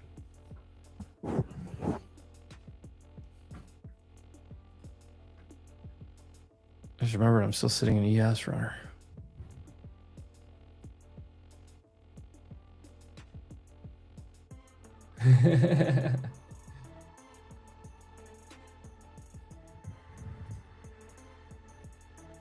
Why are you guys exiting when we go to new? We're currently making a new all-time high. It's called trimming and taking profit.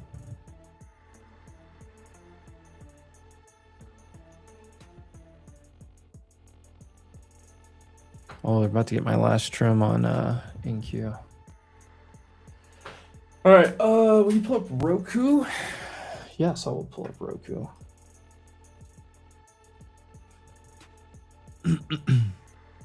I mean, I like Roku. Let's start with the weekly. This is a huge consolidation. It finally broke over right here.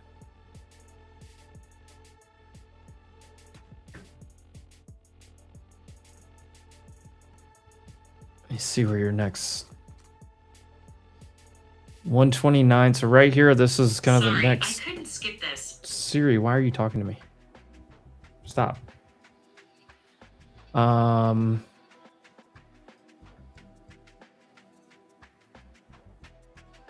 Anthropic just released 4.8 Opus.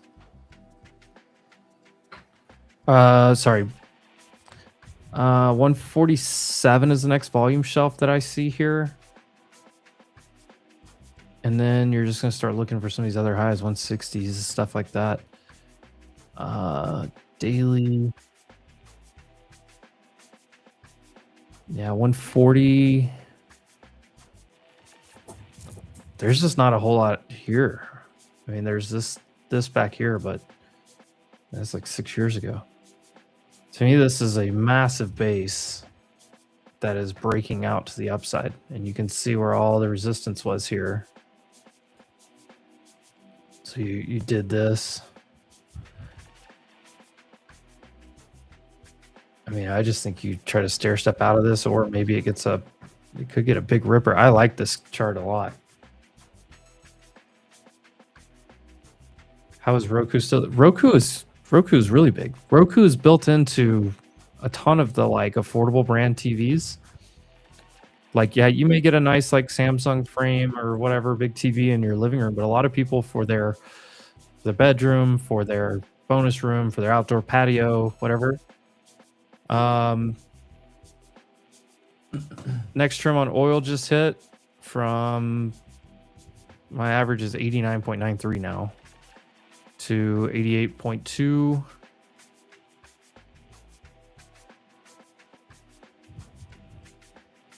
But no, Roku, so you gotta think about like Hisense, like TCL, like all those like people that buy a second TV, or if they have a vacation or whatever, they buy those TVs that have Roku built into them already. So there's like, and especially, and you got to think outside the US as well. But like, even in the US, it doesn't matter, either one. Roku it's a very simple UI. It's built into a ton of those partnerships, those TVs for like the smart TVs. And it's usually those affordable ones. So like, yeah, once again, you may buy a super nice TV for your living room, maybe a second one for your bedroom, depending how well you're doing. But yeah, think about, okay, there you go, like hotels. Think about like Airbnbs. Almost every Airbnb you go into, what kind of TV do they have? Yeah, generic, basic, new TVs, Joe. That's exactly what I'm talking about. They have Roku built into them. Oh yeah, I forgot about the Netflix chart. My bad, Izzy. Netflix does not look good overall. I mean, it's fine like in the bigger scheme of things, but like just shorter term, this is a pretty ugly 200-day rejection. And then you see you came down here, you tried to hold the 50-day, lost it, back tested it, rejected, and now you've got just down sloping shorter term moving averages just pushing this thing. You still have an open gap here. Technically there's another one down here, but you never really got down here to this like 84.5 to fill that gap. But if you zoom out, let's go to a weekly.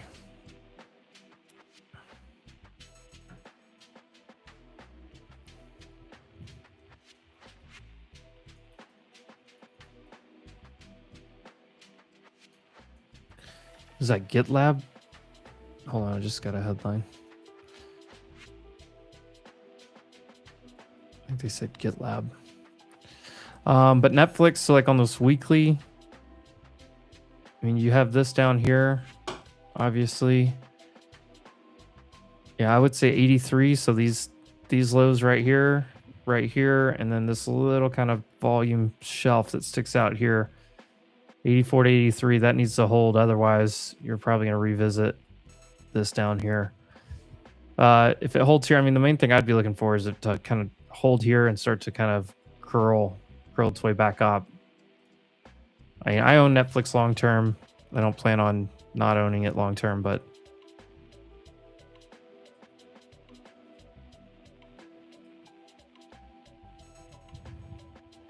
I mean, if it comes down here, I'll just buy more. That's my thoughts on Netflix. There's nothing like super exciting about it right now.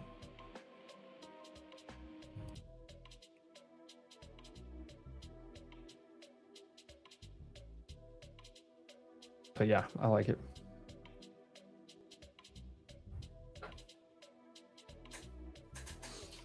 But yeah, it's, I mean, when the indices are doing something crazy, I don't know, you kind of need a catalyst or something to turn this around. So like I could see, like, if you were, if you're looking for trades, like if you're looking at John Deere here, back test of this 200-day holding, this looks like a good reversal setup. This looks like it has something that's going to take it upside on John Deere, for example. Home Depot. Oh, that's Honeywell. Home Depot, huge sell-off down here, worries about the consumer, worries about housing, stuff like that. Came into a huge level down here, huge point of control level, and bounced hard off of that and trying to work its way back up. So I like an idea like that. Something that, like, it's down for a reason, maybe like rates, consumer, stuff like that can turn around. So like we know a lot of consumer stocks have turned around. Apparel, so like Nike, you're getting a big turnaround on Nike here into a gap. So like some things like that I would be interested in that maybe aren't moving with the market. Outside of that, I mean, I'm looking at, tech stocks, maybe software, I guess, could be fit in this category too, but I don't see what the catalyst is on Netflix right now to turn it around. I mean, let it base out, maybe. We'll see. Does Harambe have a crypto coin?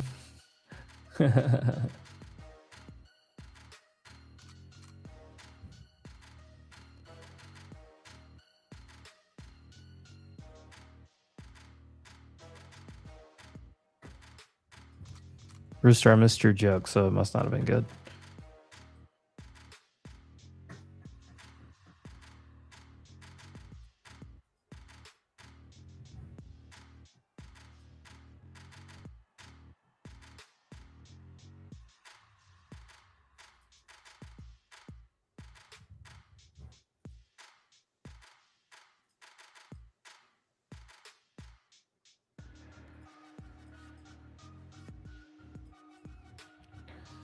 Come on, just rug oil. Just get out of here.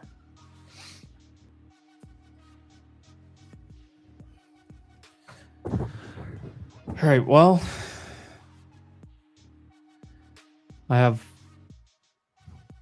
one ES left, or I guess MES. I have one MNQ left and 2 MCL.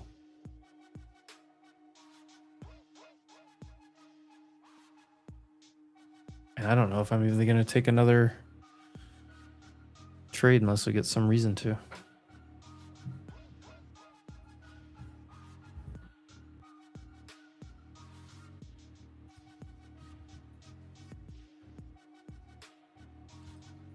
I may not be smart or funny, but my mom loves me. Do I look for pivots to align with fibs? Yes and no. If they're close to each other, I usually go with whichever one's a little bit closer. If I'm trimming, if I'm trying to play reversal, I usually look for which one's further. I don't know if that makes sense. But like I don't have a fib till here. There is a actually. So like this one I put a lot of stock into because this high the other day and this pivot point are like lined up. So there's like 2 reasons that people would take profit there. So I pay attention to that. I don't really have anything here on ES. I mean, maybe if I drew.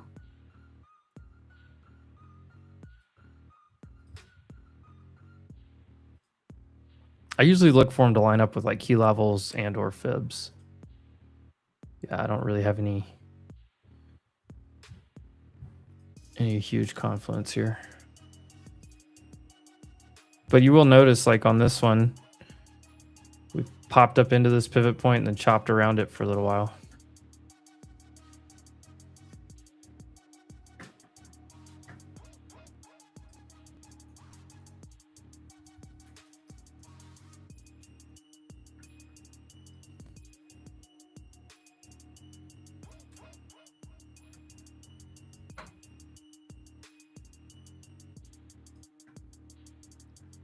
Is it too late to long NQ here? I mean, for risk reward perspective, yes. Does it potentially work? Yes. Also, yes. It's got to come back to the 9. I bought it at the 9 at 12.55. Below, right at 298. I actually bought it again below at 285. So I'm scaling out on these little We're pops. up 560 points.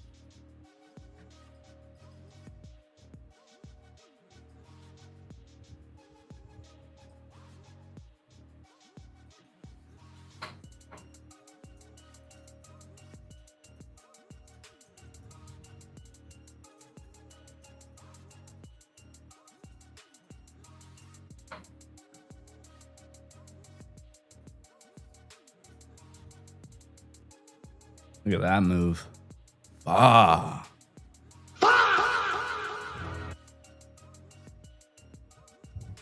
I just heard my emote from across the room. Mm-hmm. Oh, wow. We're at 3:30.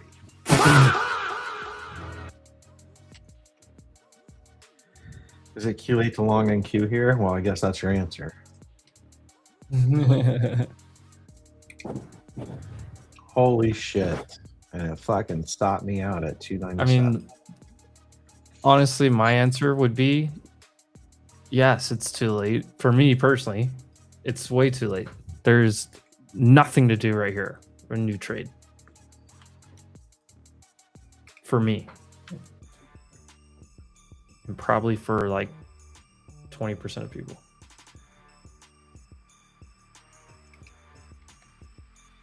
Who in the hell is talking in my ear?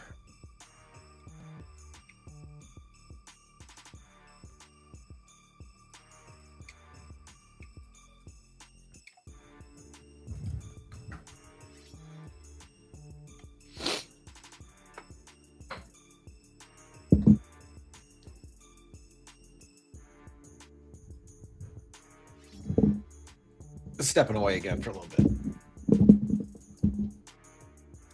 All right.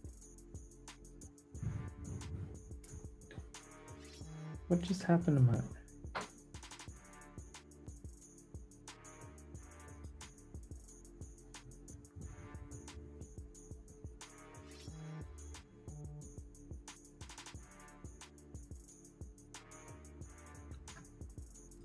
fighting with Claude right now. I'm making it my bitch right now.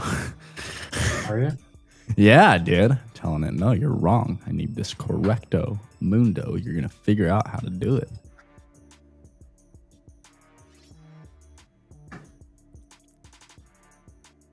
She got it. Sometimes you gotta do that. Sometimes you gotta give it a little push. I'm so mean to it.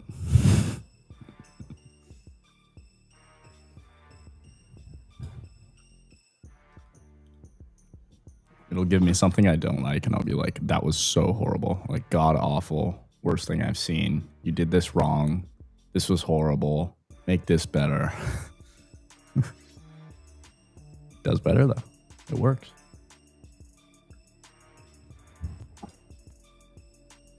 It does work better when you're mean, yeah.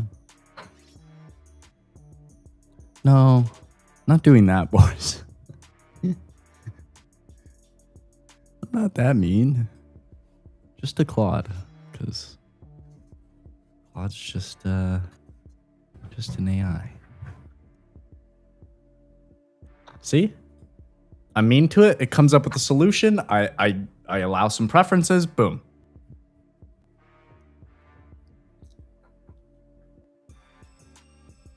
I give her a little push.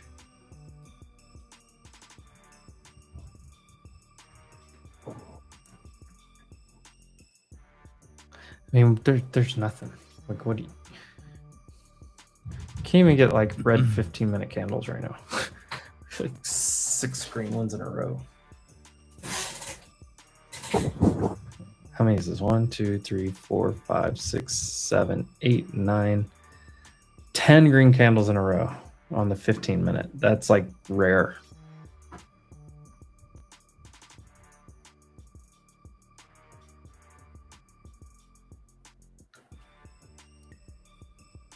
Oh, I'm about to short like very, very soon. Are you? Mm-hmm. Gonna be a bad boy. What are you going to short against? It's gonna be MNQ, and I'm gonna do somewhere in the Like 50s or 80? 50s, I believe.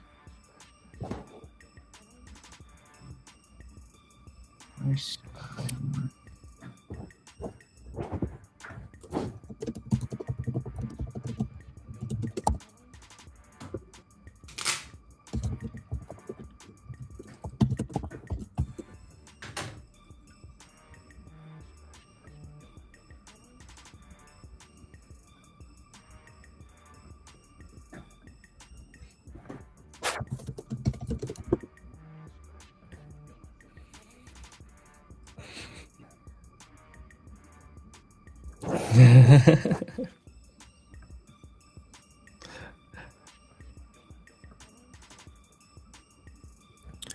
Hey, Juice Box. It's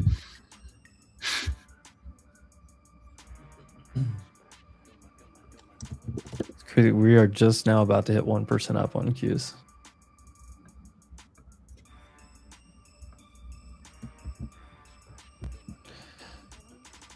Semis. Is everything just strong?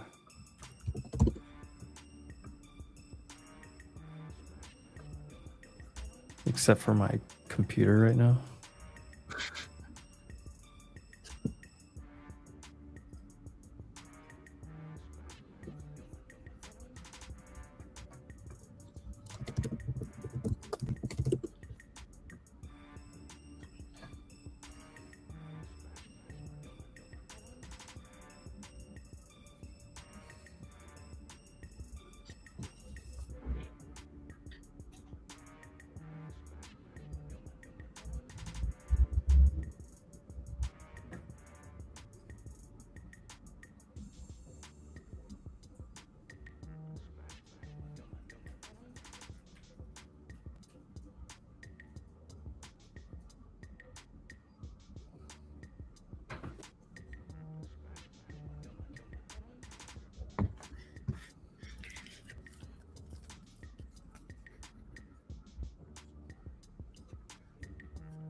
some reason, this Anthropic headline, they're calling out Zoom. I don't know why.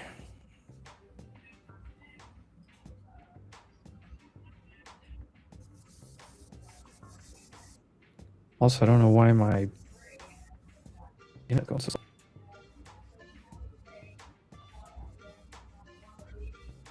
Made too much money.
Must be back because I can hear Knots typing in my eardrum. He's back.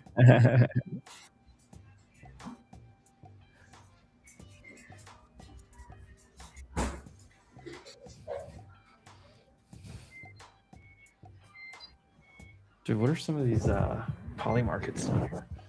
Will GitLab be acquired before 2027?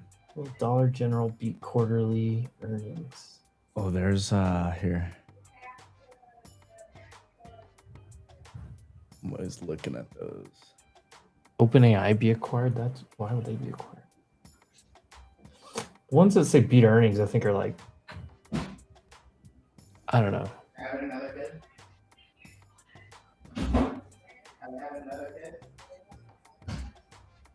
Will Victoria's Secret beat earnings? No. They actually updated their ticker to VSXY. Go bet on Bitcoin, Emp. What's Up or one down, bet? 5 minute? What? Bet the shit out of Bitcoin downside. There's one like US and Iran permanent peace deal by a certain time, like December 31st. There's an 81% chance. Yeah, those are the ones I'm more interested on. But then you look at July 31st, the chances are pretty good for July as well. 70%. Yeah. Now, I mean, I think about it like trading too. Like, you don't want to like take that right now after you just got good news. You want to take it like when there's bad. Like last night, it probably would have been way better. Ideally, for sure.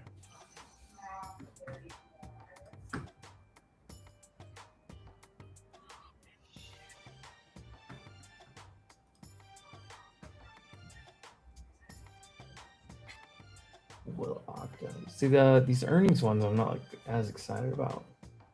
Here we go. Well, silver hit 35 by the end of June. No. There was one if oil would get back over 100 this week, which I posted about. I saw one yesterday. It was like, will this like happen by the end 50-50. of day? And it was 50-50. I was like, yes, this is the kind of coin flip I want to take. I wonder actually what that oil one that I was looking at is at now. Well, silver hit 45 by the end of June. Where is... No. We need to get up these targets a little bit. Will it hit 60 or something? Will crude oil... There you go. Will crude oil hit 85 in May? I like that one. All right, put more clothes in? Yeah. So I did that one, but it was for this week specifically. There you go. Will crude hit a high of 100 in May? Well, that's just free money. Just say no. There's only 2 days left in May, right? One trading day, I guess, technically. But Sunday's the 31st. Fuck, I wish I could find that.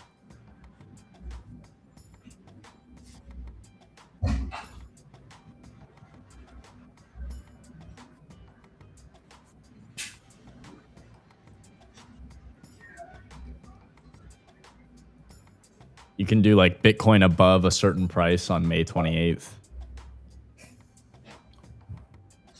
But that obviously already played out. But like they have those. Oh, I'll be right back. I like those.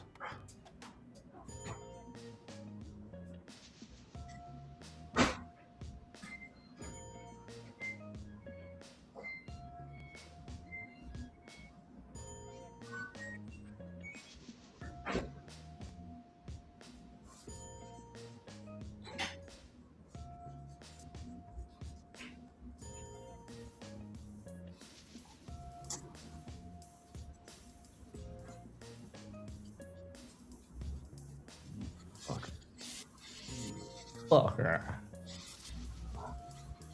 Dang it. I nab it.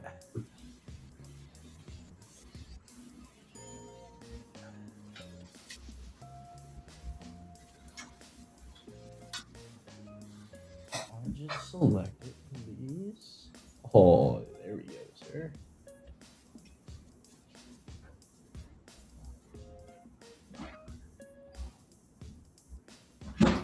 Download. Ah.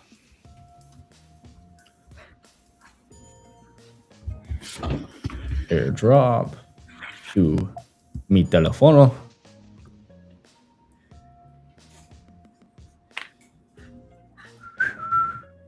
Nice.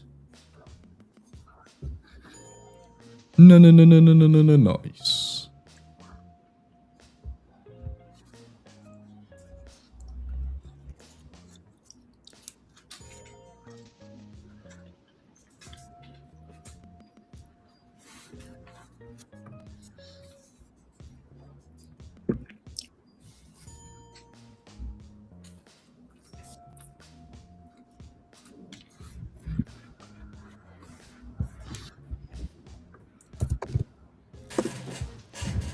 I'm about to heat up some lunch or something.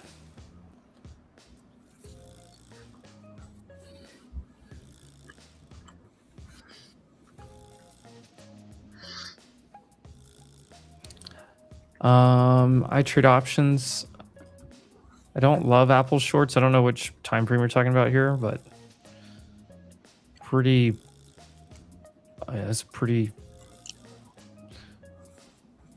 It's just straight through this trend. This is just a hard trend. Plus, there are events coming up in like 2 weeks, 3 weeks, 2.5 weeks. So, probably going to run up into that event.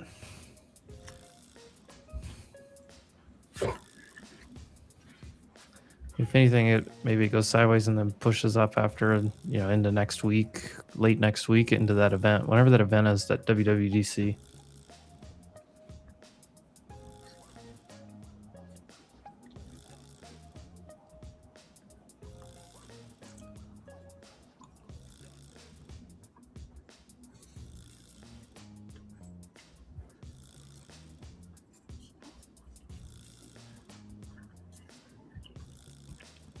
What do you think about Doge here? What do you think about Doge, Ryan? Tell me. What do you think about Doge, bro? Enlighten me. Enlighten Enlighten. All right, let's take a look at old Dogecoin here. Oh, buddy. Hold on.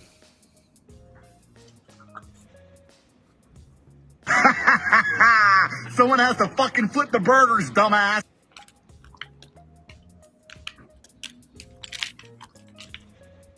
Somebody's got to flip the burgers, and right now it's This is what I think about it's Doge. it's the Dogecoin holders.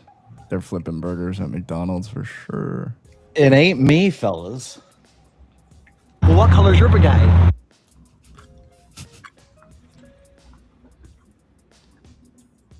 Here's the Doge chart. Jordan, in case you wanted to see my updated analysis. You should post that. It's beautiful. You should post that, please. You should. 100% post that. I don't think we have to say anything else. I think that's enough. Bruh. Perfect. That's my analysis. That's it. Yeah, it's perfect. Is Vanquish worth it? Vanquish is pretty cool if you're in if you're day trade options, or If you day wanna- trade options, it's the move.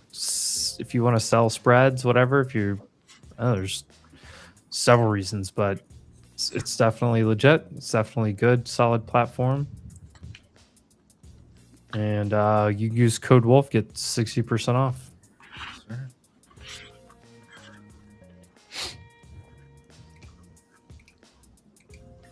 Haters? Yeah, I mean, yeah, definitely. You could classify us as haters on Doge, I guess. When Doge hits $100, Yeah. this is worse than the people that said Bitcoin was going to $1 million. Kathy Wood. Doge couldn't even get to $1 at the peak.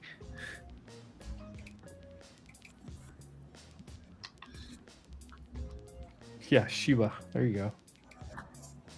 There used to be this little like hot dog, like what would they have? They had like hot dogs and nachos and something else. It was kind of like a little concession stand, but it was like If I'm it was a buying little, any like, crypto, food I'm buying trailer. Bitcoin. That's the only And one. they I were own. sitting on the corner of an intersection in my hometown, and they said like we accept Dogecoin or something like back in the day. And that place was gone within like 2 months. Didn't know. Smoked. We'll accept anything. I will only buy Bitcoin. Maybe you can make a case for Ethereum, but like if I'm buying any crypto, which the crypto that I'm buying is a very small amount compared to like what I invest in like my other assets. But if I'm doing it at all, it's gonna be with Bitcoin, personally.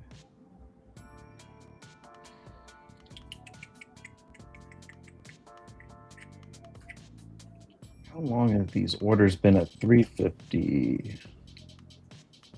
About 9 a.m. Boris, this is the best comment you've put out all day. He said, I noticed high IQ people are called haters in 2026. I don't know. I got a lot of haters that are not high IQ.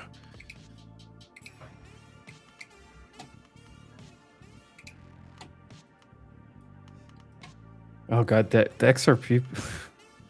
I mean, the XRP people are better than the Doge people, but also not really. I just don't care about any of it.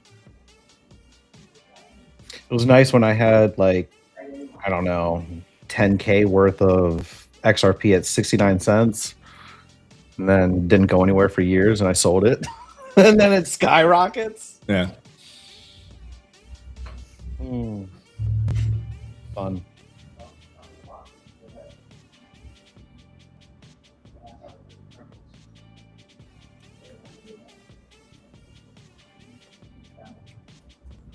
Do we long this?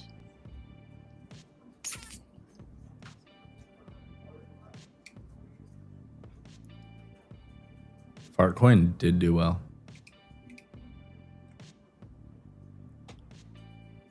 Fartcoin cooked.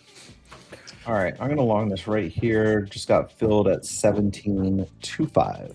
21.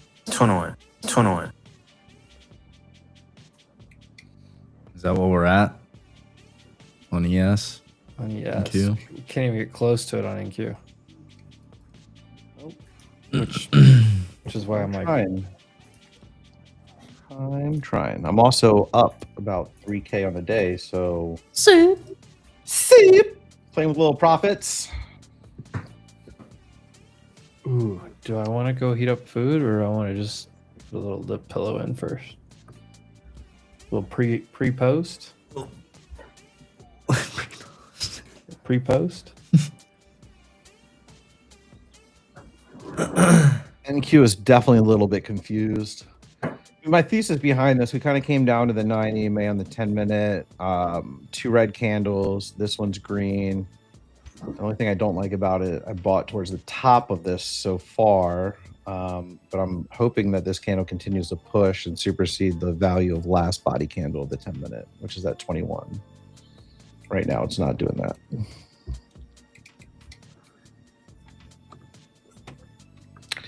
So we manage risk.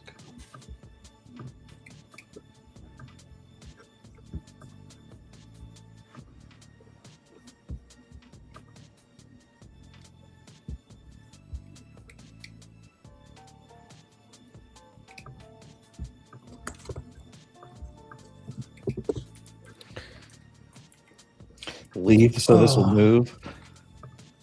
Yeah, I'm probably killing it. No, it's if we need a headline, then I gotta go make some food.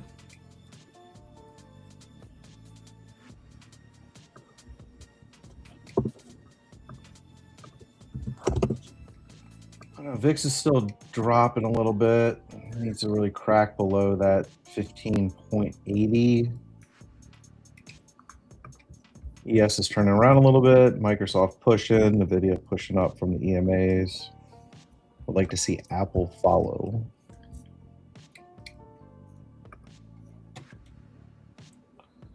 Looking at Bookmap, we've got this band of liquidity right above us at 25. And then Tree 50, Tree 62, and Tree 75. It all seems like they're kind of layering in orders right there. So that's what I'm trying to target.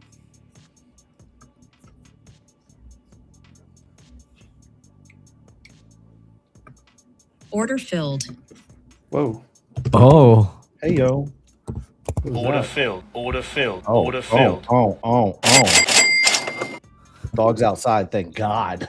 Dude had like a whole panic attack. What was Bro. Was that Like, was that first one a real one? He's like licking himself or something. He's like, what? Order filled? That was funny. Dude. Right here at break even, 17.25 was my fill.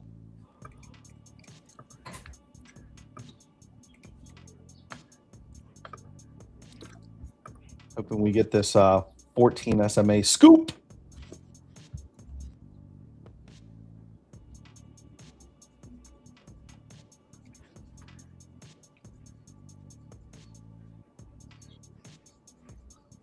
Zoom in a little bit on Bookmap.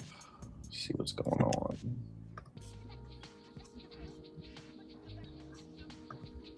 Get these buyers right here.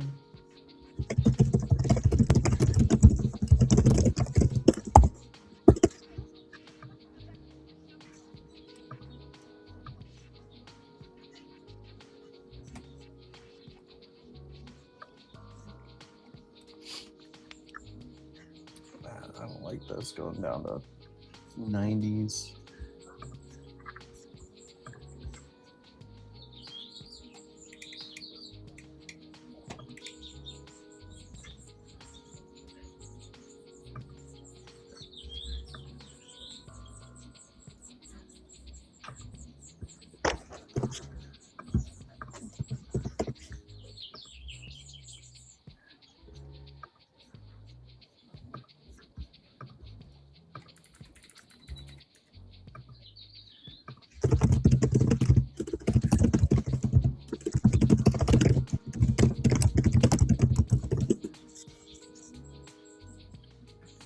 What's this 14?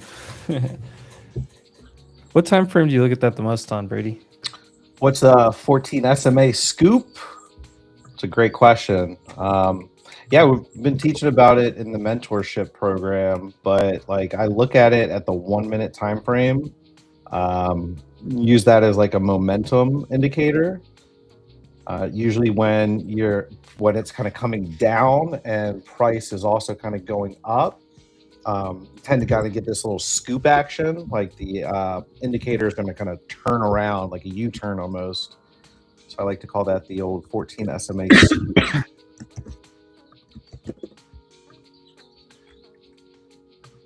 It aligns particularly well when you look at the 10-minute time frame as well, and you're playing the 9 and 21. Either or EMA works. So I was looking at the 9 and seeing some momentum off of that.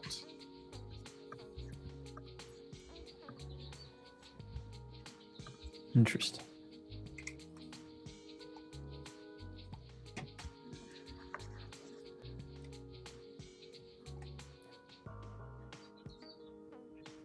But when we get really, parabolic moves, you'll to the upside or downside. I mean, the thing will be pointing straight down or, just straight up. And when it really connects with a body candle, you tend to see some reaction on that candle.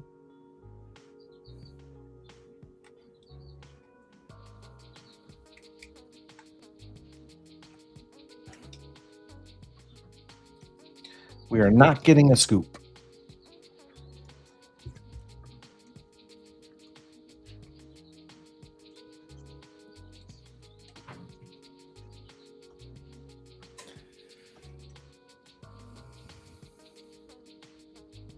My stop is below the 90s. On NQ, I would probably try to buy that. 9. Could just get another contract. We are late.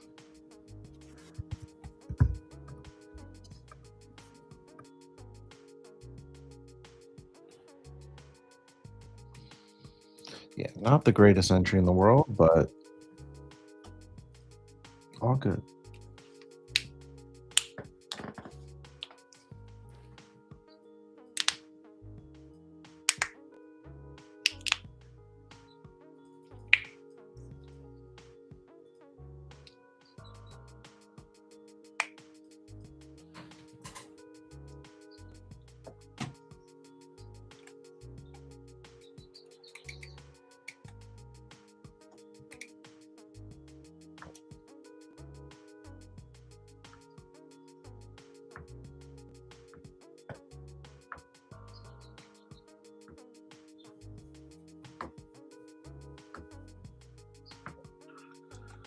Where's oil? Floating right around 89.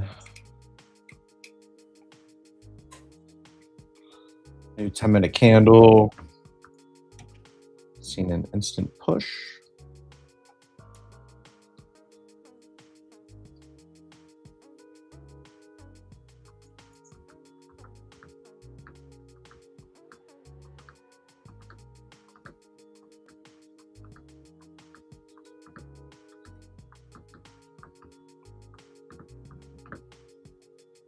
Let's go up and smack that liquidity. Let's go.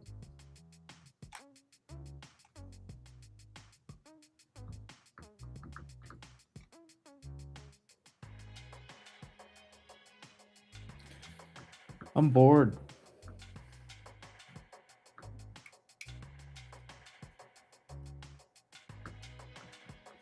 We need a Trump press conference or something. We got Scotty B talking. Is that what I just read? Oh, Scotty B.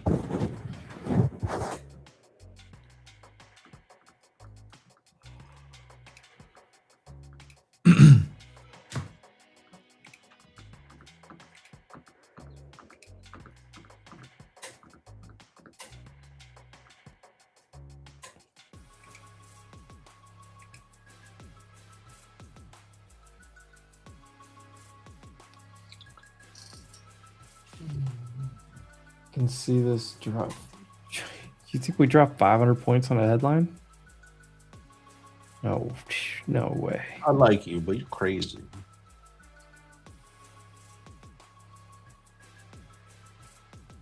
I mean, is there a way? Yes. That way would be five B-2 bombers just took out every bridge in Tehran.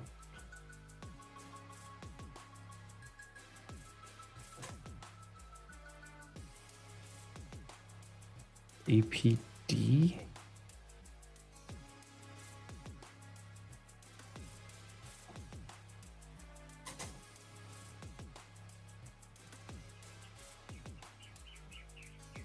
I don't know what this is.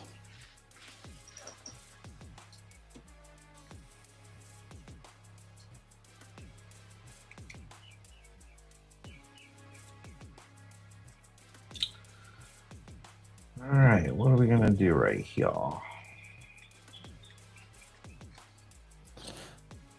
I don't know. Google looks strong still in the 15.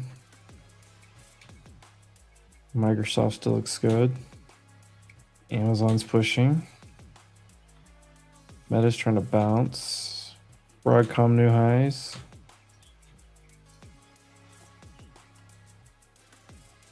Software still ripping.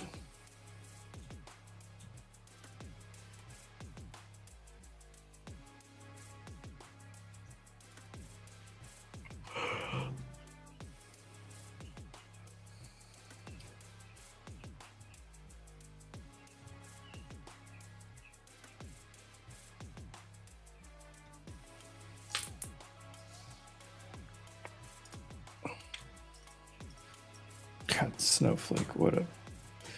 Ooh, Palantir's up 6.7.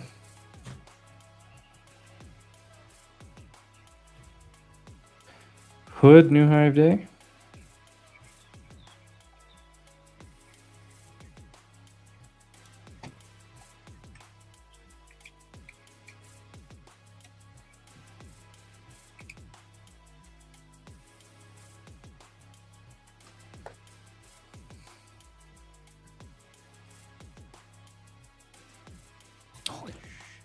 BM&R's a $20 stock at best. It's not even, it's below.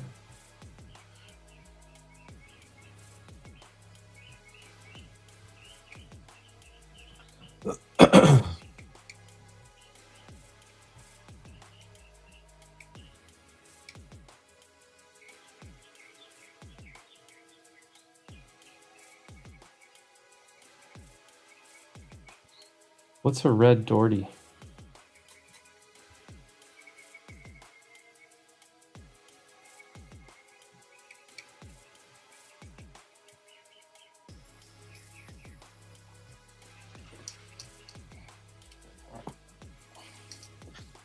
I don't know what that means.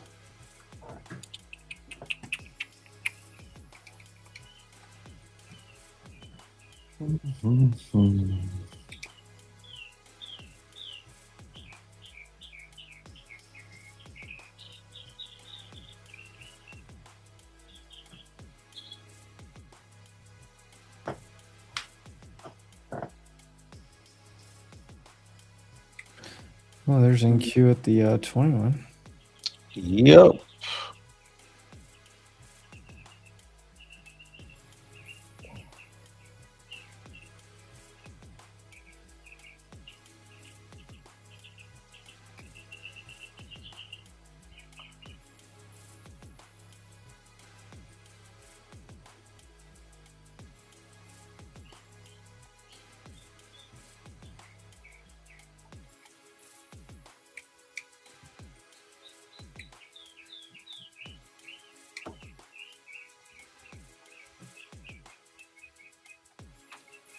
All right. I am not going to like this position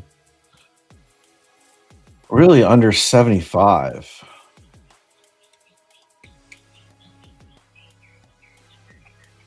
Under 75, I will be flat.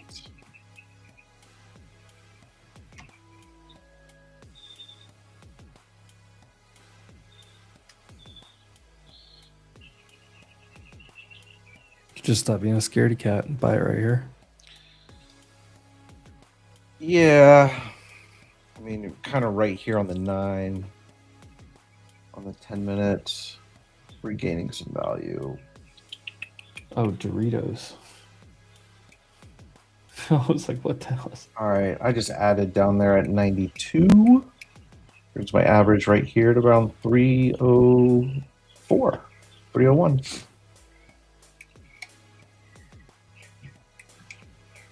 Well, there's a free 10, 15 points already.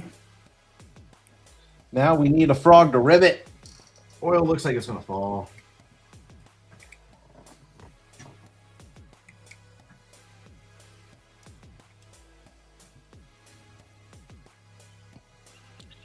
Yeah, I like to see this 10-minute candle push through the 310s up to 320s. We got 3 minutes left in it.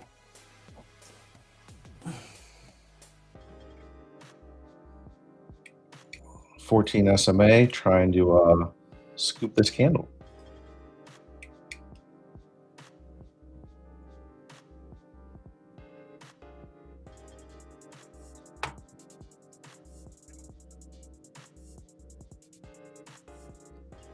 Lemon on Doritos is a weird. Lemon on Doritos? What? Yeah, I don't know about that one. I don't know about that one, bud. That's a no for me. I mean, if it was lime, maybe, and they were spicy, but it's like Sprite flavored Doritos. All right, here's our pop. We're in profits, a good 10 points. Thanks for the ad on that, Emp. You're welcome. I'm looking for 318? 318, 320 is the trim. Yep. Here we go.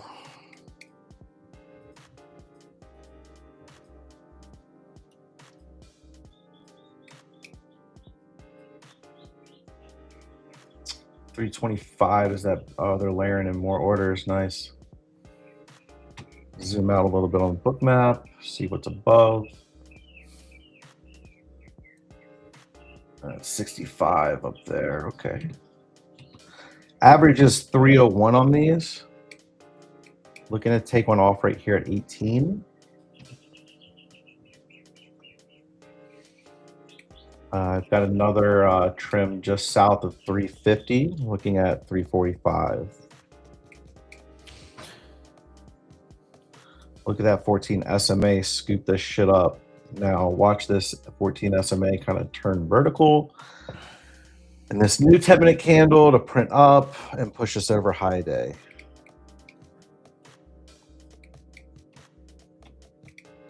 That would be utopian trading. Does it always happen like that? No. Well, what happened here, Shy?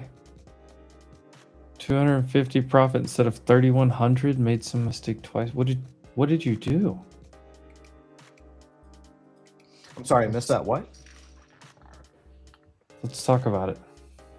Oof. Closed the day with just $250 profit instead of 3,100. Made some mistakes twice today. Okay, well, let's talk about it. Yeah. Yeah, which mistake? What was the first one, and why'd you do it again? And I assume you're talking about Palantir. Palantir. I mean, here's your. It's pretty clear what you have to break.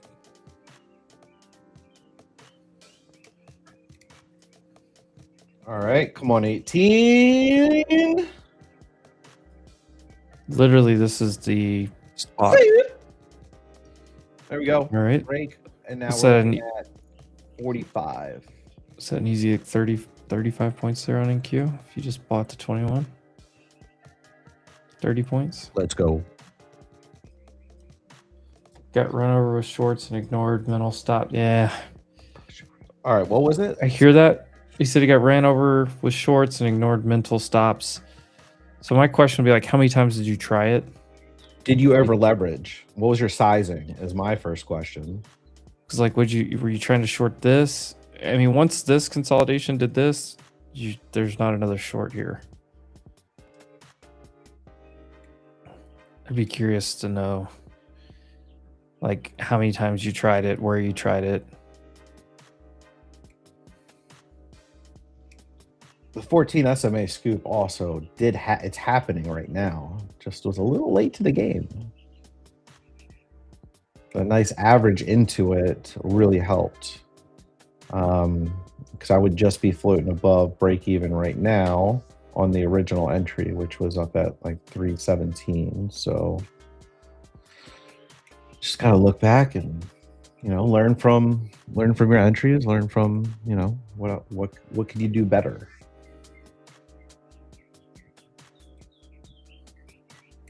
So ignoring your mental stops, yeah, just maybe next time just put Yeah, them well, in let's talk place. about that. Let's not ever do mental stops. Especially when futures. things can get crazy. Just don't ever do a mental stop. When you enter with a bracket order that puts, even if it's 300 points of room on either side or something, put some type of bracket around every position you ever have. And then if you want to, then adjust it. Once you enter the position, say, okay, I am wrong if price goes past this spot. So let's put a stop there. I mean, worst case scenario, it wicks you out and then starts to go back in and you just get back in instead of just going another 50, 100, 150 points against you. And here's another just rule of thumb. So mental stops never is, I just never. And then you're shorted it several times. You come into an area or it's either, hey, this came into an area and I think it's going to reject or snap back from here. If it's, if you try it once, it didn't work, you try it a second time, it didn't work, like slow down and just wait for break of structure, some confirmation, a reversal pattern, something. Like but trying it multiple times, you just literally just cut yourself to death. And you probably are saying, oh, well, I lost 400 on the last trade. So then you like size up and try it bigger to get that one, get both trades back. And then you just can literally start spiraling. That's where tilt happens. But yeah, I mean, take a few losses in a row, 2 losses in a row, walk away, just come back and reset. Or price comes into an area. If it doesn't immediately, you don't get the first response. If you get stopped out, like if you try the area twice and it's not working, just wait for price to get away from that area. It's just a good rule of thumb.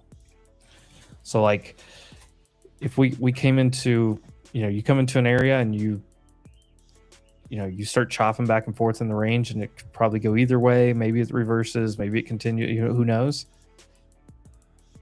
Just wait. Say, okay, we'll wait till it gets away from here. If you try it that many times.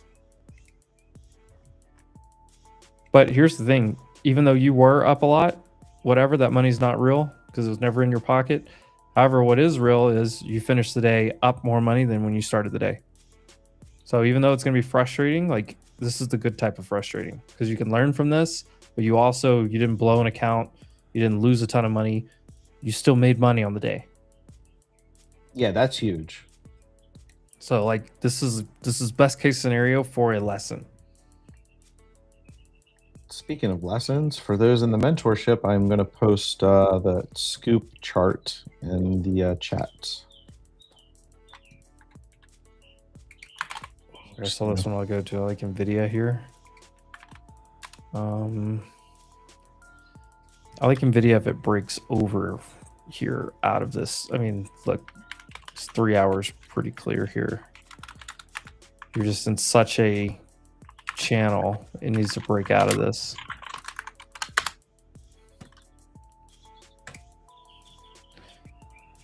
So like right now, here's a great example of just market structure for NVIDIA. And I can zoom out even further if I need to, but like here's the last, 1, 2, 3, 4, count today, it's 5 days.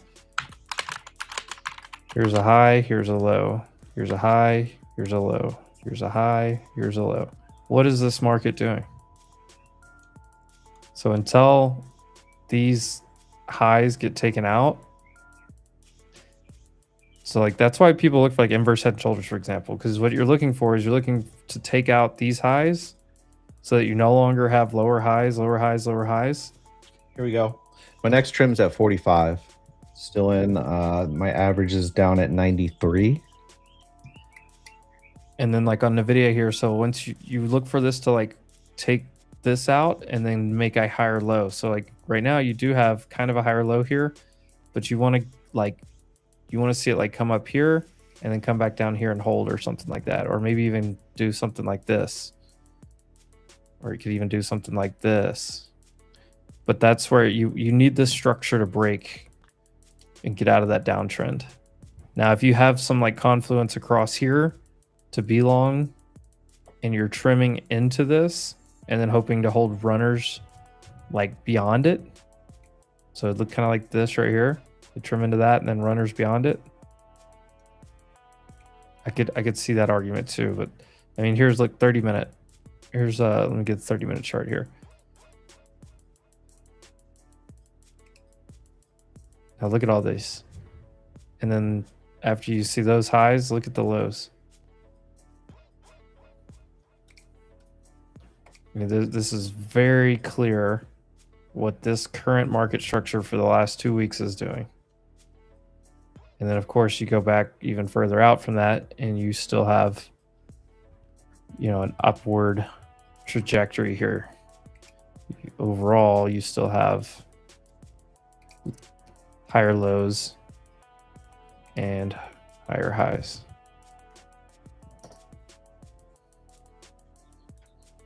Now, if you came back up and did like a rejection here, like this, then yeah, there's your, you know, that would be your change of structure that way in the bigger time frame. Gain train just rolled through. What are we doing? What's Tesla doing? Tesla looks good here. Yeah, afternoon move. Pretty high and tight flag here. You get a little push. Wow, Microsoft. 443. Microsoft finally do it? Oh, Stephen Hawkins. What are you doing? Mr. Hawkins just showed up today for the first time. VIX absolutely just dropped. What's going on, guys? What's oil doing? Oil did nothing. Okay.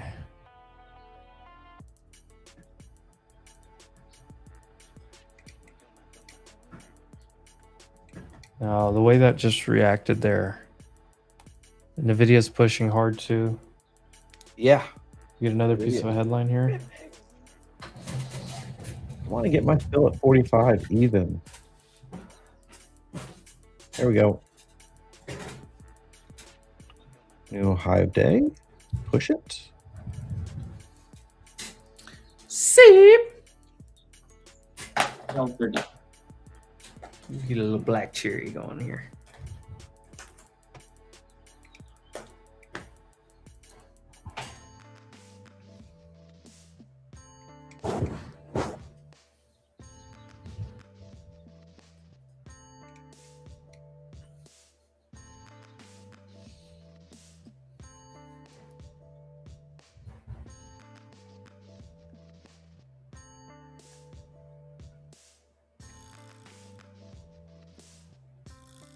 Your last one's at 37 or 376.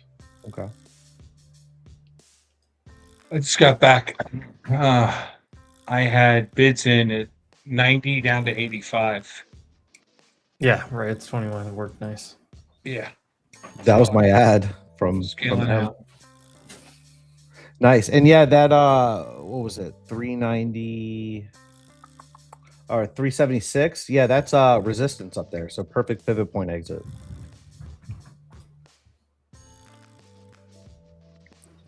Yeah, it's also the previous all-time high, the overnight market. Yeah, it lines right up with, what is that, R2?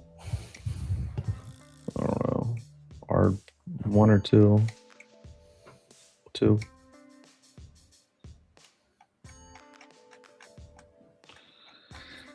Oh, it's just edging this 45. Frank, you just take them off right there in the 30s. I sure did. Nice. You know me, I don't stay long. Especially in a trend day like this. I mean, I don't want to watch it go back to the 9. I can lock it in. Mm-hmm. Yep, that's where my stops are. Oh, we just missed my trim on that little pop. 44.50. I'm at 45 even.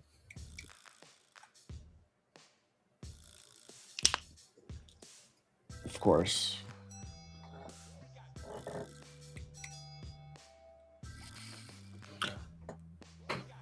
Well, NVIDIA continues to do it. Apple's just falling. NVIDIA's ripping. NVIDIA just blew out.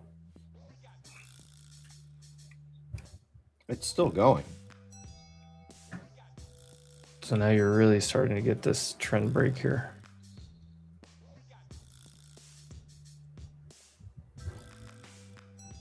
And NVIDIA looks good to break this downtrend.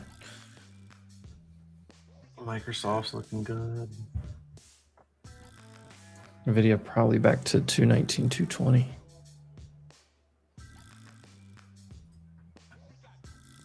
Am I still short? Yeah, I still have one piece of oil short. I didn't add anything. I probably should have. Should have added more right there on that pop into the 89. Do you see this Grinch finger on NVIDIA? My God. That's what I'm saying. Oh my Lord. 215.50. That's the bottom of a zone I have that goes all the way up to like 218. This thing could really get going. I don't see any news. The news is they didn't want to fill me at 45. The news is bull market.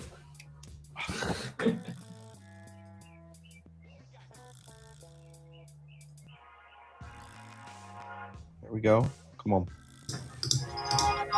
Choo choo.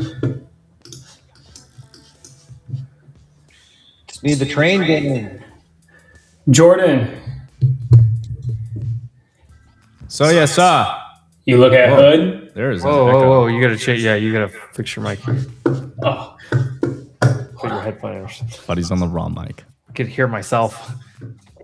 Is it better now? Test 1, 2. No. Testing. No. Still loud as shit. It's like your speakers are coming back through the mic. What the fuck?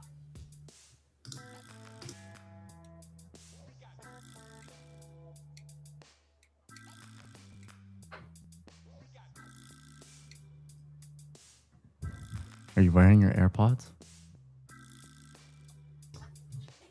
No, I'm not wearing my AirPods right now. That might be the problem. Definitely echoey.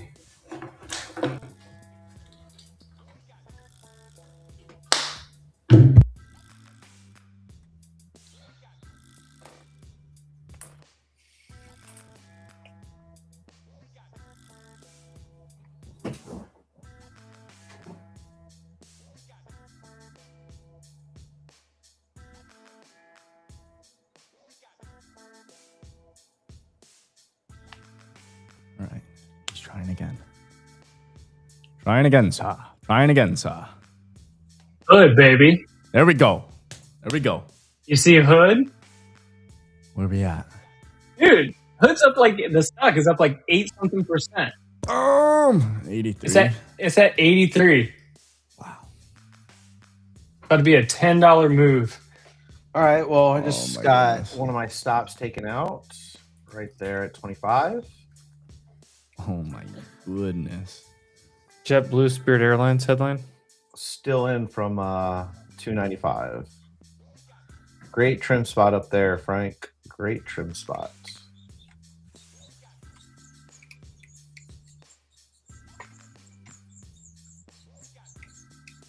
Or exit, I guess. He took a full exit. And my last one's just under 20. So I will be flat if we get under 20. All good in the hood. Another one. I'm pretty close to just hitting the flat all button for the day. Oh yeah, I mean this is my last trade, right? Is it? Exit all positions and cancel all. That's my. I my mean, favorite button. I'm up pretty nicely, so do we push it? All right, I just got stopped. Now you can hit me with a fa because it's going right back up.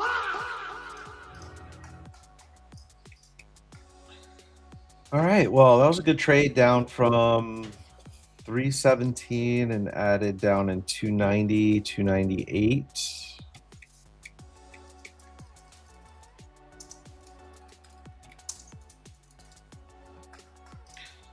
Now we're flat. And I should lock my account.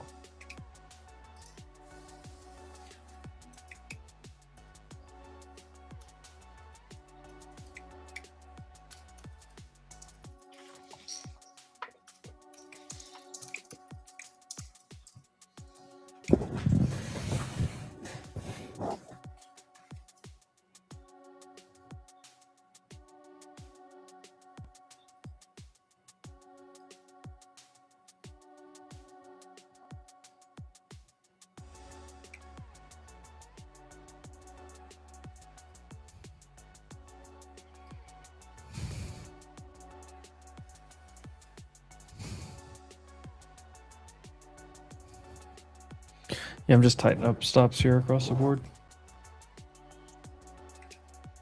Yeah, that last $150 is one of the toughest for whatever reason. About to get an hourly close.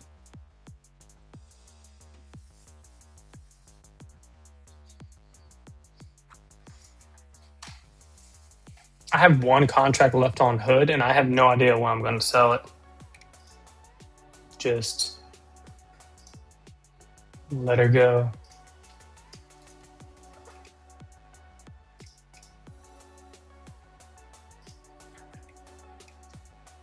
About to have a 10% day. You're about to have 10% day? Hood is about to have a 10% day. Oh. My account that I traded Hood in is up 8% for the day on the entire account. Nice.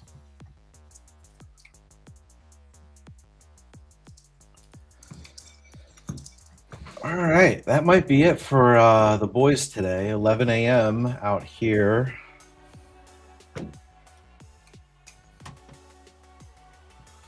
Why do we trade? So we get the flexibility and freedom to enjoy the things we like to enjoy. So I'm signing off. I'm probably going to do the same here in just a few minutes. Because it is now 88 degrees and full sun outside, and my family left me to go enjoy the weather at the pool. Oh, like, see ya. Go make some more money. Yeah, right. Upgrade the golf cart a little bit more. They're like, nice trade on Hood, Dad. We're going to go to the pool, so. Nice. All right, well, I'll catch you guys on the flip. Peace. Later, Brady. Hey, Brady. Later, Brady. Later.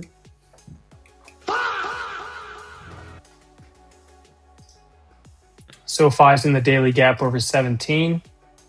Anyone took the calls with me, the leaps for January 2027 at 232, they are at 272.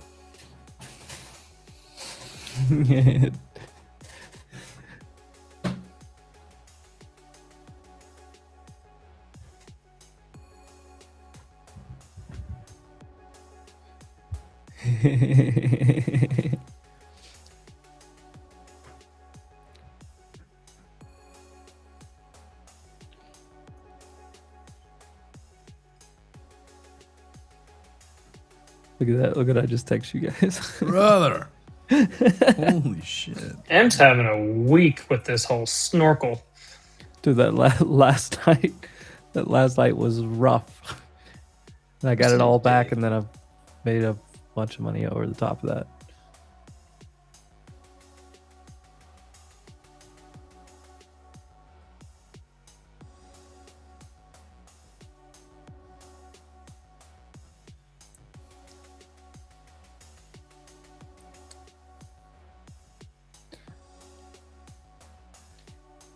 What does this look like for the whole week? I'm about to hit plus 50% on the account.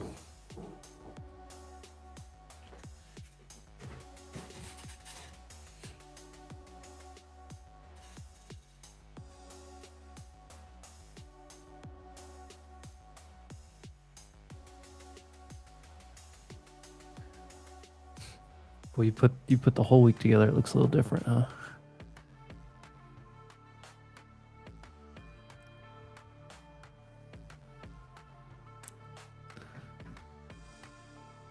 Here's the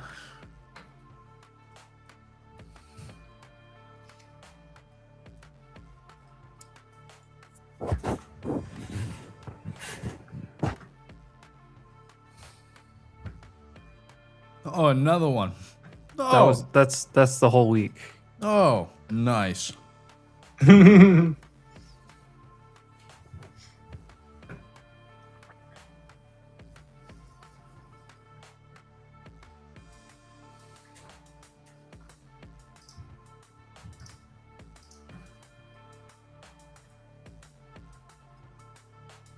Will we get Scott Bessent here in a minute?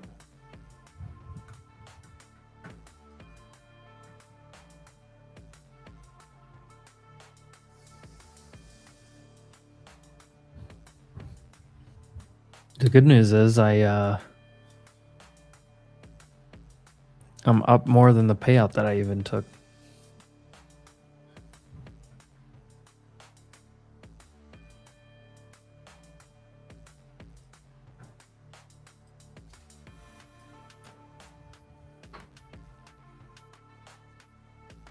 Yeah, I went for a little swim last night too. I was down like 8 G's, and then now I'm up 6,500 across like 8 accounts. It was fucking wild. I'm kind of tired. The funny thing is, I was like, I'm never trying. Like, I'm done with Globex, and then I just saw it like drop straight to my next level on the little news headlines. I was like, I'll go long here and go to sleep. Well, I trimmed some and then went to sleep. But 500 points.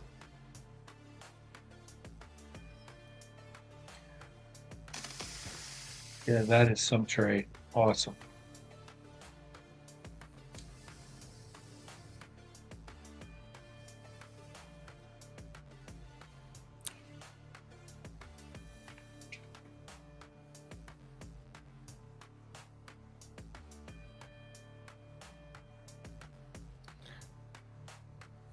It's weird. It's Thursday. It doesn't feel like Thursday.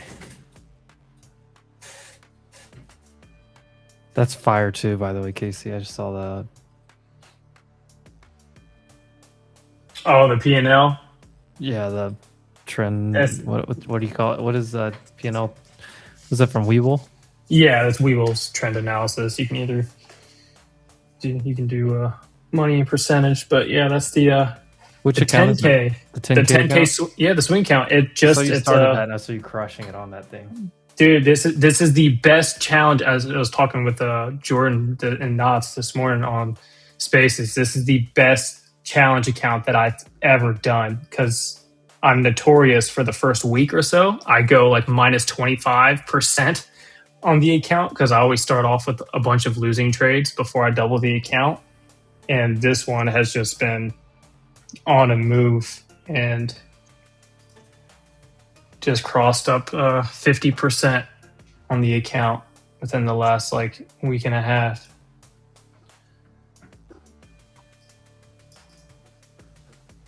Absolutely. I don't know how to pronounce your name. Gosaravan? Gosaravan? Go Sarah Van. Sarah? Go Sarah Van? So if I turn off these, here, let me go to like an hourly chart here first. So this right here was your high 29,782. was your high from Thursday the 18th. And if we just hide everything here, this was the high here. You come straight across. We came back and held it once here, made a big push, and then we, kind of stair step back down. But last night, you look at this, last night, it just started just free falling hard into that same level. And if let me just delete this for a second. So it started free falling on headlines down into this level. So it took out all these lows. It came and it hit right on that 782. And like it wicked through it, but if you look like here at the 15-minute, there was not a 15-minute that ever closed below this. So I took longs here. Actually, I took longs here. I trimmed. I added them back. I trimmed. And then once it ran back up, I trimmed right here. I think I trimmed somewhere in here when I went to sleep. It was like 1 a.m. I don't know. I trimmed somewhere on here after this big run off of my level, and then I just left runners.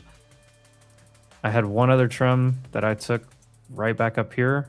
No, I'm sorry. I had two other trims because I trimmed one here and I trimmed one at like, I think right here, previous day's high, which was like 400, or was it 300 points, 400 points? I don't know. And I just left the one runner that I got long last night down here, free runner, and it just kept going. There was no reason to ever get out. But it was pretty simple. Just, hey, here's the previous, pullback and the previous high. We broke out of that. We back tested it once overnight. What was that? Tuesday morning, I guess. So kind of in the holiday day thing. And then last night we came down into it quick. Okay, well, there's an area it bounced here before. It was previous support, or previous resistance turns to support. And then there you go, right there. Plus, we'd already fallen pretty big amount. So I was confident we'd at least get the bounce back to here, and I was really hoping for this. Good afternoon, everyone. I had no idea that we were going to go this high. Good. But like to say it's a pleasure to be I was here in the today. position. This is There was no reason to get out, warm-up so I for just held it. my Senate and House hearings next week. Short now and get 2,000. I don't want I don't think anyone we're going down yelling, 2,000 reclaim points. my There's time. nothing that tells me we're going down 2,000 points Let's right now. start out with Trump accounts. Trump accounts, I believe, are the most important benefit for young people since the GI Bill. Today, the app is now available on all major platforms, bringing the president's vision directly to American homes. Nearly 6 million American children have been signed up for Trump accounts, which will launch on July 4th. And I would encourage all of you to go to trumpaccount.gov to sign up. We had a historic tax filing season. We passed the largest tax cuts in American history. Oh, M got rubbed. An increase from last year, and importantly, very importantly, 62 million returns, 44% claimed at least one of the president's signature tax cuts. No tax on tips, no tax on overtime, the reduced taxes on Social Security benefits. 85% of our seniors paid no taxes, and the auto deductibility on loans for American cars. And to remind everyone, Democrats, every Democrat voted against those programs. We've had sustained and resilient GDP growth. Real GDP has risen 2.6% over the past 4 quarters. Atlanta Fed's GDP now predicts 3.8% for this second quarter. The U.S. energy dominance, part of our resilience Just stems from our energy dominance. Natural gas just is want to down, stop out of the rest of I my believe, and the oil futures market short. is showing us My oil last will be one. lower than pre-conflict levels. Only thing I we are have more is resilient to energy price fluctuations due to well, I'm President closing out of Trump's everything. I'm leaving energy one in dominance yes just and to the see if we can regulatory get agenda. that new high The of day. United States is now the world's Already a new largest high of energy day. exporter. The United States has never exported so much energy or produced so much energy. Main Street prosperity, the average 401k is up almost $30,000 Since President Trump's inauguration, President Trump RX has already saved Americans over $600 million. I'm sure all of you will want to report on that. And the unemployment rate remains low at 4.3%. So with that, I'm happy to ask the questions. I will mention 3 weeks ago, I got an honorary degree from the University of South Carolina. So if you really want to get a question, you can call me Dr. Besson. So, Okay. Accounts. You know, there's a lot of people, a lot of working class Americans that maybe don't have the financial expertise when it comes to stock markets and investing in general. In what ways are you guys simplifying this for all those Americans so that it's not just for one class of people, but all Americans can have it? Well, that's a great question, because 38% of Americans have no exposure to equities. They don't share in the great innovation, the machine that is the American economy, our great capital markets, which drives our prosperity. So if your child is born during President Trump's administration, Treasury puts in $1,000 as a seed investment. We've also created 6 learning pods. So you can go online to the app that went up today and learn. And I think that this is going to be, I've been a big proponent of financial literacy, and I think this is going to be one of the greatest real-time financial literacy educations in history, because it won't be, there's a street in New York called Wall Street. This is what I don't really understand what happens there. American family is going to be able to look on their phone every day and see, and I think it's going to drive people to try to understand what they've got here. I think we're going to create a generation of shareholders. Ed? Thank you, Mr. Secretary. I guess first, well, we're starting to see this disruption of the oil supply and through the Strait of Hormuz affect economic data. First, is there a deal on the table for a 60-day ceasefire to continue that? And then second, how fast could inflation then recede or retreat, or is inflation sticky? Because the PCE was at a 3-year high.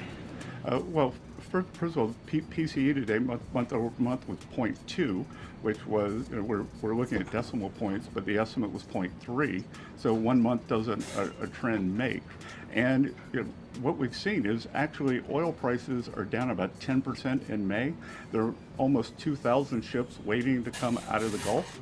And I think the oil market is going to be very well supplied on the other side of this, and that we could see prices come down very quickly. We saw the UAE leave OPEC.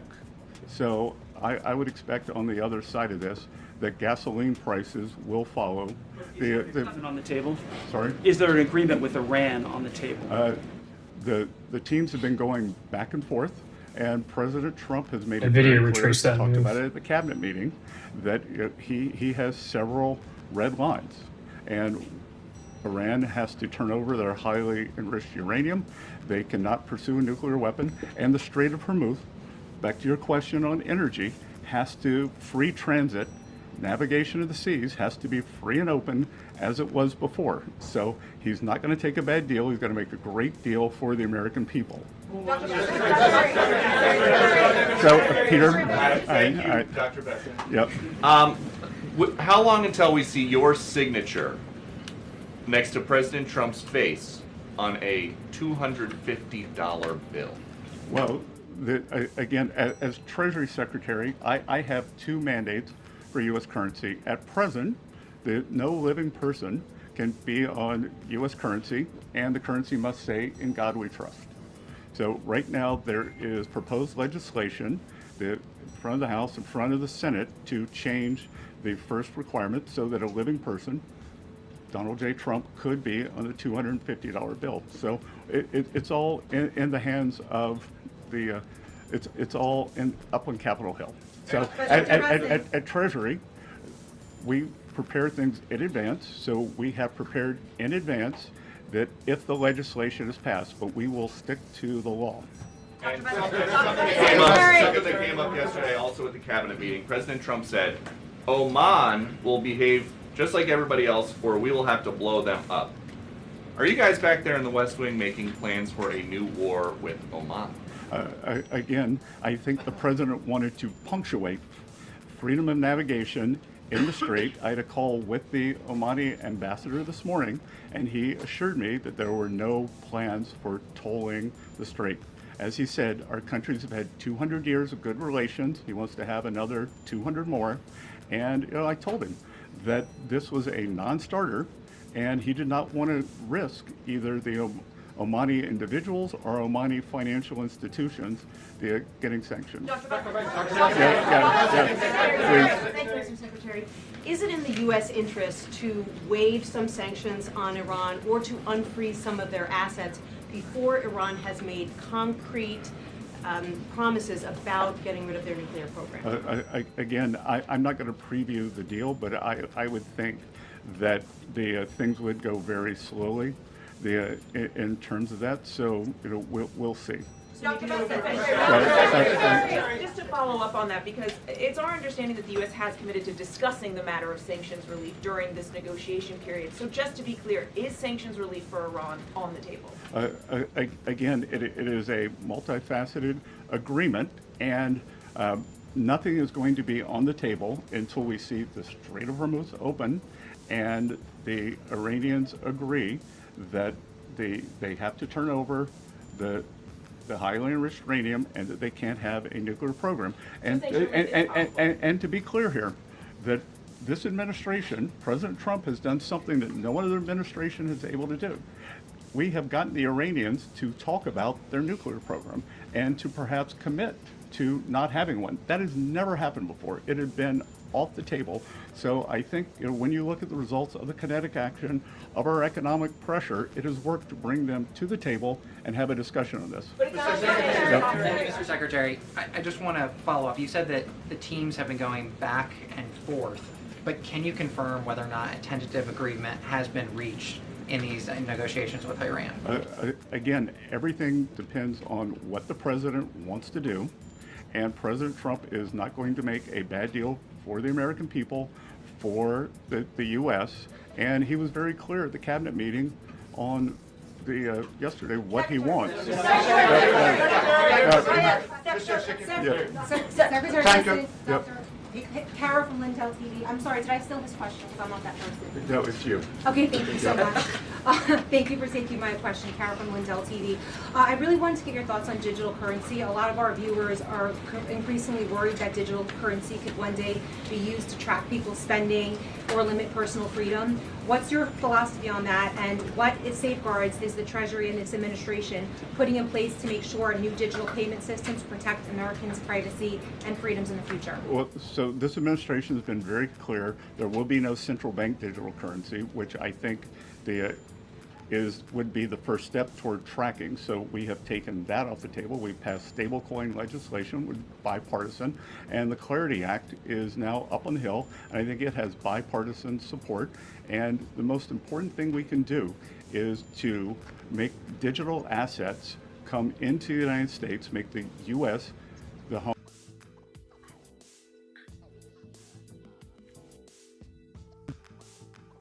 You look at digital assets, all the nonsense that happens, all the things you read about, that's because it's the wild, wild west offshore, so we got to bring it on shore. So I would encourage the House and the Senate to get ClearEdge done. Jack? Tasnim, Iran reports by Western sources saying MOU between Iran and U.S. has been finalized is not true. Rolled over now into this weaponization fund over at DOJ. Wanted to get your comment on the decision process, as much as you can tell, how that settlement came to be, how it was rolled over to DOJ, and then the process for those funds now as it's played out. Good. So thank you for the question. This is going to be the only question I'll take on this matter today. So there's ongoing litigation, so it'd be inappropriate for me to comment. President Trump is a great American who has endured more than 10 years of nonstop harassment and weaponization from the federal and state government actors.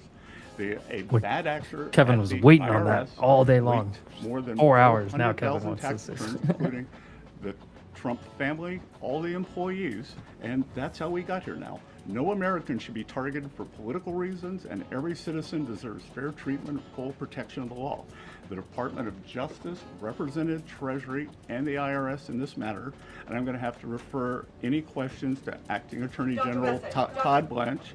So. Thanks. So President Trump has said that we can expect interest rates to come down very quickly a number of times. Yeah, I love you too, Kev. But the market at the moment probably does not expect any rate cuts this year. You know, JP Morgan said this, Morgan Stanley, and so on. So who is right, the president or the market? Well, I think. I believe that we will get through all the hot this topics challenging with Scotty period B. now. On higher prices. On the other side of this, I've said publicly that I think we'll be back to substantial disinflation. But most importantly, I think we've got the Warsh Fed now. It's a new day at the Fed. The Treasury Secretary and the Fed Chair have lunch or breakfast every week. I had my first breakfast with Chair Warsh this morning, and I believe that he will do the right thing to balance inflation and growth.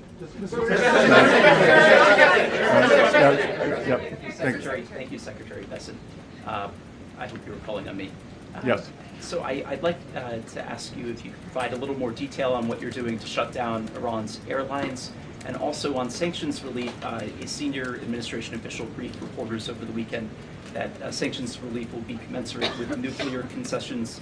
But at some point, if the enriched uranium is given up, should we expect pallets of cash to be flown to Iran? Could you describe how that looks? Well, a couple of things. On the airlines, one thing that we're not going to do is restrict movement for religious reasons. So Iranians who want to make the pilgrimage to Mecca or Medina will be allowed. We will also allow valid humanitarian reasons. But the other thing we can do is that when these airlines fly, they have to be refueled. They sell tickets. They pay landing fees. Anyone who accepts those, we will sanction. So they should be very clear that the state-owned Iranian airlines, they are outlaws and cannot do this. Secretary. Since you're the White House briefer today, I know you've been asked this already, but I'm wondering if you can just confirm on the record that there is a tentative deal that has been agreed for a 60-day extension of the ceasefire and then a continuation of nuclear talks. Again, it's always a mistake to get out ahead of the president, so it is all going to be the president's decision. I think that we can see that the president very clearly stated his three: the open the strait, highly enriched uranium, no nuclear program. So are those things part of the temporary deal right now, sir? Are those three aspects that you just outlined part of the temporary deal that has been agreed? That if there can be no deal without those, why would there be a deal without those? Mr. Secretary, thanks so much for taking the time. President Trump at the cabinet meeting said he thought that reducing fraud would help to balance the budget. You put out the goal of getting the deficit to 3% of GDP. What's your timeline for achieving that? And how do you think what can you say to make the markets, given where rates are, like kind of process kind of what your plan and agenda is? Well, the GAO numbers, not my numbers, believe that there's about $500 billion a year of fraud. So could we very quickly get $250 billion of that? The budget deficit is approximately $1.8 trillion. So that would reduce the deficit substantially. If we could get that $500 billion number, I think it would engender confidence. You'd probably also go into a virtuous cycle. All right, guys, I'm headed out for the day. I'll see you guys tomorrow for the FAFO Friday live stream. Y'all have a great rest of your day. Take care. Love you, QC. We actually had Love you guys. fiscal contraction. Just to remind everyone, we inherited the worst budget deficit in history when we were not in a recession or not at war, 6.7%. We brought that down to about 5.5 or 5.4% this year. I think we can stay on a good trajectory. Mr. Secretary, without an executive order, does the U.S. government have adequate defenses in place to address the risk created by Anthropic's new AI models? We have great collaboration between all of the labs that have the large language models, but between the U.S. government and the labs. So, Thank you, Mr. Secretary. Is me? Okay. Thank you, Mr. Secretary. Appreciate it. First, did you speak with the president before this briefing? Did he show any willingness to this 60-day ceasefire extension? I haven't seen the president today. And then I just want to follow up. When can Americans, the average American, and can the U.S. economy work for the average American without a deal with Iran? Again, I believe we've already seen oil prices come down substantially. We are pumping more oil than we've ever seen before. And as I said, these are short-term challenges that we will get over, and I think we'll move forward. So, in the white? Mr. Secretary, just to follow up. No, in the white. Oh, thank you, Mr. Secretary. Appreciate it. Given how much this upcoming midterm election will hinge on the economy, what did you think about President Trump's comments in the cabinet meeting yesterday saying he didn't care about the midterms? So you're calling President Trump a statesman? You're saying that he is taking a statesman-like position, that he has a core belief, and he believes that the most important thing is for Iran never to have a nuclear weapon. So I believe those things can be true, that we can do well in the midterms, that we perhaps have the makings of a deal here, and I believe that, and look, the economy, that it is challenging now, but unemployment is still low, tax refunds were high, and consumer spending is still quite high. So in my private business over the years, I always looked at what were consumers doing, not what they were saying. And I'm in constant contact with the banks, and every income quintile is still doing well. Amen. Thank you, Mr. Secretary. On the $250 bill, Mr. Secretary, you said the legalities of it are up on Capitol Hill, but I just wonder what your opinion is personally. Do you think it's a good idea for the president to put his face on America? Again, the president doesn't do it. The House and the Senate have to do it. Secretary Bessent, Secretary Bessent, what are the remaining assurances that President Trump needs to see in order for him to sign off on the agreement with Iran? I don't think it could be clear.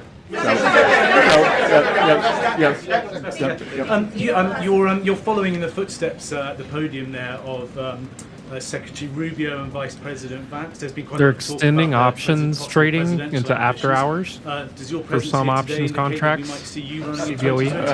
No, I think it just means they've run out of things on the food chain. Post-market and pre-market. There's been some back and forth over the last several days, and also with the U.S. attacking Iranian drones yesterday. This morning, CENTCOM put out a statement that Iran had launched its ballistic missile toward Kuwait, calling it an egregious ceasefire violation. How can the administration still argue that a ceasefire is in effect? Again, with the Iranian government, we did not have regime change, but we changed the regime. As President Trump said at the cabinet meeting, as we've said other times, the first layer of leadership was eliminated, the second layer, and we're now at the third layer. And the way to think about it is the Iranian government, such as it is three pillars. It is the elected government, it is the IRGC, and it is the clerics. And they are having trouble communicating. So we are being patient. We do not have unlimited patience. President Trump always prefers a peace deal. So everything we have done thus far has been defensive, and at present, that is what we will continue doing. But if President Trump doesn't think he can get a peace deal, then kinetic is back. Thank you, Mr. Secretary. Are you hopeful that the oil prices will go down once this conflict is over, given the fact that the Strait of Hormuz remain closed, and by the time this oil gets to the major markets, could be 2 or 3 months? Again, we see that the market, I believe, is very well supplied right now. The market seems to be going into balance for itself. So I think that as the strait opens up, we're going to see this burst of ships come out. So we may actually see how quickly can it be refined, how quickly can it get to its destination. Thank you so much, Alina Shirazi from the Daily Mail. You wrote resilience on your cabinet note meetings. Several times the photographer zoomed into it. Are you trying to keep the president calm? Are you trying to keep yourself calm? Why did you write all those notes? So people could look over my shoulder, photograph them, and think they got a scoop. So, Is the United States considering a reconstruction program for Iran if a deal is signed? Again, I think we got to get to the deal before we get to the other side. Before we get to the you in the pink. In the red? No, in the pink. In the pink, thank you. Cristina Londoño with Telemundo Network. Mr. Secretary, how effective do you believe the current Treasury restrictions have been in pressuring the Cuban government? And also, if you're in the room when those talks are being held, are there any plans to either tighten the sanctions or to ease the sanctions against the Cuban government to get some type of change? Again, that's going to be up to the Cuban government. That they can go up, they can go down. That we've tried to get humanitarian aid in, and the regime rejected it. So because they wanted to go through their corrupt system.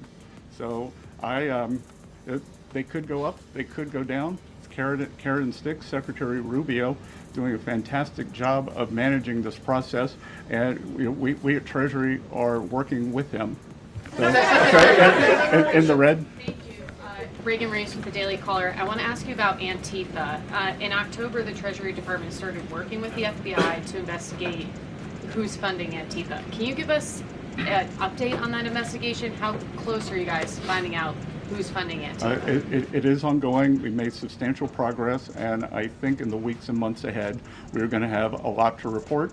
One thing that did go underreported that I would point out to all of you is the IRS is now giving guidance on the Form 990, which nonprofits they have to file. And we are going to encourage or demand that nonprofits know their grant recipients. So if a grant recipient is violent, if they are suppressing people's rights, then you are responsible for that. And I think that's a very good first step. Yep. There's new government data that shows that Americans are now saving a smaller share of their incomes than at any time over the past 4 years. Are you seeing signs that American households are dipping into their savings to pay for the higher costs of things like gas and groceries? And does data like that concern you right now? Well, so a lower academic literature would tell you a lower savings rate can mean one of two things. The doomer view that you took, or that people have more confidence, or it could be something else, because for instance, stock market gains or 401k gains might not show up in savings, so they're looking at that, think that they can draw down their household savings. You're obviously concerned about the risks posed by advanced AI models like Mythos to critical infrastructure. The financial sector is concerned as well. What types of changes are being considered to the AI executive order so it can pass? And do you believe that an AI executive order needs to include the pre-public access for government? Again, we're working very closely with the large language labs. They've been excellent partners, and we are going to get a solution that solves for the maximum calculus. What we want to do, the U.S. is the AI leader in the world. We're an AI superpower. China is second. They are trailing substantially. We want to make sure that we keep that lead. So we are working on the exact calculus between innovation and safety, and we want to optimize for that. So you in the glasses? Thank you, Mr. Secretary. In the glasses. Thank you very much. No, you don't have glasses on. You in the glasses. Thank you for taking my question. There was a report this morning that Justice Alito's son is working in your department. Can you confirm that that's the case? And if so, do you believe that that means that he should be, that the justice should recuse himself from cases that involve your department? I am sure that Mr. Alito follows all legal and ethical guidelines, and I can assure you that at Treasury, we follow all the legal and ethical guidelines. Thank you, Mr. Secretary. I have two questions for you, but just to follow what you said about the Well, you didn't call me $250 doctor, so I only get one. Well, I'll shoot for two. You said that it's up to Congress if the president's face is on a $250 bill, but it is actually the Washington Post that's reporting two political appointees from the Treasury Department who have asked agencies to be ready to do that. Do you think politically it's a good idea to put his face on a $250 bill when people are struggling to afford gas and You know, groceries? I don't really understand this Washington Post article. That who hears from the Post? Yep. Terribly written, terribly edited. Because basically what it says is that Treasury is following the law, and that we've created the bill, and that it's up to Congress, but that we follow the bill and it's up to. I didn't really understand what the story was. So, but anyway. Appointees aren't involved in that, two of your political appointees? Yeah, of course, but we prepare for everything if it gets passed. Just like we were ready 6 months in advance for the one big beautiful bill for tax guidance. So we have to prepare in advance. You can't draw something up the day before. Politically, do you think it's a good idea though when people are struggling to afford gas and groceries? Look, I think it has. I think that it's bifurcated. That do you think we should have a 250th anniversary, the celebration?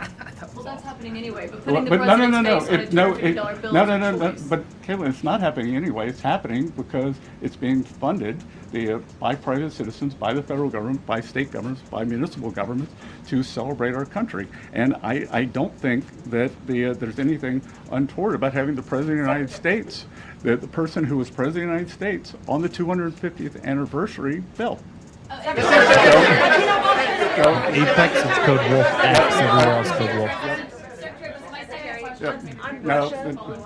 No fault. On Russia sanctions, what you just commented on there, Mr. Secretary, about the $1.8 billion fund. Is it accurate that the General Counsel of the Treasury Department resigned over that? I will not be taking any other questions. I will not be taking any other questions. But you know, Wall Street over here. So. The scale of the assault from Russia on Kyiv in recent days, and the fact that diplomacy seems to have settled down. There is no diplomatic talks happening right now between Russia, Ukraine, or the U.S. What about sanctions? Is the U.S. considering sanctions on Russia at this time? Well, the U.S., this administration has put the hardest sanctions on Russia of any country. So let's review how the sanctions regime has gone since the Russian action on Ukraine. Biden administration put on what I would call mild sanctions because they were worried about gasoline prices going up into an election. It would be an unstatesmanlike sanctions. Probably the worst national security advisor in the history of the country, Jake Sullivan, in an act of bravery on his way out the door in January, raised the sanction level on behalf of the Trump administration. We let those in situ when we took office. Fast forward to October, and President Trump instructed me to sanction the two largest Russian oil companies, Lukoil and Rosneft, which we did. No other government has done that. So no one has done more sanctions than the Trump administration on Russian oil.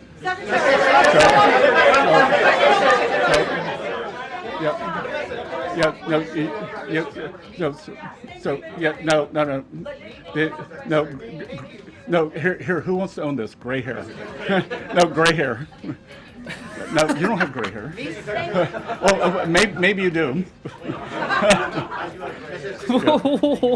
When you had breakfast this morning with Fed Chair, did you request that the Fed lower interest rates? I had breakfast with Chair Powell 41 times, and I never did that.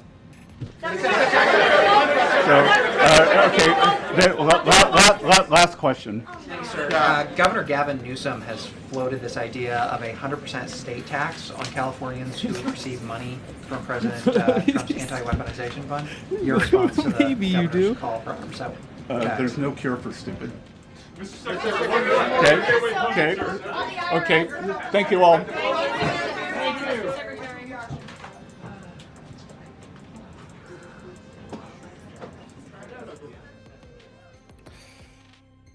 All right.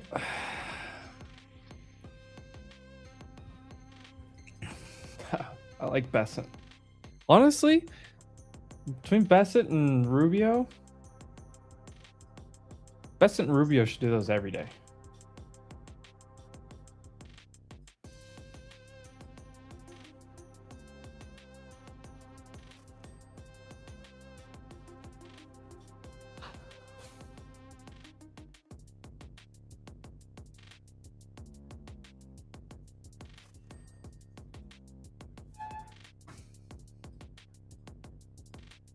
Way better than normal. All right, now that that's over,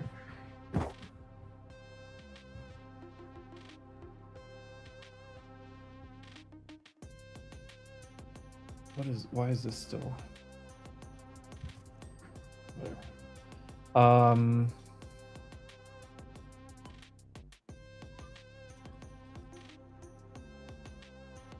That's why I said Miami. I was watching Rubio the other day. I was like, I like this guy.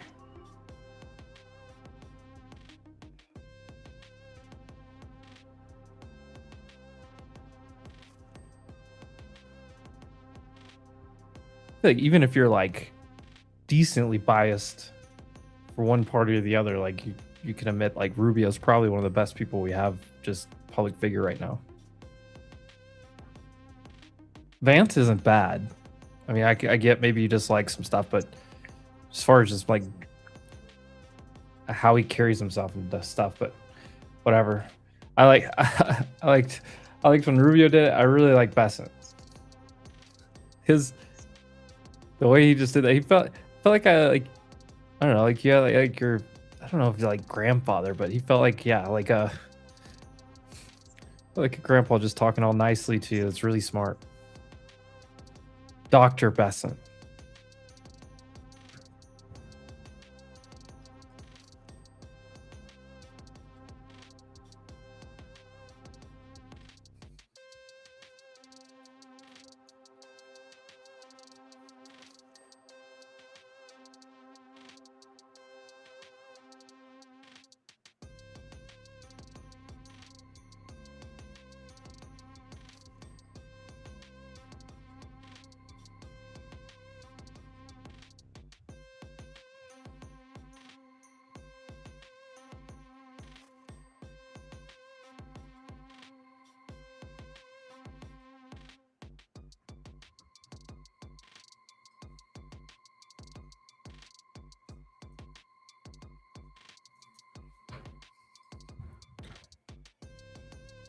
Oh, now what?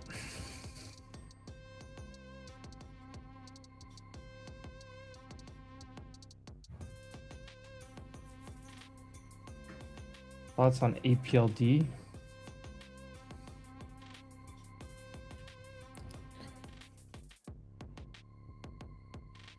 Applied Digital. I mean, this one's, the move's playing out.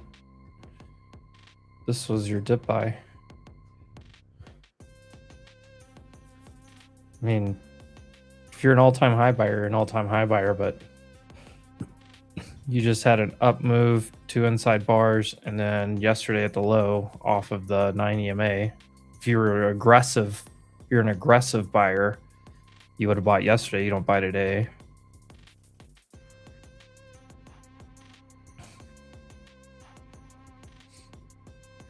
So this is a good looking chart structure though. Came into the 200-day, slightly undercut, reclaimed, broke out of the downtrend. And you had all this area kind of distribution at the highs, and then now you broke over that and held it immediately. Bull market, yeah. If you're in it, I mean, from here, you're probably just looking for extension targets. So probably like 60s, 66, maybe.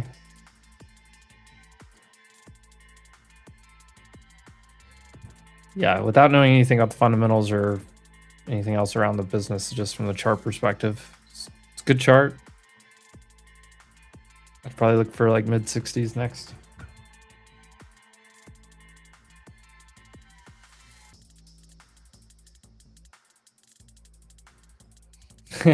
Smart ass uncle.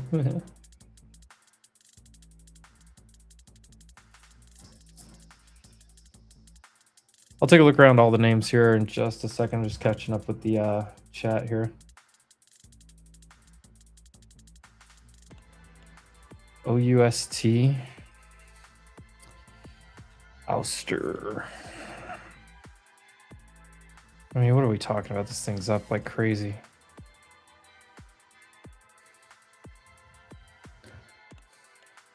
You can't be like, if you trade these type of names, you can't worry about days that are down 6% when it's, you know, it's going up 80%. I mean, look, this is what, 66% range. It literally just ran 60% in 5 trading days, 6 trading days, 60% move range.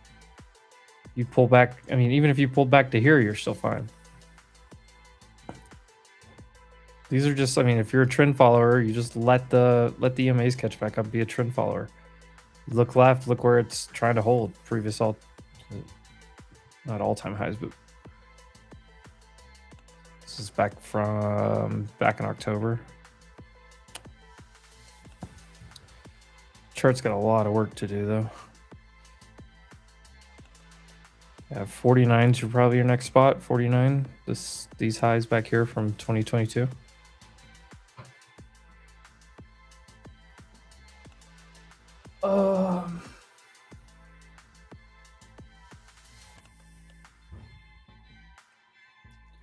Nothing better than sitting on my porch in my pajamas, watching a late spring storm roll through while eating pizza. Just because I know where you live, I agree 100%. You just watch the storm rolling over the Ozarks. It's one of my favorites. I love a good little spring storm. I don't know if you guys watch SNL, Hormuz Jet. I loved Will Ferrell on SNL back in the day. I love Will Ferrell in general, but I really loved him back in SNL in the day, but I haven't heard of this one. I'll have to look that one up.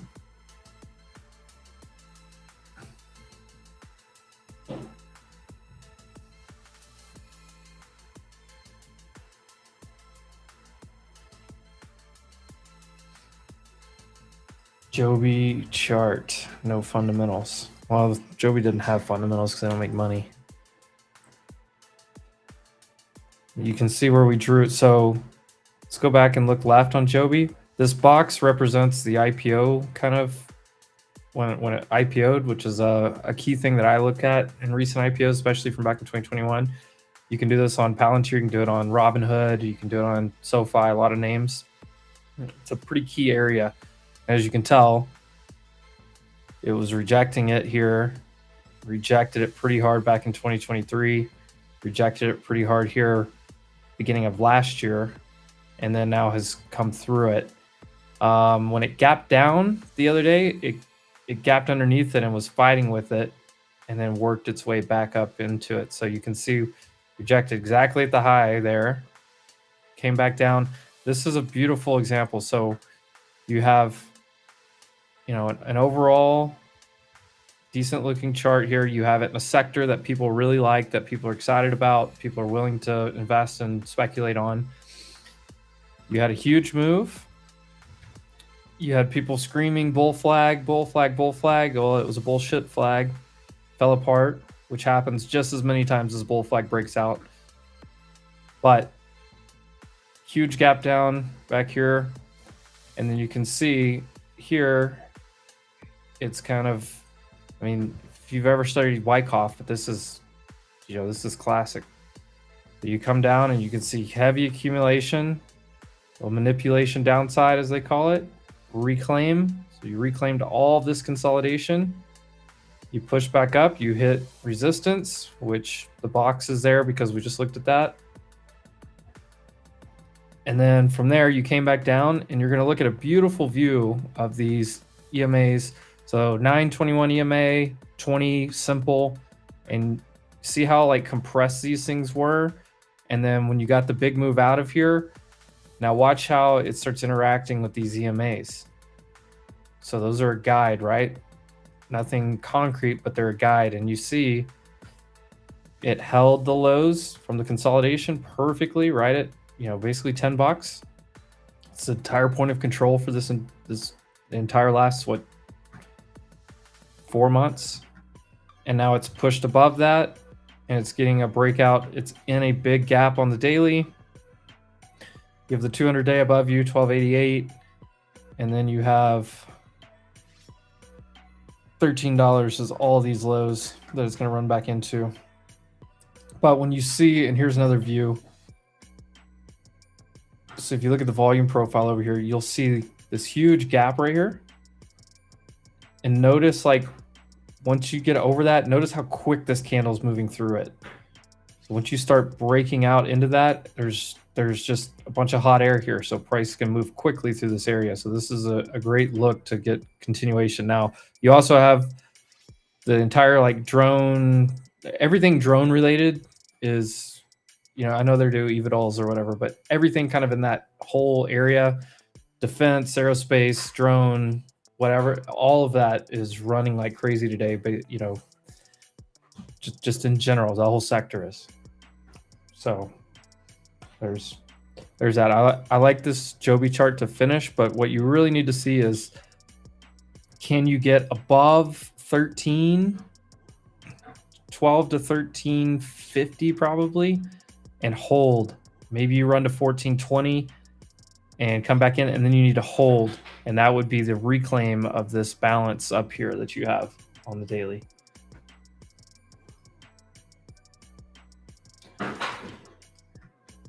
Catch up with chat here a little bit more. First ever funded account on Apex, good for trading repetitions. Wasted too much time just watching, want to try to fill and learn now. Is it a funded account or is it an eval account? If you got an eval account, it is great to get a fill. What I would say about this afternoon where we're at price action, huge ripper and just slow down, kind of grinding sideways right now, just consolidating. There's probably not a whole lot of opportunity for you right now at this very moment. Obviously that could change, but I would say start with 1 micro MES or 1 micro NQ, which is this MNQ, and get used to buying, selling, setting orders in the chart, try and trade from level to level, things like that. Figure out how futures move and work your way into it and size up from there.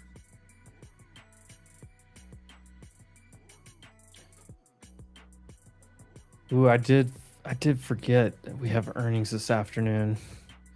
Dell obviously is the notable one. Costco earnings are not really a surprise because they do release their like store numbers every month. So I mean, it's buybacks or dividend and like any maybe big news announcements or something, but the numbers themselves from Costco are usually not that like big of a surprise. Now obviously they can give commentary around tariffs, they can give commentary around the consumer guidance. Like we saw, Walmart was a little concerned about their guidance going forward because of the consumer right now with oil prices and the Middle East situation. But Dell, Path, this one, UI.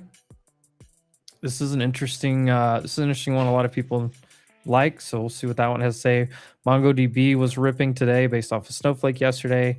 We've got Okta, Sentinel-1, cybersecurity kind of sector-ish, similar to Zscaler, I think.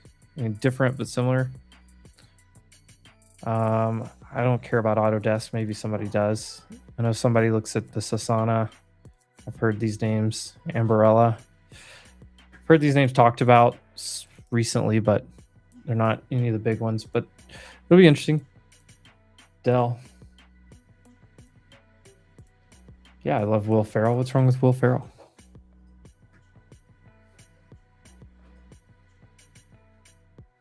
Dude, Data J, have you ever seen the video where, damn it, what's that drummer's name?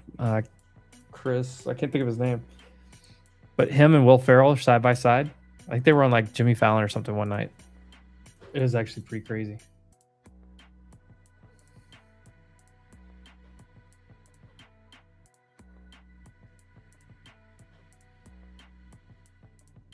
Joby's not basing out, it's breaking out.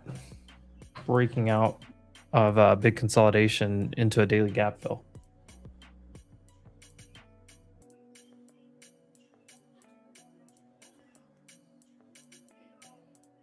You know it is red and about to go green? Rocket Lab? Yeah, I mean, like I've been saying this for months, especially the last, I don't even know how long. The space is super bullish. The Rocket Lab chart is the most bullish in space. And they're probably all going to run all the way up into the SpaceX IPO. And then my side thesis is that's probably going to be the top for space for a little while.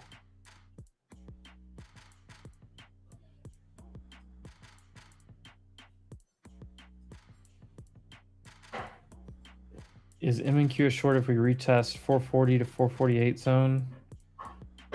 What? We've never traded 440.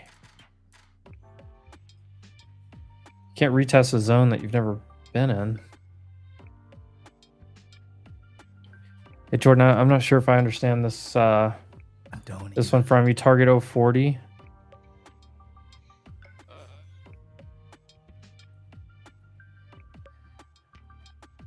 I mean, if you saw something that really rolled over, like, yeah, your target's going to be down here from 80 to 50, this area, but the 400, 440, whatever, that doesn't make any sense to me.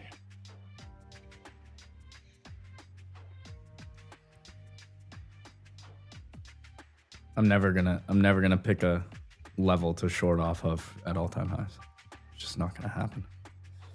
You're getting delivery from nowhere. It might work, it might not, but it's just you're not able to look at any price from the left to like determine an area in which you should be shorting. Because I can make enough qualifying factors to take a short, but it's usually like more of a scalp short.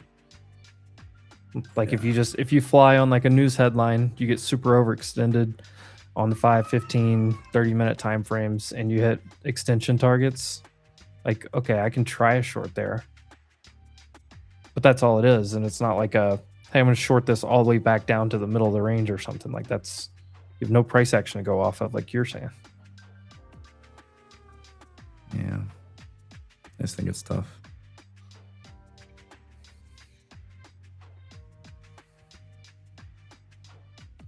I mean, it was like, what, Tuesday I shorted this for 200 points?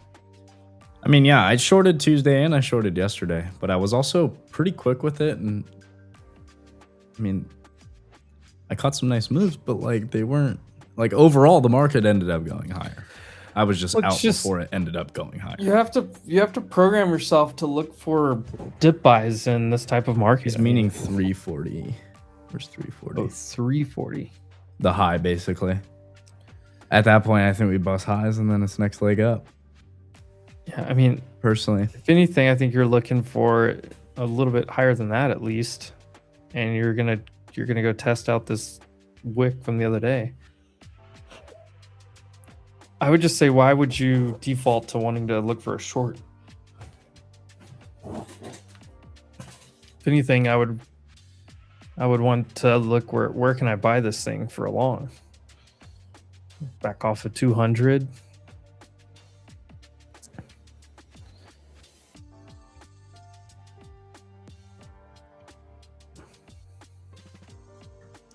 Did you see Evan's text about opening spaces?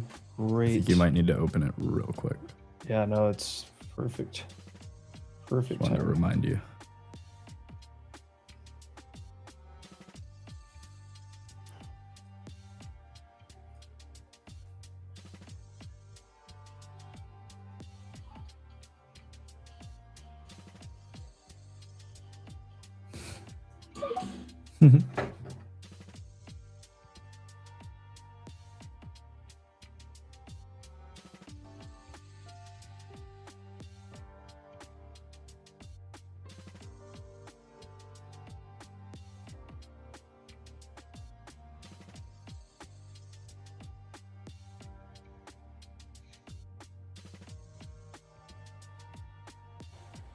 Ooh, good call.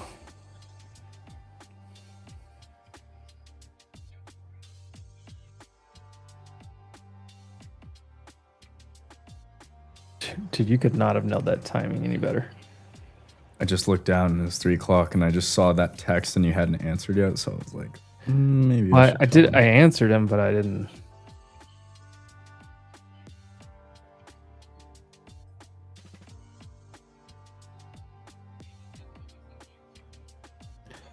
What sorry, let me catch back up.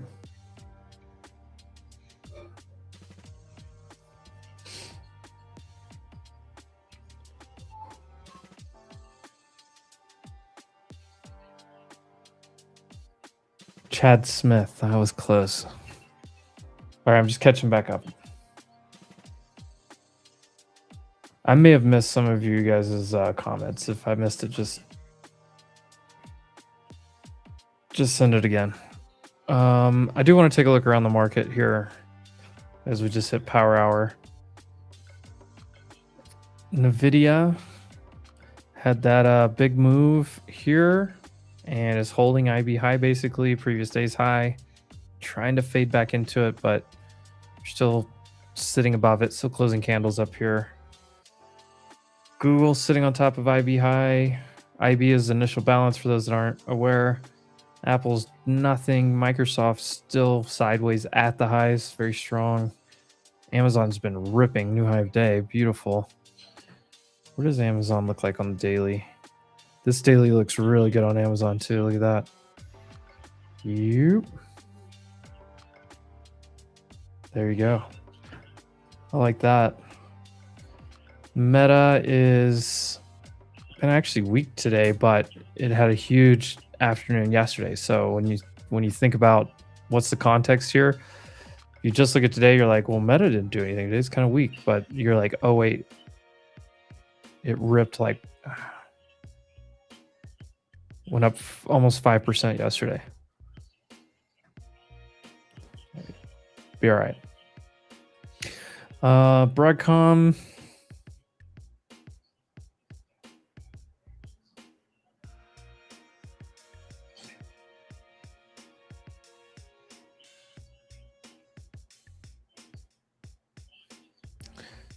Broadcom still looks really good.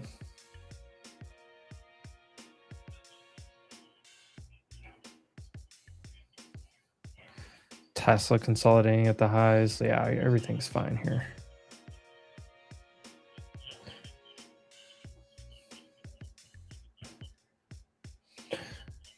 Telon, I looked at the monthly candle yesterday. I was like, these monthly candles are going to close so strong.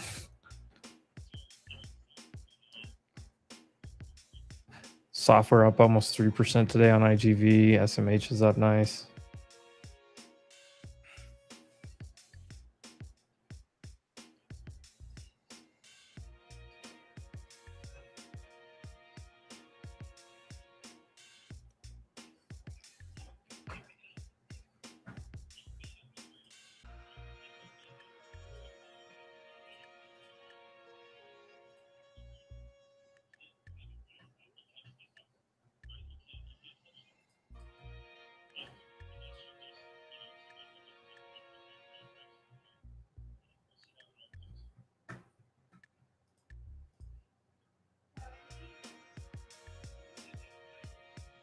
There we go.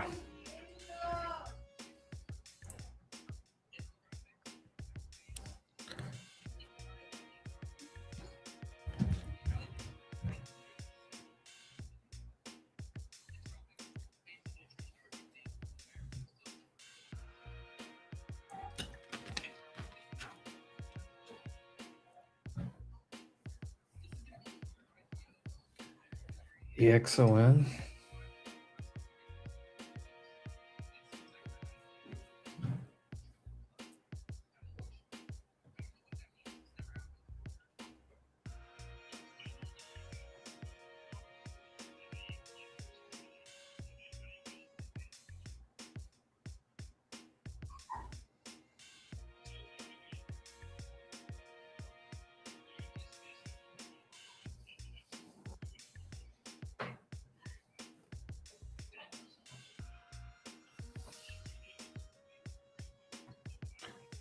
Well, my internet's struggling out of nowhere.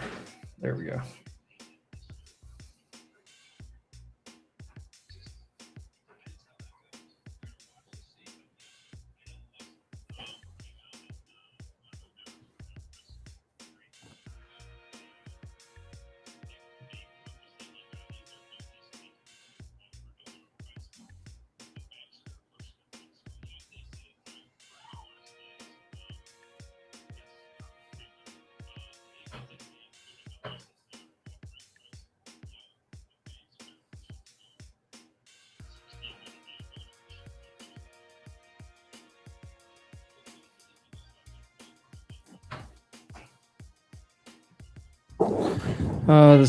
This Axon.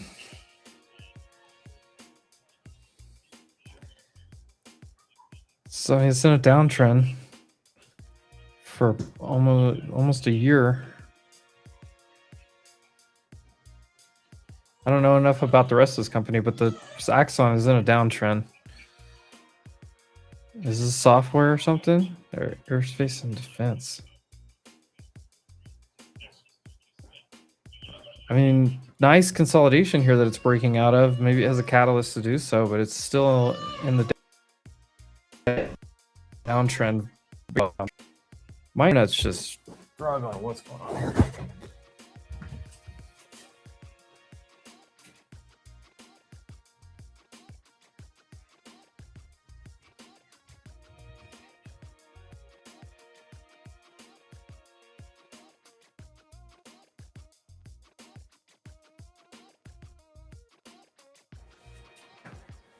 Sorry, I'm trying to finish this Axon. I can't figure out what's going on with.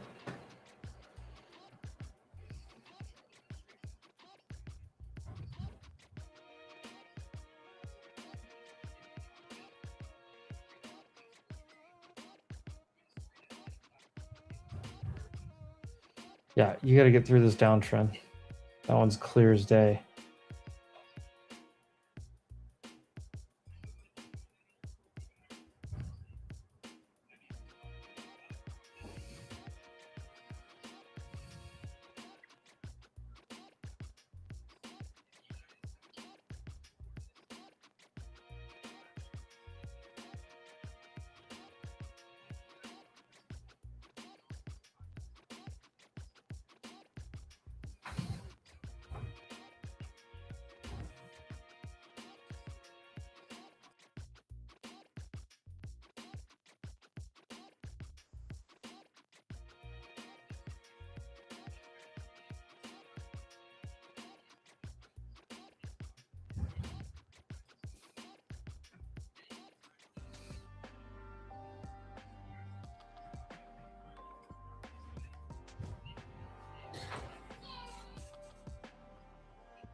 All right. Yeah, Axon. I mean, this one's not bad. It's just it's got some work to do until it breaks the downtrend. I'm not too excited about it. I do like this consolidation though. Rumble.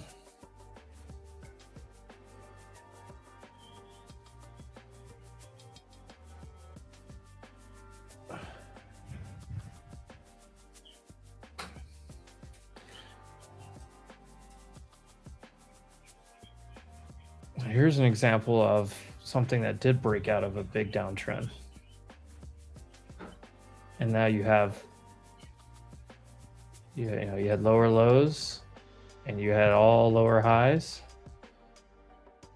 And now you have a higher high and a higher low.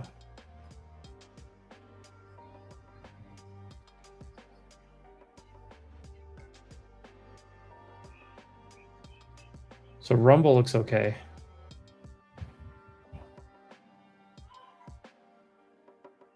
You need something else to go with it, though.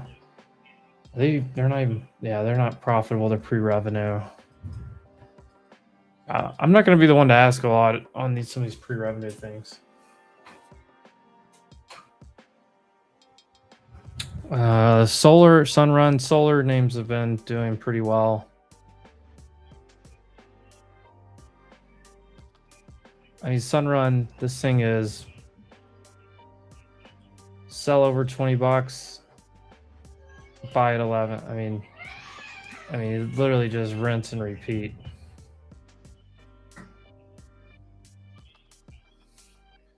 Buy at 12 bucks, sell at 20 bucks. Sell half and hope you're wrong. Something like that.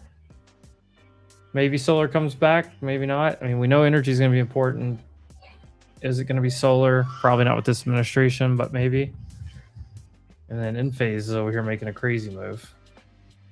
Relatively. I mean, you look left and you're like, oh. Actually, it looks like Enphase hit the first target, which was this previous low and this consolidation.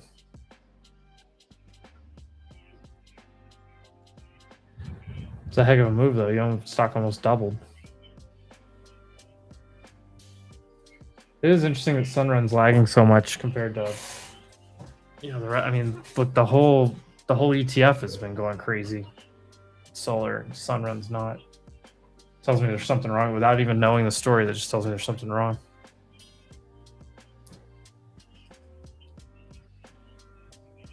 Thoughts on SMCI? My thought on SMCI is no. I mean, it was bad enough when they were getting accused of cooking the books the first time. And then it was pretty bad the second time around when the CEO got caught trying to smuggle NVIDIA chips to China. So, I mean, there's just 1, 2, 3, like just bad news after bad news, just shady. Like I don't think many people do. I mean, do they have a business? Like, are they going to make money? Sure. But I don't want to be a part or an investor or anything. I mean, if you're trading it, you're trading it, right? You can go levels to levels. But levels on this thing forever. 50 bucks. You still have kind of a downtrend up here that you could run up into. You reclaimed 35, which was decently important. And you're reclaiming 40, but I mean, yeah, you can look at it, but when I think about a name like SMCI, I immediately am like, I don't want to invest and put any money in there because I don't trust management, I don't trust leadership, I don't trust anything. So, are they a legitimate business? Yes. Do they have some shady things going on? They have had those. It could take a while to shake that for investors, but yeah, I personally don't want anything to do with, like, if there's so many great companies out there with a million reasons to love them, you give me a few reasons to not love your company, no thanks. Like, and I can see the other side of the argument, like it could create an upside, could it create like an upside asymmetric like risk type of play? Sure, but I don't know. I feel like you have a lot of people in the street that are also going like, look, your accountants quit on you. You're cooking the books. Your CEO's like in cahoots with China.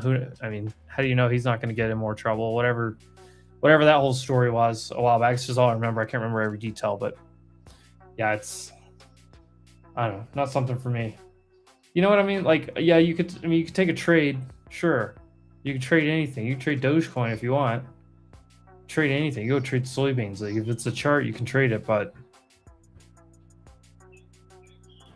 I don't know. There's just so many better things out there.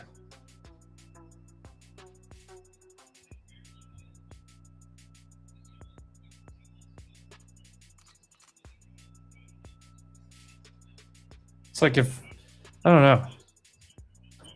It's like if Jordy was like out trying to meet a new girl, He had about 4 or 5 options, and one of the girls like got divorced 2 weeks ago. Like, cool, maybe she's great, but What, she's in recovery mode? she just got divorced 2 weeks ago. Like, you have Yeah. all these options out there. You've got all these other great Not the options. move. College graduates, smart, good jobs, good families, all this stuff. Like, a lot of good things going for them. And you're looking over at the lady that just got divorced, probably for cheating on her husband or something. And you're like, but you know, maybe it was a misunderstanding. No, don't forgive those things. What are we doing? I mean, be picky. There's thousands of stocks out there. There's thousands of girls in the world. Be a little bit picky. Yeah, just day trade that girl. Yeah, we just day trade them. I'm there for recovery mode, man. I'm there. Hey, I'm there. You're just playing a dead cat bounce. Yeah, I'm playing a dead cat real quick. I'm gonna scalp that cat- low Make risk. that dead cat bounce. Yeah, and her ex is a Marine. Like, you don't even know what's gonna happen. The guy might put tannerite in your mailbox. But hopefully the point is the point, right? Like, if there's 1,000 good options out there, why are you looking at one that has like bad things around it?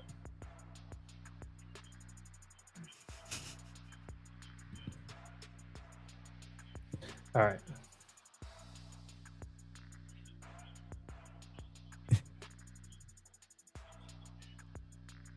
Yeah, you just can't let that day trade turn into a swing. That's what you can't do. Do not let that one turn into a swing trade or a long-term investment.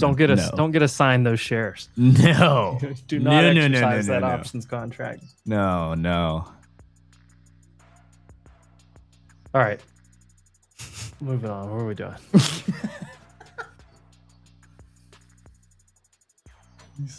Moving on.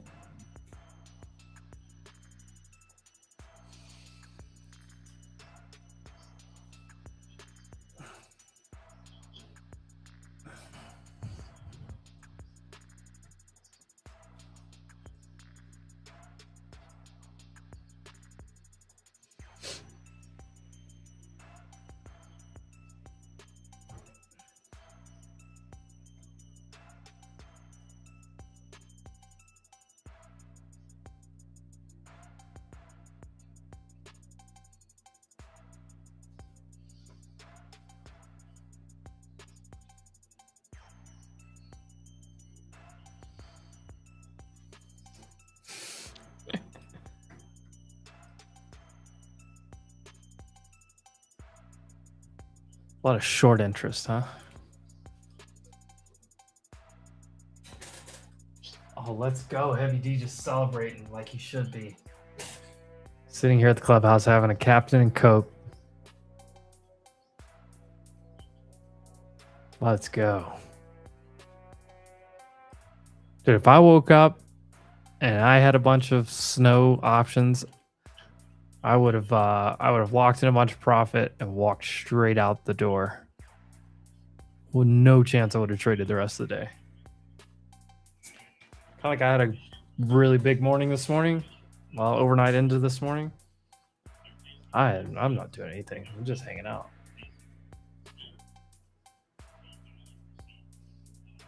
I wish I had some Captain for my Coke. Ugh.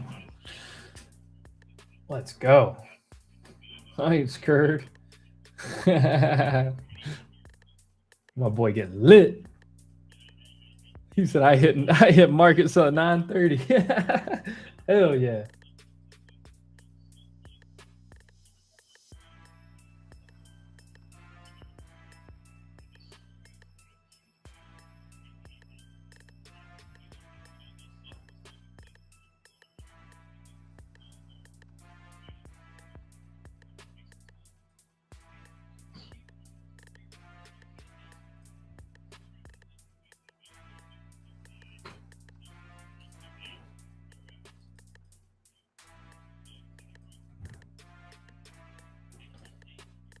How's Rizzo doing? I don't know what he's doing. He went to touch some grass.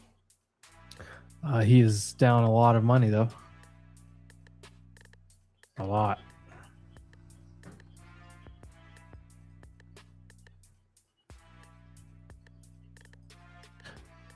He'll be all right. Rizzo makes a lot of money. He can lose a lot of money, and he can be okay. He won't be happy about it. He'll be all right.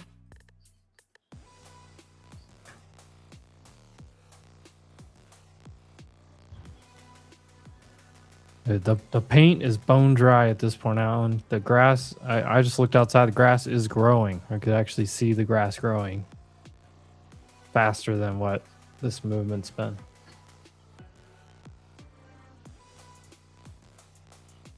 Oh yeah, absolutely. Yeah, he'll be just fine.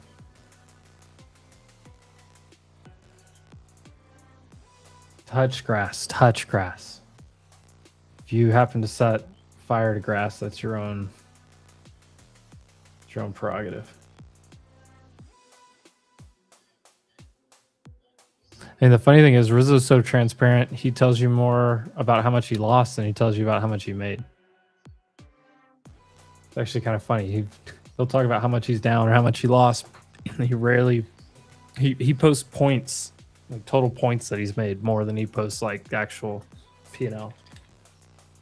What's his, he is like pretty much max short everything. In Q, yes. M and Q, what else was it?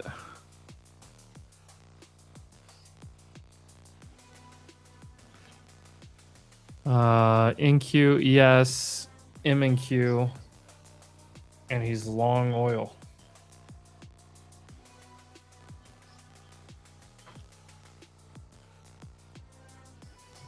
Yes, with the real money. Yeah, he's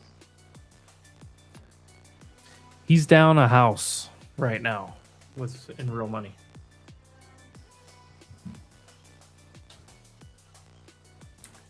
What happened to Netflix? Netflix is just, I don't know. It's not doing anything.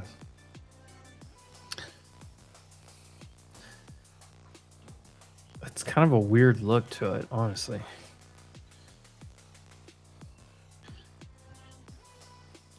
Netflix just needs, I looked at this earlier, just needs to hold like this 83 area. Otherwise, I'll be buying more down here or at double bottom. Yeah, 70. Netflix can't hold 83. It's basically 70 unless this miraculously holds this little 75 right here. Coinbase.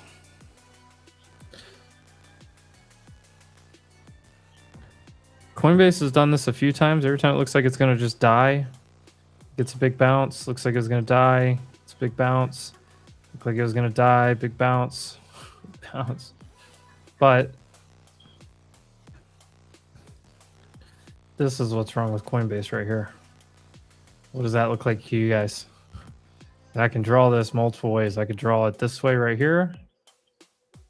And then draw like this.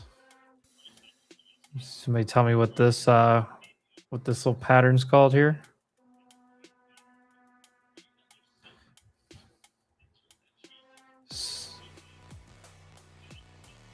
So two things here to look at.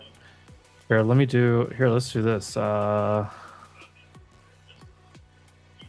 invert the chart, what does this look like? It's like a big old bull flag, right? Also looks like breakout back test. So this would be where it back tests, and you would do this, right? Now let's turn it back around to how it really is. Held this trend multiple times. Oh, it broke. It's coming back. So it looks like a back test. Now, could it actually come back up here? Sure, it could. Could it be like up here, maybe even a little bit better? Sure. All these EMAs and stuff. But this does not tell me anything. I mean, this tells me that maybe tomorrow it wants to try to get some follow through, but tells me that there was buyers sitting down here, possibly. But until it like reclaims back into this and becomes like a failed breakdown, then I'm not going to get excited about it. Yeah, I'll take bear flag for 200. boys and girls. That's what it looks like to me. Looks like a bear flag back test is what it looks like. Now, could it reclaim? Sure. But tell me where crypto looks good. I don't know. It's tough.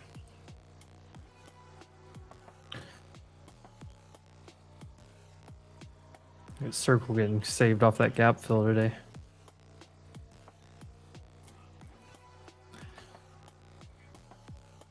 ES back up near the highs again. I'm still sitting in one. The only trade I have open right now is one ES contract or MES. So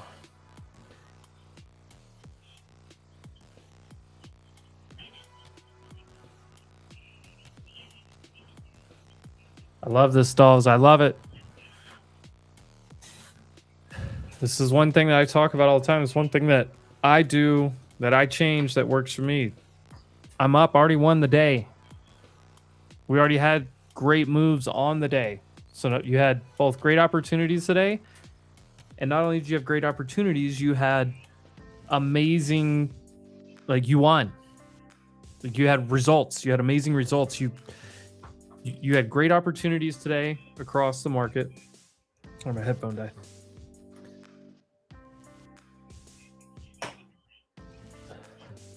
So you could have been short here at the open.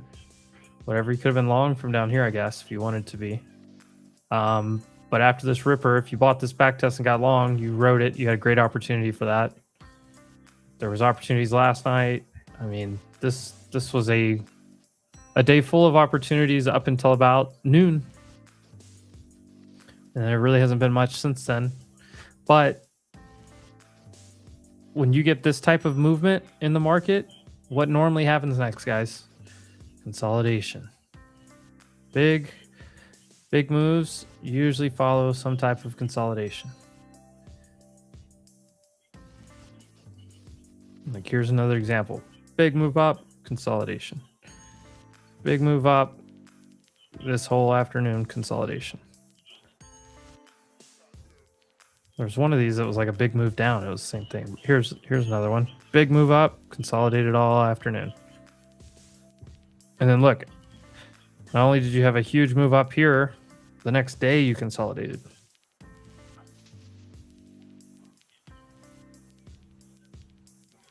No, James, Vanquish is only for day trades. Yes. But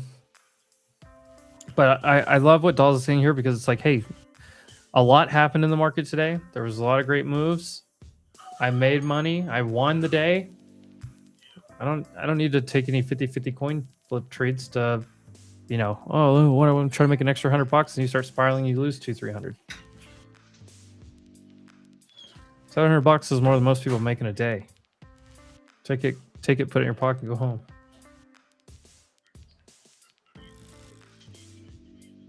Crypto X will start. No, they're all going to the betting sites now.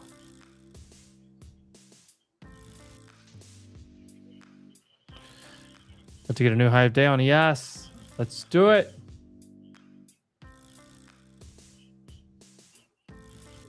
Come on, give me a new high of day.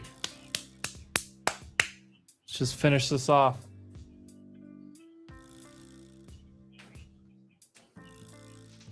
Tesla new high, let's go. Google's at high of day.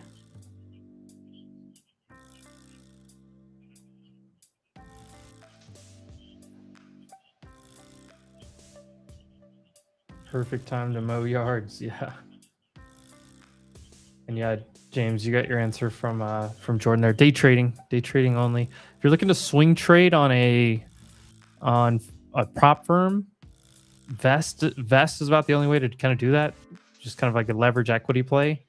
Can't really swing. I don't know many places that do swing trading options for a prop firm. I don't know that. I'm sure maybe one exists, but I'm not familiar with it. And there's only like one or two prop firms I've ever heard of letting you actually swing trade that way on futures. Like Elite Trader Funding used to have was it Diamond Hands or Diamond Account or something like that. What's your opinion on Walmart? Keeps bouncing. I just own Walmart long term. I mean, I have no reason to do anything here. Could this be a little, double top, and this thing have like a pretty, decent pullback to down here? Sure. Maybe it only pulls back to the 200-day. I don't know. I'm not going to sell my Walmart shares. If you're looking to get in Walmart, maybe buy some at the 200-day on a good company in a bull market. Maybe you wait for down here like 100, this area, 102 to even like 90s, maybe something like that. I don't know. I'm not buying any more right now, but it's because I own plenty.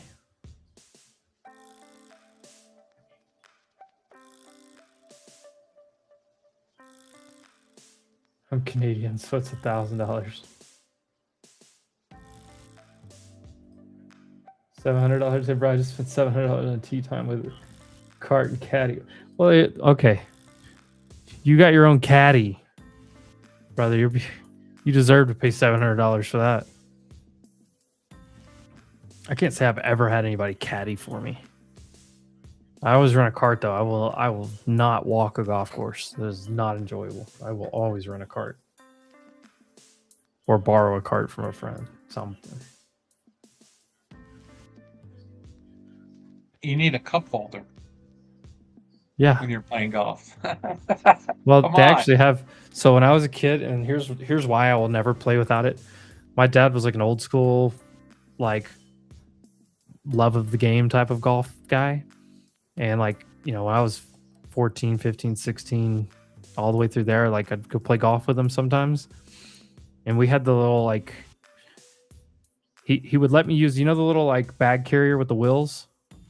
You could like roll your bag. A pull cart. Yeah. Yeah. So he let me use one of those, but he said, real golfers walk the course. They don't ride on carts. And so like he made me do it until I got old enough to be like, hey dad, I want to go play golf, but I'll pay for the cart. Father's Day, get him around to golf. But yeah, he was super, super picky about all the rules. Fix your divot every single time. You left the bunkers nicer than the way you saw it. Made me a better person.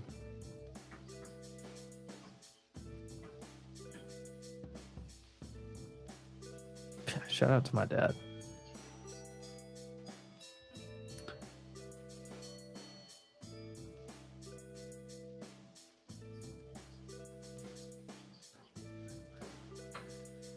$25 minutes until the close.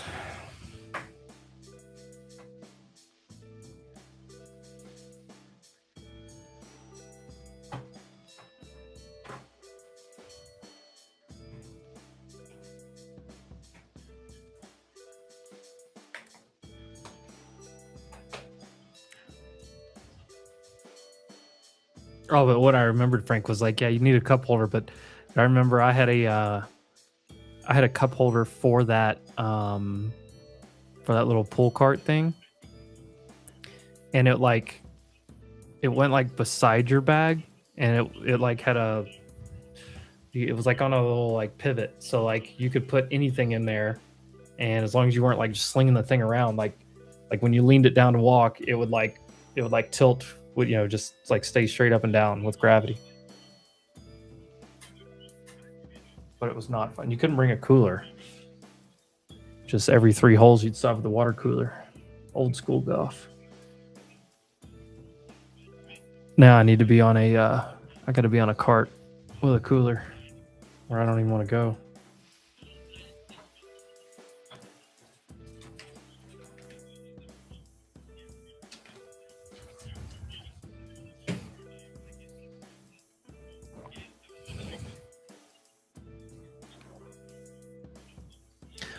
Just waiting on ES. Give me this last like 3-4 points. When is Nvidia going to run? I don't know. Good question. Nvidia's got a good reaction here off of the previous all-time highs back here. It's slightly undercutting these EMAs, but this could easily turn into what we call a bull flag. You also have to remember it just made a huge run. So like it could come down here and kind of curl out like this or something. I mean, look what it did here. Right? So big run. Came back in several days. Went sideways 3 days right here at the back test area and then ripped out of there. So we'll see. Nothing's guaranteed, of course, but certainly looks like it's just in a little downtrend that's wanting to break upward.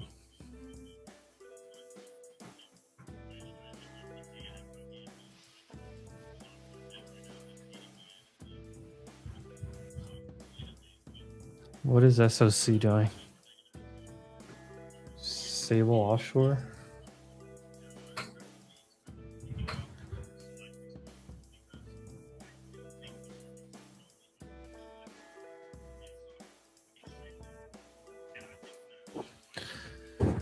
Oh, my last trim on ES is sitting at 88, and I'll be done for the day. I mean, I've been done for the day, but I'll be completely flat for the day.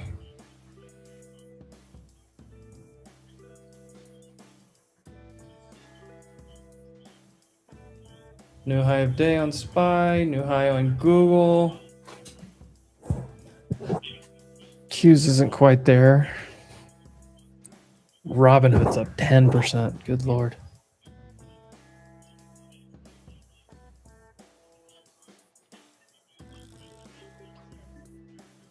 Moderna headline.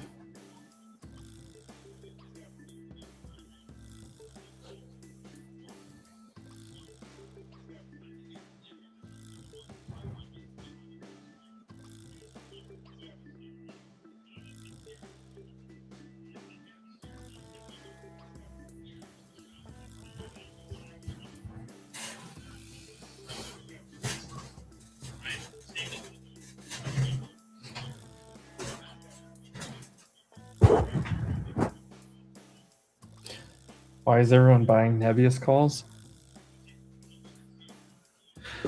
Well, so that Leopold, what's his name? The ex-OpenAI guy that's done this new fund that everybody's been following because he's had a couple big winners early. He had to disclose, it came out yesterday, he had to disclose that he owns like sort of 5% of Nebius. Aschenberger, yeah, something like that. Leopold Aschen something. But either way, he's been buying Nebius like crazy over the last couple months because it wasn't on his 13F. So from April up until whatever, a week ago, he apparently was buying enough Nebius that he became a 5% shareholder, which means then you have to file the whatever that beneficiary ownership thing is. That's why everybody's buying Nebius today. Because we're just trying to follow along with that guy.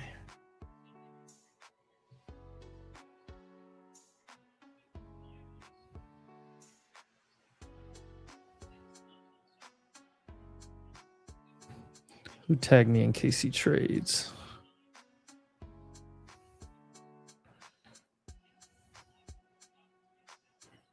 Oh, there he is. Let's go.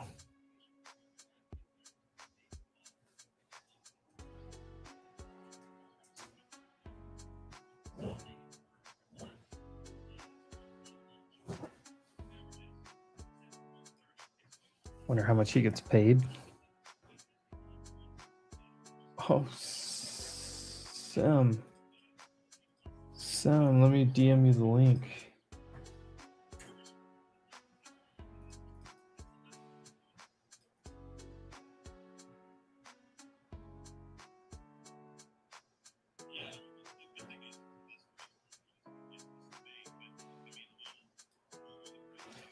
RCAT. I mean, all of these like defense drone, whatever name, all these things are running like crazy. I mean, I always default back to what like Frank says, sell half and hope you're wrong. If you bought a bunch of shares or if you have any, yeah, I mean, if you bought a bunch of shares down here under the 200-day, broke out of a big downtrend in a hot sector, yeah, you trim, but I think you hold a decent amount here. I mean, today it opened up and held the 50-day exactly. What's up, guys? What's up? How's your guys' day? Fucking banger. Dude, it was Just a fucking banger. insane. I was in calls when that news popped When the out. I'm like, news- what the fuck's going on? I was long from the Me too, absolute yeah. low of Asia last night and on futures. I hit 500 points on my runner on NQ. That's disgusting, dude. And then I bought like as soon as it ripped up and as soon as it dipped back down. So like on NQ, I can tell you exactly where I was buying right here in like the 80s. And I rode that. I bought that. I bought ES, which I have one left, and I shorted oil for I shorted CL against 90 like 5 times right here. And just Oh kept my trimming it, kept gosh. adding back, and then it fell hard and I took most of it off here. Then I stopped out like right here. So I've had a huge day. Beautiful, dude. What a fucking day today. I can't believe these all-time highs. You- It's fucking insane. I mean, I don't know. I know people keep saying I can't believe the market in a way because it is like kind of unbelievable, like how amazingly bullish it is. But at the same time, I'm like, there's literally 1,000 signs telling you it's fucking super bullish. Like, just look for dips and get long. Get Dude, like, blessed. where's the ceiling? It fucking doesn't exist. It's crazy. Oh, this is 2009 Lil Wayne, no ceilings. No ceilings. Hey, I'm gonna take 75, 65 calls here in a little bit at 180.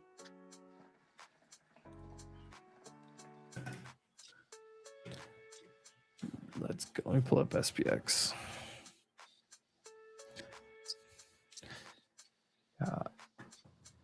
Yeah, I should have just longed and walked away. I was long ES at 5:30 this morning. Oof. Not 5:30 a.m. in the morning, but like 5:30 price. Yeah. I should have just walked away and went about my day. But I hit. It's funny on these days. Like I've said this multiple times, I'll come in and I'll hit like a banger play, and then you'll come back later and look at the market, and you like I always leave my position tool on there because I like draw it out every time I'm in a position.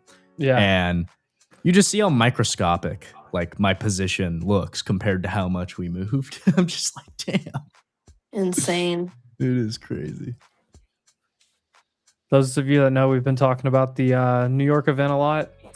Won't go into the full spiel again, but Sniper Sim will be there, live trading with us on stage. We'll have 2 sessions of live trading. We added a power hour, like last 30 minutes live trading second session, just because we knew we were gonna have Sim there. That is gonna be so much fun. I cannot wait to meet all these people in person. It's gonna be awesome. We're gonna throw down Ooh. so hard at the happy hour too. Yeah. So, Hell yeah. so Yeah, hard. I'm more excited for that. So hard. Especially after all day of doing like an event and all the stuff going on. It's like, okay, time to let loose. 100%, dude. It's gonna be freaking awesome. It's epic that we're doing this in person. The first of many.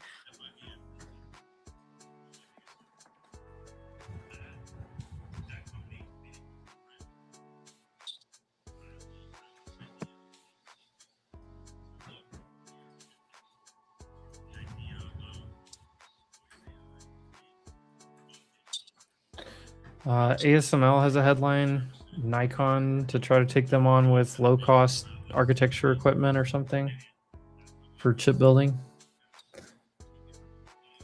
All right, we're sitting at about 15% here. I'm still holding this. Keep going. I think you're going to 75.70 Let's go. just based on where my ES target is. There's the buyers. 35% here. I'm gonna take a trim. Holding the rest at break even stop.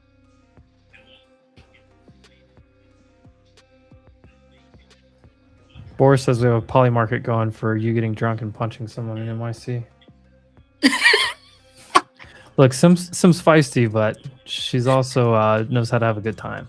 Yeah, 100%. Which means dude, you don't get enough. Which means you don't just randomly fight people. You don't have a good No, time. absolutely not. But I mean, if we have to, but shit, it's gonna be fun punching the fuck out of the market. Like it's gonna be a good time. Yeah. Punch these bids right now is what we're about to Yeah, punch these bids is right. punch in this profit. Basketball game tonight. What do you like? God, for this game particularly, I'm really on the fence, but I think OKC is going to take it. Think so? Yeah, I mean the NBA is telling you who they want to win with the referees and the whistle. Dude, it's so hard. I'm kind of liking the spread tonight. The Thunder spread. I mean, if Spurs did you guys see that the Spurs had like a bunch of nuns like praying for them? Did you guys see that? I missed that one. No way. You gotta see it. That's legit. It's tight, dude. The Wemby went off that That's night. It was a blowout. legit. Yeah, they had all these nuns like They got hell the of whole them. monastery out there. So pray over us. Shit, that's awesome. Isn't I that love badass? That is lit. It's game 6 and it's in Said San Mother Antonio. Mary bless. Bless is right, dude. Bless his Straight up. team with the power of your son. For real, we believe. We believe. That is lit.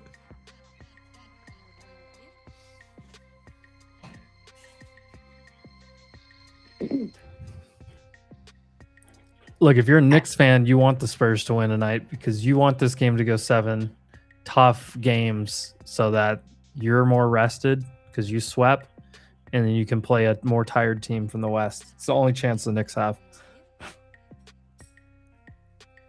The Knicks won't, like, they can't defend Wembley in the post. And if you're like OKC's gonna get the whistle. They get all the calls. The guy in the comments goes, "I ain't betting against Jesus." That's awesome. Do you remember that there was an old quote around was it like Michael Jordan said he's like don't ever bet against Black Jesus. Oh yeah, I did see that. And then like was it Ray Allen was Jesus Shuttlesworth or something was one of his nicknames. Sanity. I'll never forget when the Heat won, LeBron and Wade and Ray Allen hit that 3 in the corner or whatever. It's just insane. It was one of the best series for the finals. I hope it's a good final series, but unless if this series needs to go to 7 tough games so that whoever wins out of the West is like gassed and the Knicks are well rested, I think that's the only way that the Knicks have a chance. I agree. Oh, headline, hold on. All right, MOC. Holy shit. All right, 75-65 calls again. Actually, MOU yeah. has been reached. Somebody's rejecting the reports. All right, I'm putting in an order at 1:30 for these. 75-65 calls at 1:30. Oh, come on. Give me one little pullback before you go. All right, I'm in at 1:30 right here. There we go. Breaking. Iran rejects today's Axios report claiming a U.S.-Iran deal or MOU has been reached. Amazing. Market doesn't care. Let's go, baby. Taking a trim right here.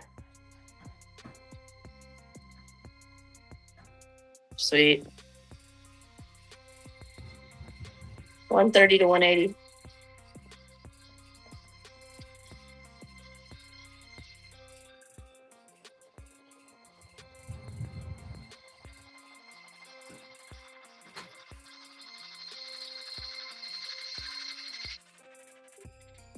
All right, I'm gonna take a re-entry again at 90 cents if it gets there. Dude, the way this thing's been trading, I almost hope that we don't No, we don't get a deal for like another 2 weeks because it's like literally good news headline, we rip up like 2%. Bad news, we go down 0.5%. Absolutely. It just keeps laddering up. Like,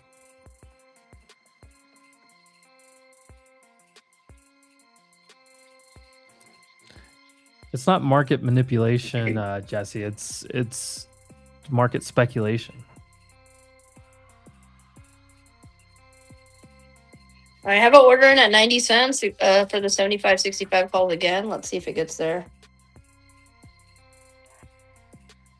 And these bids are strong.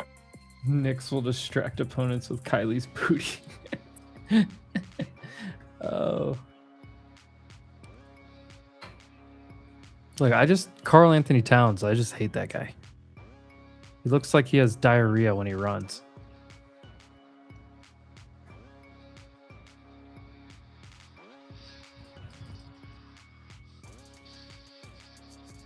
Come on, kill us. All right, I'm in at 90 cents.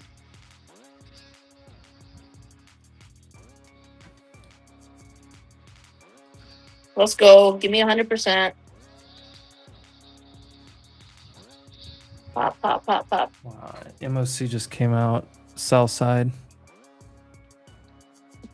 Market doesn't care.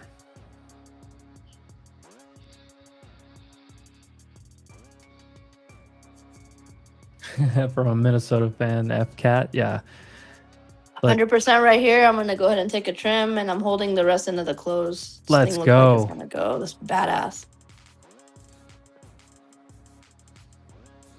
What strike did you hit? 65s? Yeah, 65s. I like it. The 70s are burning. Bro, Cat is not a Hall of Famer. Get out of here with that. No chance. Unless he wins this year and like 2 more or something. Like, no way he's a Hall of Famer.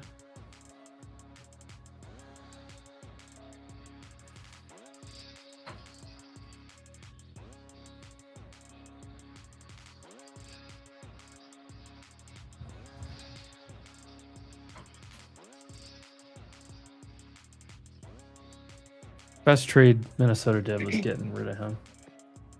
Now, I don't like Rudy, but whatever.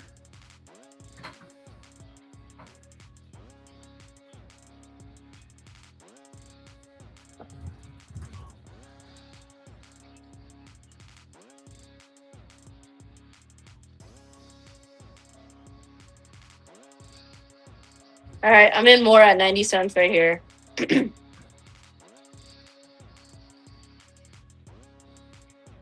Keep coming in, buyers. Step up.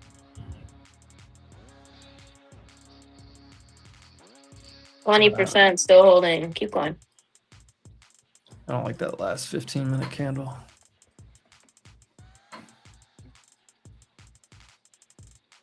Keep going. Pop it. 50% still holding. Some volume came in right here. Go, buyers. Come on, step it up. Now, if you're trying to say like he's a Hall of Famer in college, then yeah, he'll be a college Hall of Famer.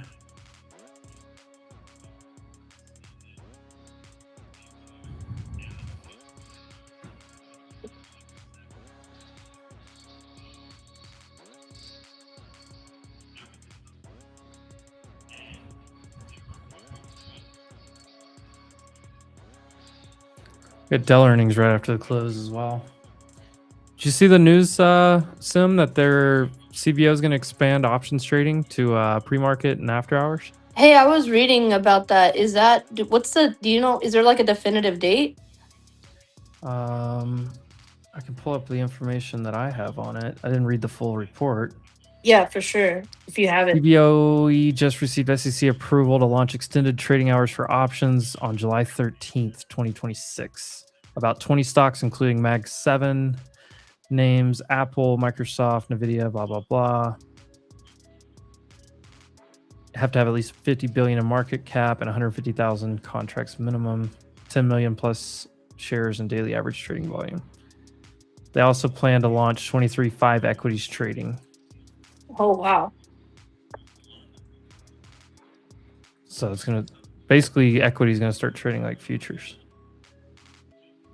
But the options thing is the big story here.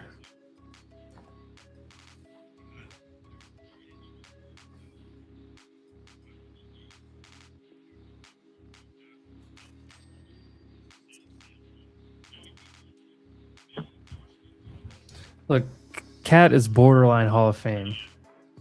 And that says something more about the Hall of Fame than anything. They let way too many people in the Hall of Fame.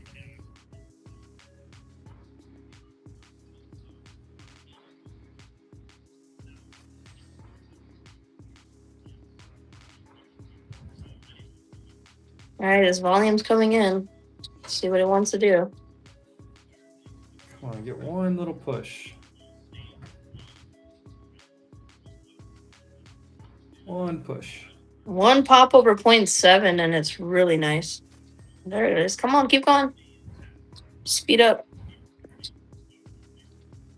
2.5 minutes. Pop it.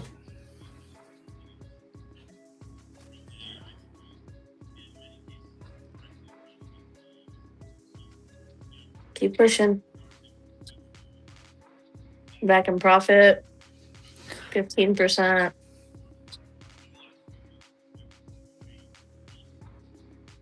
There's 0.7.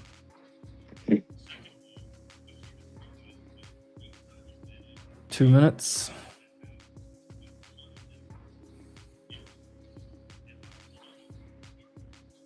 Go buyers.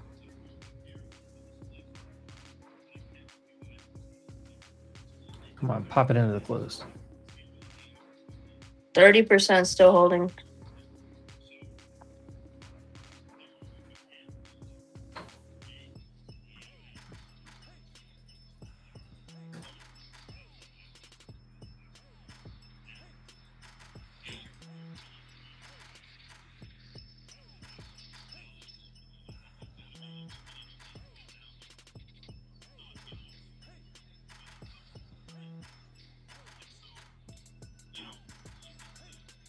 Go buyers.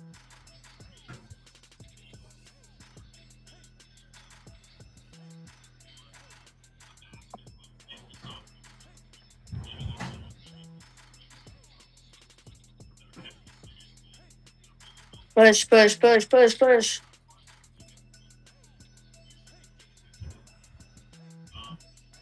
We got 45 seconds.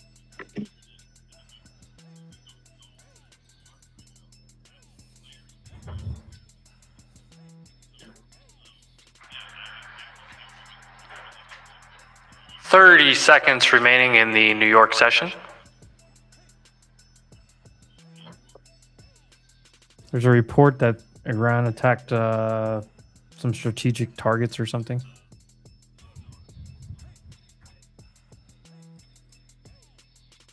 Oh, they might pin this thing right here.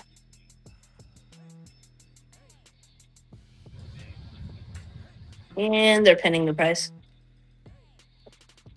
2, 1. Ding, ding, ding, ding, ding, ding, ding.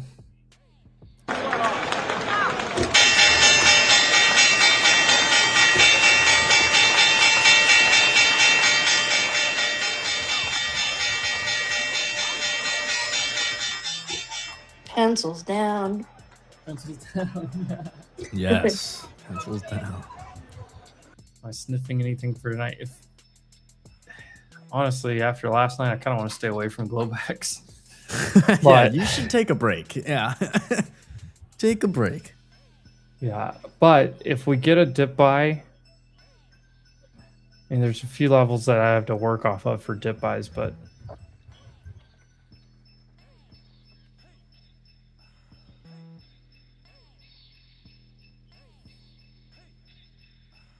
don't know. We'll have to see what the earnings do here.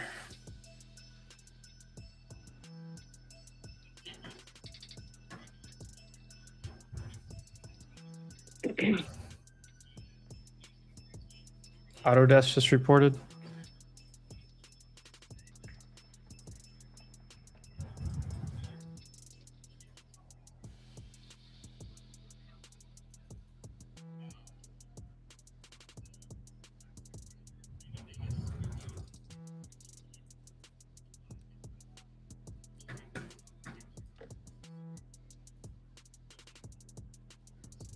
Come on, just 4 more points on ES. Still holding. I think we got our man Mark joining us here in just a second, Jordy.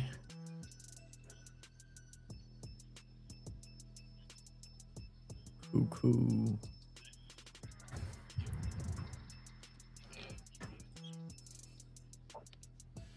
NetApp is flying. What is NetApp? Okta's out.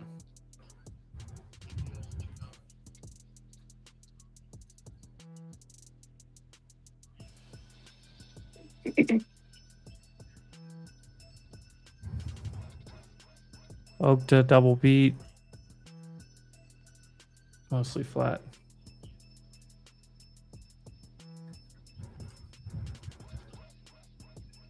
Jordy, if you see Mark join, can you oh, he's okay. What's up, Mark? Almost want to. Do I say good morning, Mark? What time is it for you? 6 a.m. Oof. Good morning. Good morning. Good morning. Is it How we cold doing down there today? right now? On the other side of the world? It's cooling down a bit. It's like a jumper. That's color for you. I hear that. So I was just going through some of these I'm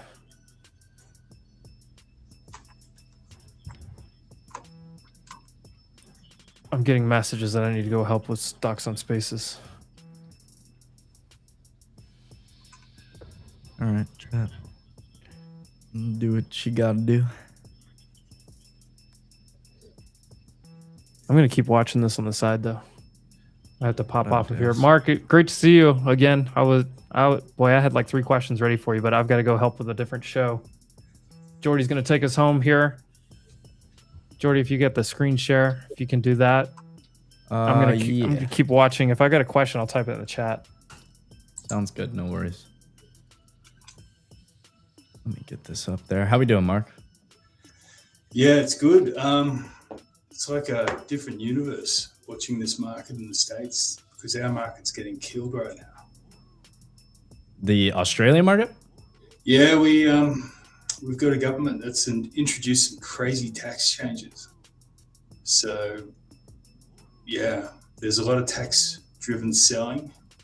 And we don't do chips. We don't do memory. So, yeah, it's been a rough couple of days. Are you guys, are you still, like, are you able to capitalize on the U.S. market in any way? Yeah, there's a lot of people that do trade US from here. It's a little bit tricky with the time zone.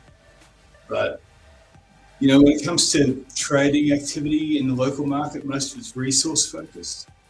But the systematic guys will almost always trade US markets. Yeah, I mean, despite the time zone. I mean, you guys just have the best borrow. Your frictions are so low. Minimums for brokerage for per line of stock, particularly if you're running big systematic portfolios, it's way easier in the States. Spreads are bigger in Australia. Yeah, and we don't have the depth. You know, like you're once you're down to about the 250, 300th biggest name in Australia, you're right down the market cap trend. Mhm. So.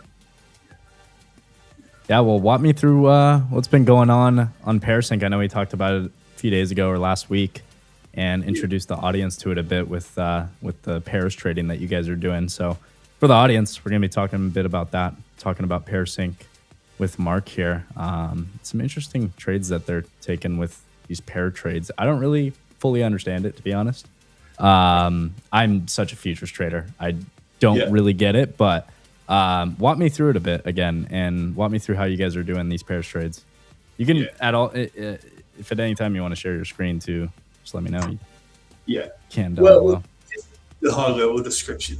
You know, we're looking for 2 economically related stocks, and that alone isn't going to give us the best reason to trade them. So we're looking for the economically related stocks and then proving and testing that they've got a mean reversion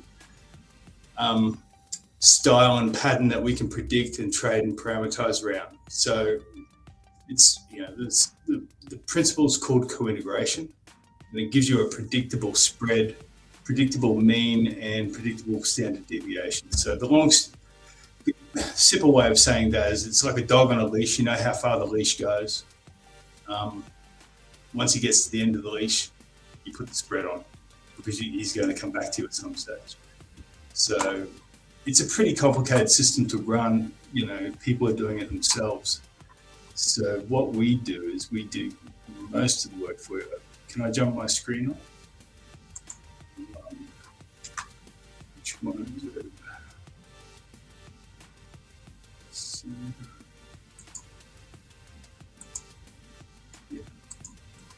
So I've called it, I kind of call it, you're seeing that, so I'll see that. Yeah, we call it third person startup, kind of like a computer game, because the system's running anyway. If there's like in the US, if there's a pair that's got that economic relationship, pair of stocks, then we'll test it and see if there's a mean reversion pattern in place. And if there is, we've got a system that will automatically parameterize that and find the best points to enter and exit and how long to trade that for. So there's basically nothing for you to do except for pick which pairs that we're showing you, follow those. And then when they generate a signal, you're either following that trade. You can think of it as a signal service, research, and if you really want to get involved, it's like the full automated portfolio system. So like in the US, we're scanning 1,200 stocks. Gives you over 200,000 potential pairs. And when you split those up into sectors, industry, and so on, you're ending up with far less than 200,000. We're ending up saving about 1,000 pairs in the US every day. And then we'll score those based on 7 factors to give you the best pairs every day. And then we'll tell you when those pairs are generating a signal. So there's a whole bunch of work that we're doing in the background to just end up showing you a pair card like this. I think we talked about this one last week. It's Molson Coors Tetra Tech. So this went a little bit wider, I think, in the intro. It's being tracked as a signal because it's out of that wide deviation from its mean. And yeah, we like if you want looking at how we're coming up with this score here, and this is like a normalized score. We've got that 1,000 pairs ranging from about 0.9, 0.92 down to about 0.3. So that's a pretty good pair, right? And that's being scored on these 7 factors here. And this is a lot of boring statistical stuff to basically tell you that it should be mean reverting, right? Sharp is the in-sample backtest.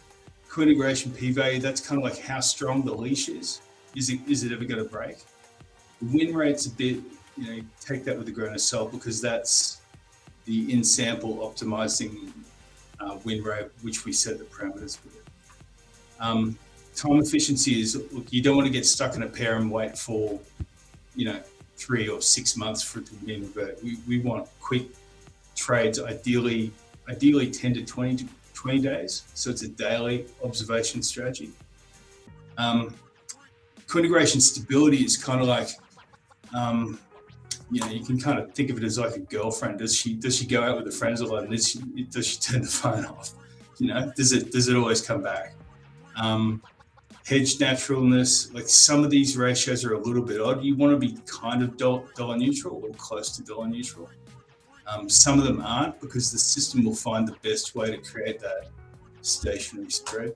And we want market cap to be, we're preferring larger stocks, and we prefer the 2 stocks to be similar in value. So that's what goes into that score there. And then all these pairs are being created and tracked anyway. You can create the watch list, as I think I showed you guys last week. I've created 2 watch list tabs here, which gives you 100 pairs. So these are in your watch list, which you can go through anytime. And if they generate a signal, you can see that from that bar there. Those positions will be tracked, and they're running in like you can think of it as like a pro forma kind of proxy strategy, which you can then, if you want to mirror any of these trades, you can export those as webhooks and execute that through your own automation with things like Signal Stack and other server services. So yeah, that's it again at a high level. We're in the process of kind of building out our own watch list and starting to put stuff back on ourselves because we've been busy building this out. But the system's running really, really well. So I'm pretty keen to stop coding and start trading on it. And these are, I'll show you some results. This is the strategy at the moment. If you had created, I've only just created these watch lists last Monday, right? Okay. These pairs have been tracked for a couple of months. So these are out of sample results, right? These are out of sample results, meaning that once those parameters were found by the system, they were tracked through to where they closed out. So those 100 pairs have got a win rate at the moment of 80%. And like I think I told you last week, because of our stop loss system, which is pretty cool, there's a bunch of stuff on our Twitter about how we parameterize and set our stop loss. We're running a really good win-loss ratio at the moment. It's like $2,000 average winning. And this is from a $10,000 average first leg. And they're often around about dollar neutral. That is, you're long about $10,000, short about $10,000. You can reset that and rescale that in the automation feature there. But based on $20,000 notional, these are making about $2,000 a trade, losing about 600, and they're in position for a little bit long, not too bad, about 26 days. That's 26 market days on average. So if you were just to say mirror this portfolio from now on, you would hope to get something similar in terms of performance ongoing, and you can keep refreshing and keep tidying up the watch list to make sure you've got the highest scoring pairs in there, which should keep performing something like this. And yeah. So people can just come in and trade this same exact strategy that you're running. Yeah. So look, at the moment, I've got that automation set up here. You just drop your URL for your webhook, for your signal service in here. You choose which sort of level you want to export. You can choose which signals from your watch list you'll automate or send through to yourself, or you can go to the strategy page here and you can export the positions as an Excel file, CSV, and just mirror the whole thing. So you could execute a transition portfolio right now, execute a transition basket to put the whole portfolio on as is. Or you might say, look, a couple of these are a bit old and stale, something like this. It's been in position for 26 days. So you might not put on a couple of these winners. You can remove those. And then look, you'd probably start at the losers. What's going wider? And look, the nature of pairs is when you put a trade on, it's kind of, this is a bit hard for futures dudes to understand. You're almost always going to start losing a bit of money before you make money from pairs trading, because you're trading at the extreme. I'll show you what I mean. Something like Qubit's run here. I mean, I'm a bit of a dirty quant. I don't know a lot about these stocks. I just know that they're scoring and they're showing up as pairs. But you've got I think they're two pretty hot tech stocks at the moment. I think this is a quantum computing play. Yeah, they Smoking. both are pretty hot right now. Yeah, so you're literally just putting your hand in the fire here because it's telling you to short that because it's at an extreme. And you're getting long the other leg, but not in as big a size. So you're going short $10,000 qubits D-Wave, and you're going long the Sunrun, right? So you I think of it as liquidity provision. You know, you're dealing with two stocks that are getting to an extreme. So you're stepping in, you're saying, look, D-Wave is overbought. You're going to be part of the solution. You're selling, you're providing a short sale, you're selling into the hot stock, which is, you know, sometimes painful, but that's kind of what you're going to get paid for. You know, you're providing. Yeah, you get paid to take that extra bit of risk like that. Correct. Yeah. So That you're makes sense. stepping in, you're giving a little bit of stock to the overbought, and you can think of it as hedging, or you might actually say, look, you know, the other leg's underperformed, so I'm going to buy that.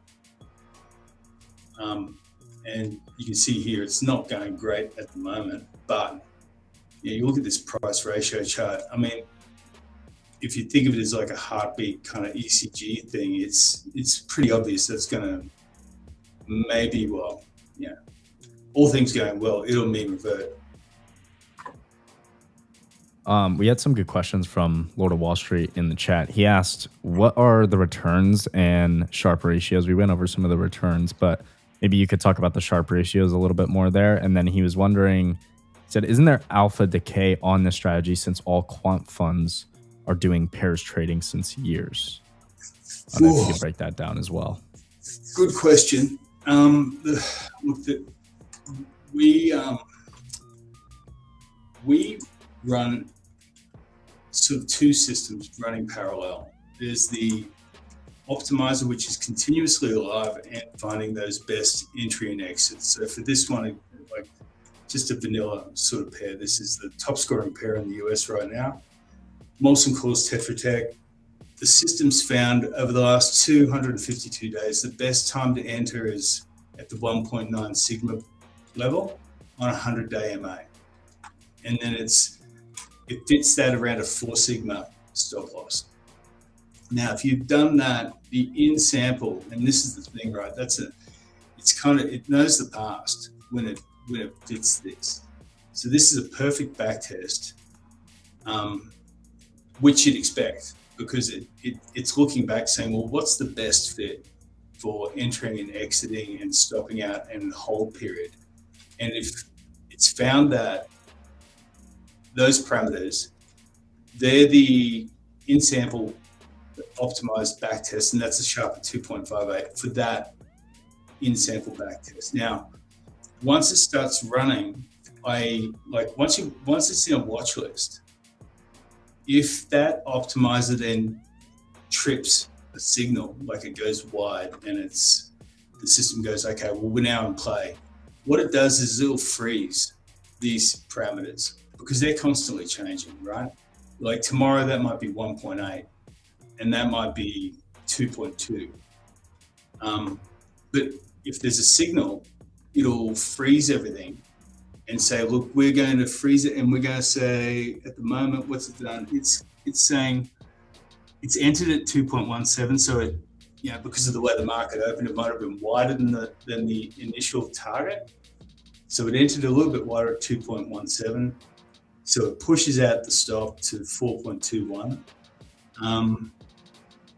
And it's looking for a travel or a target of, where is it? Days held, target Z of 0.5. So basically it's looking to ride that all the way through the mean to half a sigma on the other side. Now, I can't tell you what the Sharpe ratio of this out of sample is going to be. And I don't think it's kind of not,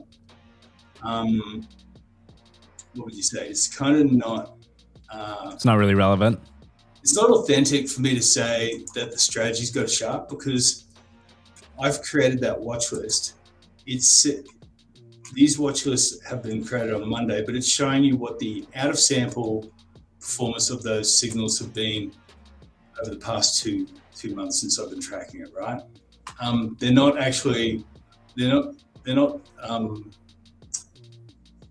they haven't been traded per se. Like, we haven't actually executed them. The Sharpe ratio in your hands will depend on what watch list you build. Does that make sense? Yeah. Oh, for sure. What was the second question again, buddy? He was asking about the alpha decay on the strategy, since all quant funds are doing pairs trading since years. Right. Well, I wish I'd thought of that question, because that's kind of the problem I've been trying to solve, and that's on our website. That's exactly the problem. You shouldn't fall in love with pairs. You shouldn't, and we constantly get asked. Yeah, it's not a long-term investment, right? It's a trade that you're taking. Yeah, and even these guys, even Tap Tetra Tech, we keep talking about, you shouldn't fall in love with this as a pair that you like. Because Gotcha. You shouldn't necessarily fall in love with them as a pair and try and go back to that well and trade those as a pair continuously. Yeah, that's right. I mean, these all continuously be curated, curated, and updated. And look, tomorrow, if there's a co-integration break, and where is it? If some of these fundamentals, if the Hearst pops over 0.5, all of a sudden, that's the system saying, look, there's no mean reversion. That's one of the key gates to allow it to be scored. And that'll be removed from the watch list. It won't be removed from the watch list. It won't be in the top 10. And if it's in your watch list, which it is in mine, what will happen is that number will disappear. And if there is a signal, you won't get sent it, or it won't be tracked in that out of sample basket. Because it's our way of saying, look, it might work, it might not, but based on our 7 gates, we don't think it's going to work. Gotcha. Yeah. Some interesting stuff. So when people are coming into the app and they're looking at these pairs, do you think they see one that pops up to say short and actually gives them a signal? Is there anything else that people should be looking for to enter? Should they be looking at the specific score and the win rate or the Sharpe ratio, or does that really matter? Or should they just be waiting for kind of those notifications on the specific pairs to trade and then, decide if they want to take those pairs? My way of doing it at the moment, and everyone can have their own way. You might sort of say, I don't want to be filtering through and scanning every signal. I'm just going to mirror 100 pairs, you'll have 15 to 30, maybe a little bit more % of those in a position at a time. You might want to just mirror the whole lot, or you might want to build it out piece by piece. So at the moment, my way of doing it is I'm looking at these and I'm saying, okay, well, let's go through them. I mean, we just talked about that, this one before. I mean, there's a way of analyzing each one to just give yourself a bit of fundamental comfort. I mean, a good one is actually, I was looking at this last night, there's Dominion and PPL, and I thought that looks great. And then I dug a little bit deeper, and I didn't realize that Dominion and Nextera are doing that giant mega utilities merger. So, well, that's not a bit. So what we've done is we've given you a little bit of a fundamental kind of inbuilt analyst here, right? So, I mean, this looks like a great pair. It's popped. It's on a 92-day average, 92-day MA. It's got pretty good mean reversion of about 30 days. But then, if you scratch the layer off it a bit, we've got a full AI data fetch and X scrape and inference built into the spread intelligence, which will give you a bit of the real fundamental economic backdrop of what's going on in those stocks. And it turns out, obviously, if you put this on, I think you're going to be short Dominion, which means you're going to be short the entitlement to the Nextera stock when it merges, which I think will probably be within the mean reversion window. So long story short, don't do it, because so This is the fundamental comparison, which the AI sort of runs through. Telling you in general, it's a bit mixed on which one's stronger. But down here, this is looking at sort of catalyst-driven news from X. And if you read through those, it's basically saying you've got an M&A situation. It's a co-integration break. If it works, it's probably not reflecting the economics of the trade, i.e. you're going to be short a leg that's meant to be receiving the next year of stock. And if you're short that at the time, you're going to have to deliver that next year of stock yourself, which causes a huge mess.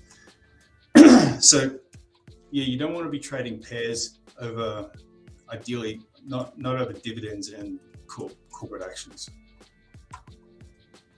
I'm curious, to run these strategies, efficiently, where they're making the kind of money that like you're making on these strategies and getting these same results. What do you think like the average amount that you would need to have in an account to be trading these numbers? I think you can do it pretty small. Look, it doesn't need to be the 100 2-tab 100 watch list. I mean, you could be watching just 50. It's a little bit like fishing and wanting to be guaranteed to catch a fish. Every time you go out, you can't just have one rod in the water, right? So even though something like this one might be your favorite pair, it's only the nature of it is you're trading extreme events. You're trading the extreme deviation from the mean. So it's going to spend the majority of its time idle, right?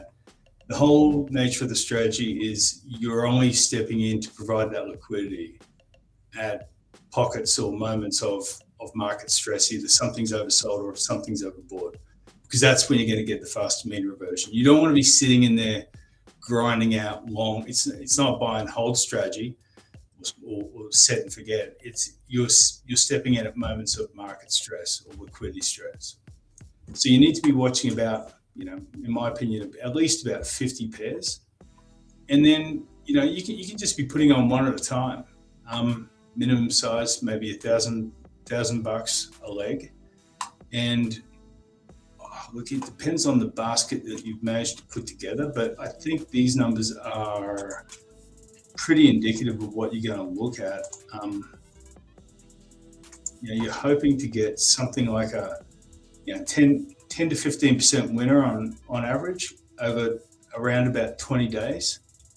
And with our system, I think your losers are generally going to be a little bit smaller than your winners. So you can run it really small. Yeah, I mean, the RR there is beautiful. So that's exactly what you want to see for sure. That's some great stuff. I love to see the results too. Like there's, a lot of the time with certain trading tools, you can't show up and just be able to show these results like this on stream. So having that is huge. And it's consistent. Like you see, you might take some like bigger losses here and there, but it's followed up by big wins right after that. Like you may have taken that $1,000 loss, but look at you follow it with a $1,300 winner, a $2,400 winner. The other losses seem pretty small too, $200. I saw you were on another page showing some other trades as well, and it was showing like any of the losses taken just significantly smaller than all the winners, right? Which is what we want to see. So it seems like the strategy just continues to pick out those good mean reversion trades. And I don't know, to me, like I've never really heard of any of this, and just being able to see like you have a repeatable system, right? Even though I don't fully understand everything, it's very repeatable. You're doing the same thing over and over, essentially, right? Just finding it on different pairs of stocks, and you're playing the strength that you have on this data, right? On the mean reversion. So I think this is phenomenal, honestly. This is great. Yeah, it's hard to compete with the market right now, particularly in the States. Oh yeah, it's difficult. Yeah. But this market's cooking, man. It just doesn't stop. It's freight train to the upside right now. You can't compete. I posted a silly picture. I'm like I think this system's like a hot librarian compared to what's going on in the market. It's yeah, 100%.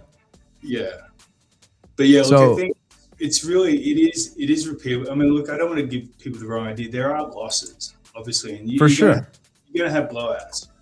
You know, there will be losses far bigger than that. But Every winning strategy has them, right? Yeah, you're not going to have a 10x win. You're not going to have a loss 10x the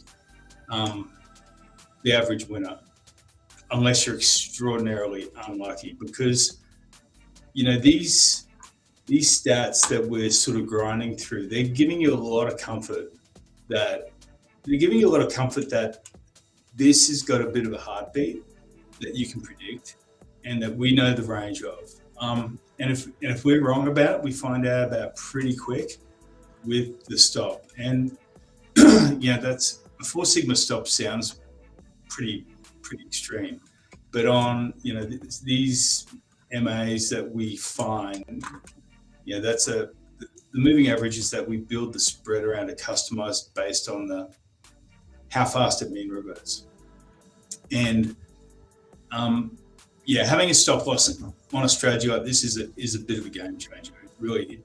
Do you find that the trades that end up stopping out majority of the time, it happens quite fast? Because obviously I know these trades, they might end up being in a trade for 20 days, which is phenomenal. You're capitalizing on that. And for someone like me, when I think about that, I'd love to have something like this running while I'm also day trading. And so this is just running in the background, doing its thing, taking these pairs trades while I'm obviously trading as well. But I'm curious, are the losses quick and over with, or are some of them kind of the same, where it might take 20 days and then ends up taking a loss and it is what it is? Yeah. They're either quick or they're not. Sorry. Or they're like dreadful and they really play it out long. These two, I mean, this is a pretty small sample. I mean, look, if you're running like an insto book on this, you'd probably be tracking. You'd probably have you'd be tracking 250, 350 maybe pairs. Mm-hmm. I think you'd see if I built this out and showed you a different list, I think you'd see they either hit pretty quick, like that mean reversion that we were looking for didn't happen, just kept traveling wider and you get hit in about 5 to 10 days. The timeouts are another one. Like we're also putting a time max on how long we're going to be in the position for. And I don't have any here, but there's 3 exits. There's a stop loss, profit target, and timeout. But the goal is, our max hold is set to 3 times the half-life of the mean reversion, which means you're meant to get like 87% or something of the mean reversion in 3 half-lives. Most of our trades are finishing, if they get to the profit target, in about 2 half-lives. If you're not there, if there's a timeout, basically it's kind of a losing trade because of the cost of an opportunity cost of holding it. Yeah, sometimes you're sitting there holding the loser when it's like you could have been in this pair trade or whatever. It's that opportunity cost you talk about. So walk me through how I'm able to automate this. Is that like, I heard you speak about that a little bit. Is it fully automatable right now? Like, can I just set this up to my broker, not look at it, and the thing's just cooking? Or is that coming? Like, I want to be able to do that. Because me personally, I still don't fully like understand everything, but having this conversation with you after the last one has like cleared things up a little bit more, and the gears in my brain are spinning a little bit, and I want to get something like this running on the side while I'm also doing my own trading. When I was running this myself on a previous version, which wasn't as good as this, it was the full Insto version, but it didn't have a lot of these features. I was doing it in a pretty clunky way. I was just doing an export to CSV basket file and doing that with an interactive brokers basket trader.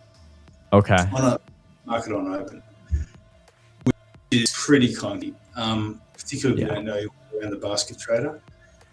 I did it to the extent that the payload on the webhooks that are getting sent to Signal Stack and N8N and a couple of other services. My research is that these are the sort of payloads that will automate and send straight through pretty well. I haven't done it myself, but it's about as good as I can get it right now. It's definitely the next step for us, is to turn into something a little bit more of a portfolio management system. But we're not really there yet. I would call us a research and signal generation product more than the full suite statistical arb trading system, because there's a little bit of nuance in the background of in running this, because you might have multiple pairs using the same underlying. There's a little bit of trickiness if you made it, which I would want to build out properly. But if you're quant savvy and you've got, do you think many people use Signal Stack and services like that? I think this is Zapier, N8N, and I think Signal Stack's the big one. They use this plug-in pretty well. Yeah, it's something I want to look into further for sure.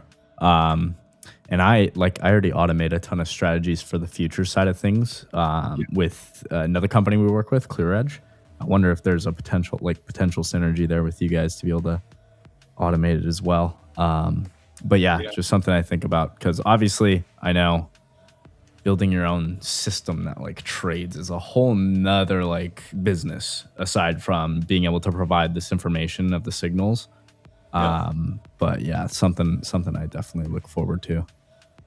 It's a lot easier for me than a lot of these guys, because this is daily observation. Mm-hmm. You're looking at closing prices, and different people will have a different use approach or different style, but my experience is signal on close, execute on open, which is pretty clean. You'll win some and lose some in terms of, will the execution be sort of give you as good a feel in terms of where the spread is as what the close suggested you'd get. And until you're running mega size, you'll probably find that you'll win as many as you'll lose in terms of getting set well. Because daily liquidity, you've got hundreds of thousands of potential pairs. You're not really bumping into a lot of people running the same strategy. So there's the alpha decay from sort of being crowded out in stata pairs daily observation is pretty low. It's not like trading intraday stuff.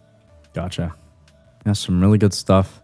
I know the chat. I've seen the chat actually be quite interested just from our talks the last time. We had a lot of questions going. Some people in the chat today just interested. So I threw the link for PairSync in the chat.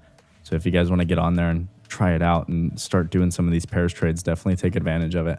I want to get on here personally and start seeing if I can get some stuff going, because if I can have some of these pairs trades moving while I'm futures trading, that'd be nice. And just seeing the results, results sell, and when I see those results and the consistency there, that speaks to me personally. So just love to see that, and I want to see it. I know you sent me the link to get all set up, so I'm going to set that up and see if I can get going on here as well, because this is some super interesting stuff. What is this show? Is this showing, what's the date range on this? Well, this is today. Oh, okay. Gotcha. Yeah, this would be the P&L from those, I think there's about 15 positions open. Mm-hmm. So of those, you've got an open P&L of $4,000. That's the estimated day P&L. Okay. Today's. And look, it's for people that are a little bit, they crave a little bit of market action and the dynamic sort of activity in the market. This is a helpful page. To be honest, it's a bit of a distraction.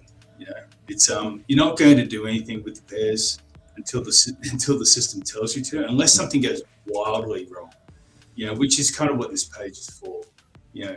It'll show you what your discrete pairs are doing. Like your biggest P&L is about $700 on the day. That's the day P&L. The worst is about the same. I've used this page just to check. It has something gone horrifically wrong in the day, but otherwise I'd be waiting for the signals. Yeah, that makes sense. Well, good stuff, Mark. This has been a pleasure having you on. What's that? Yeah. Oh, there's also a whole bunch of AI stuff in here if people want. Ooh, show me that. Yeah. Is this going to review all of the trades that it's taken? Is that? It is, but it's oh, here it is. Yeah. Oh, there we go. Okay. Yeah, so they'll do a bit of homework for you and tell you whether you've got some sort of exposures creeping in, because they're not all dollar neutral. It'll give you a bit of a review. See, this is helpful for me because I need this dumbs it down a little bit from just like looking at that screen alone. Like being able to see this is very helpful, because then I actually know if something's wrong or not, you know. Yeah. And it'll pull you right. It'll pull your attention to anything that needs sort of a bit of a smash the glass approach. Anything that's heading towards very close to stops, you can keep an eye on instead of waiting for this. I mean, if you saw something that was headed directly towards a stop during the session and you thought, well, that's going to trigger an exit tomorrow anyway, I may as well close it out today. That's something this sort of highlights. Gotcha. But yeah, look, we've tried to build it so that there's as little as possible for you to do, aside from building the. It's good for retail, because we get a little too clicky sometimes, and sometimes the best thing for us to do is not really do anything at all. You know. That's a great word for it. I've been clicky. I think that's why I built this. I got too clicky. Gotta be careful, man. That trigger finger gets you in trouble. Oh, yeah. It's so easy to get into trades, so hard to get out. Exactly. Well, Mark, always a pleasure having you on. I really appreciate this conversation. I feel like the second time around, like, opened my eyes a little bit more to what's possible with the pairs trades. Because at first it was like me trying to understand it a little bit more. So, no, getting down to the nitty gritty, and it's starting to make a lot more sense in my brain. So, love to hear you talk about it. And for the audience, again, reminder: pairsync.com. That link is in the chat for you. So, grab that, sign up, and can you just link? You said you can link your interactive brokers. Are there any other platforms that are easily linkable? I think anything where you got, I would be avoiding the minimum brokerage, and anyone that's got good stock borrow availability. You don't want to be checking. You don't want to have to check anything in the top 500. Definitely, whether they've got borrow. IB seems to have a vast. I mean, it's almost never out of stock on whatever you're looking at in the top 1,000, and the rates are almost never over about 50 basis points per annum. It's crazy availability. Yeah, I mean, you compare that to some other markets or crypto, and we're going to build out there's a crypto book on here, but it's kind of an academic process at the moment. It's not tradable. They're US dollar crypto, so take it. It's not even a grain of salt. You can't trade these. Okay. Gotcha. We're building out a USDT and Perpets crypto basket for people to watch, and that will be highly automatable and straight through. So I think we'll be working to work with a couple of brokers or distributors for that, because that's probably easier to do than the stock side. But yeah, there's a lot to do. Yeah, very cool. Exciting to see you. Let us know when that all comes out, and we'll get you back on and talk about that a little bit more too. Cool. Yeah. All right. Well, I think we're going to wrap up the stream for the day, but a pleasure having you on. Are there any other pieces you want to make sure we hit on before we do wrap up? No, just follow us on X. We try and put as much. Here, I'll bring up the X. On X because it's a pretty big system with a lot of confusing pieces we try and explain. X seems to be the best channel for us to sort of open up the educational sort of pathways for that. But that's about it. Yeah. I just threw the X on the screen for you guys. Let me get the link in the chat for you to make it easy so you guys can follow the PairSync account. There it is right there. So good stuff. Follow the account. Get on the website. Use the link I put in the chat for you guys. And yeah, start the pairs trading, man. I want to get on this. So I'm going to be looking into this a bit more, and I highly recommend the chat does as well. So good stuff, Mark. I appreciate you coming on. Thank you. See you later. Peace out. And for the chat, we're going to wrap it up for the day. Another Great day in the market, but I am ready to wrap it up. And what, Dell's still ripping? Dell's at 370.60 now, which is crazy. I know you guys were screaming at me about it. Nice moves for Dell. We'll see where that opens up tomorrow morning. Looks like NQ is it getting any moves in the after hours? No, it's chilling. It's not moving with anything. So it's gonna do it, crew. We'll be back tomorrow. Oh, I still have Ryan's source up here. What the hell? Remove that. There we go. Full screen Jordy up here. You're good, Rye. I know you had stocks on Spaces. You goody, better. Oh. Listen. We'll chat. Tomorrow's FAFO Friday. All day live stream. You know what it is. Like the stream. Subscribe. We'll be back bright and early tomorrow. We'll see you guys for the all day trading. So enjoy the night. Hopefully we have another good day trading, man. It's been a killer week. I want to end it with a bang. I don't think last Friday I traded at all, and I was really wanting to trade. So let's cook this Friday, hopefully. Fingers crossed.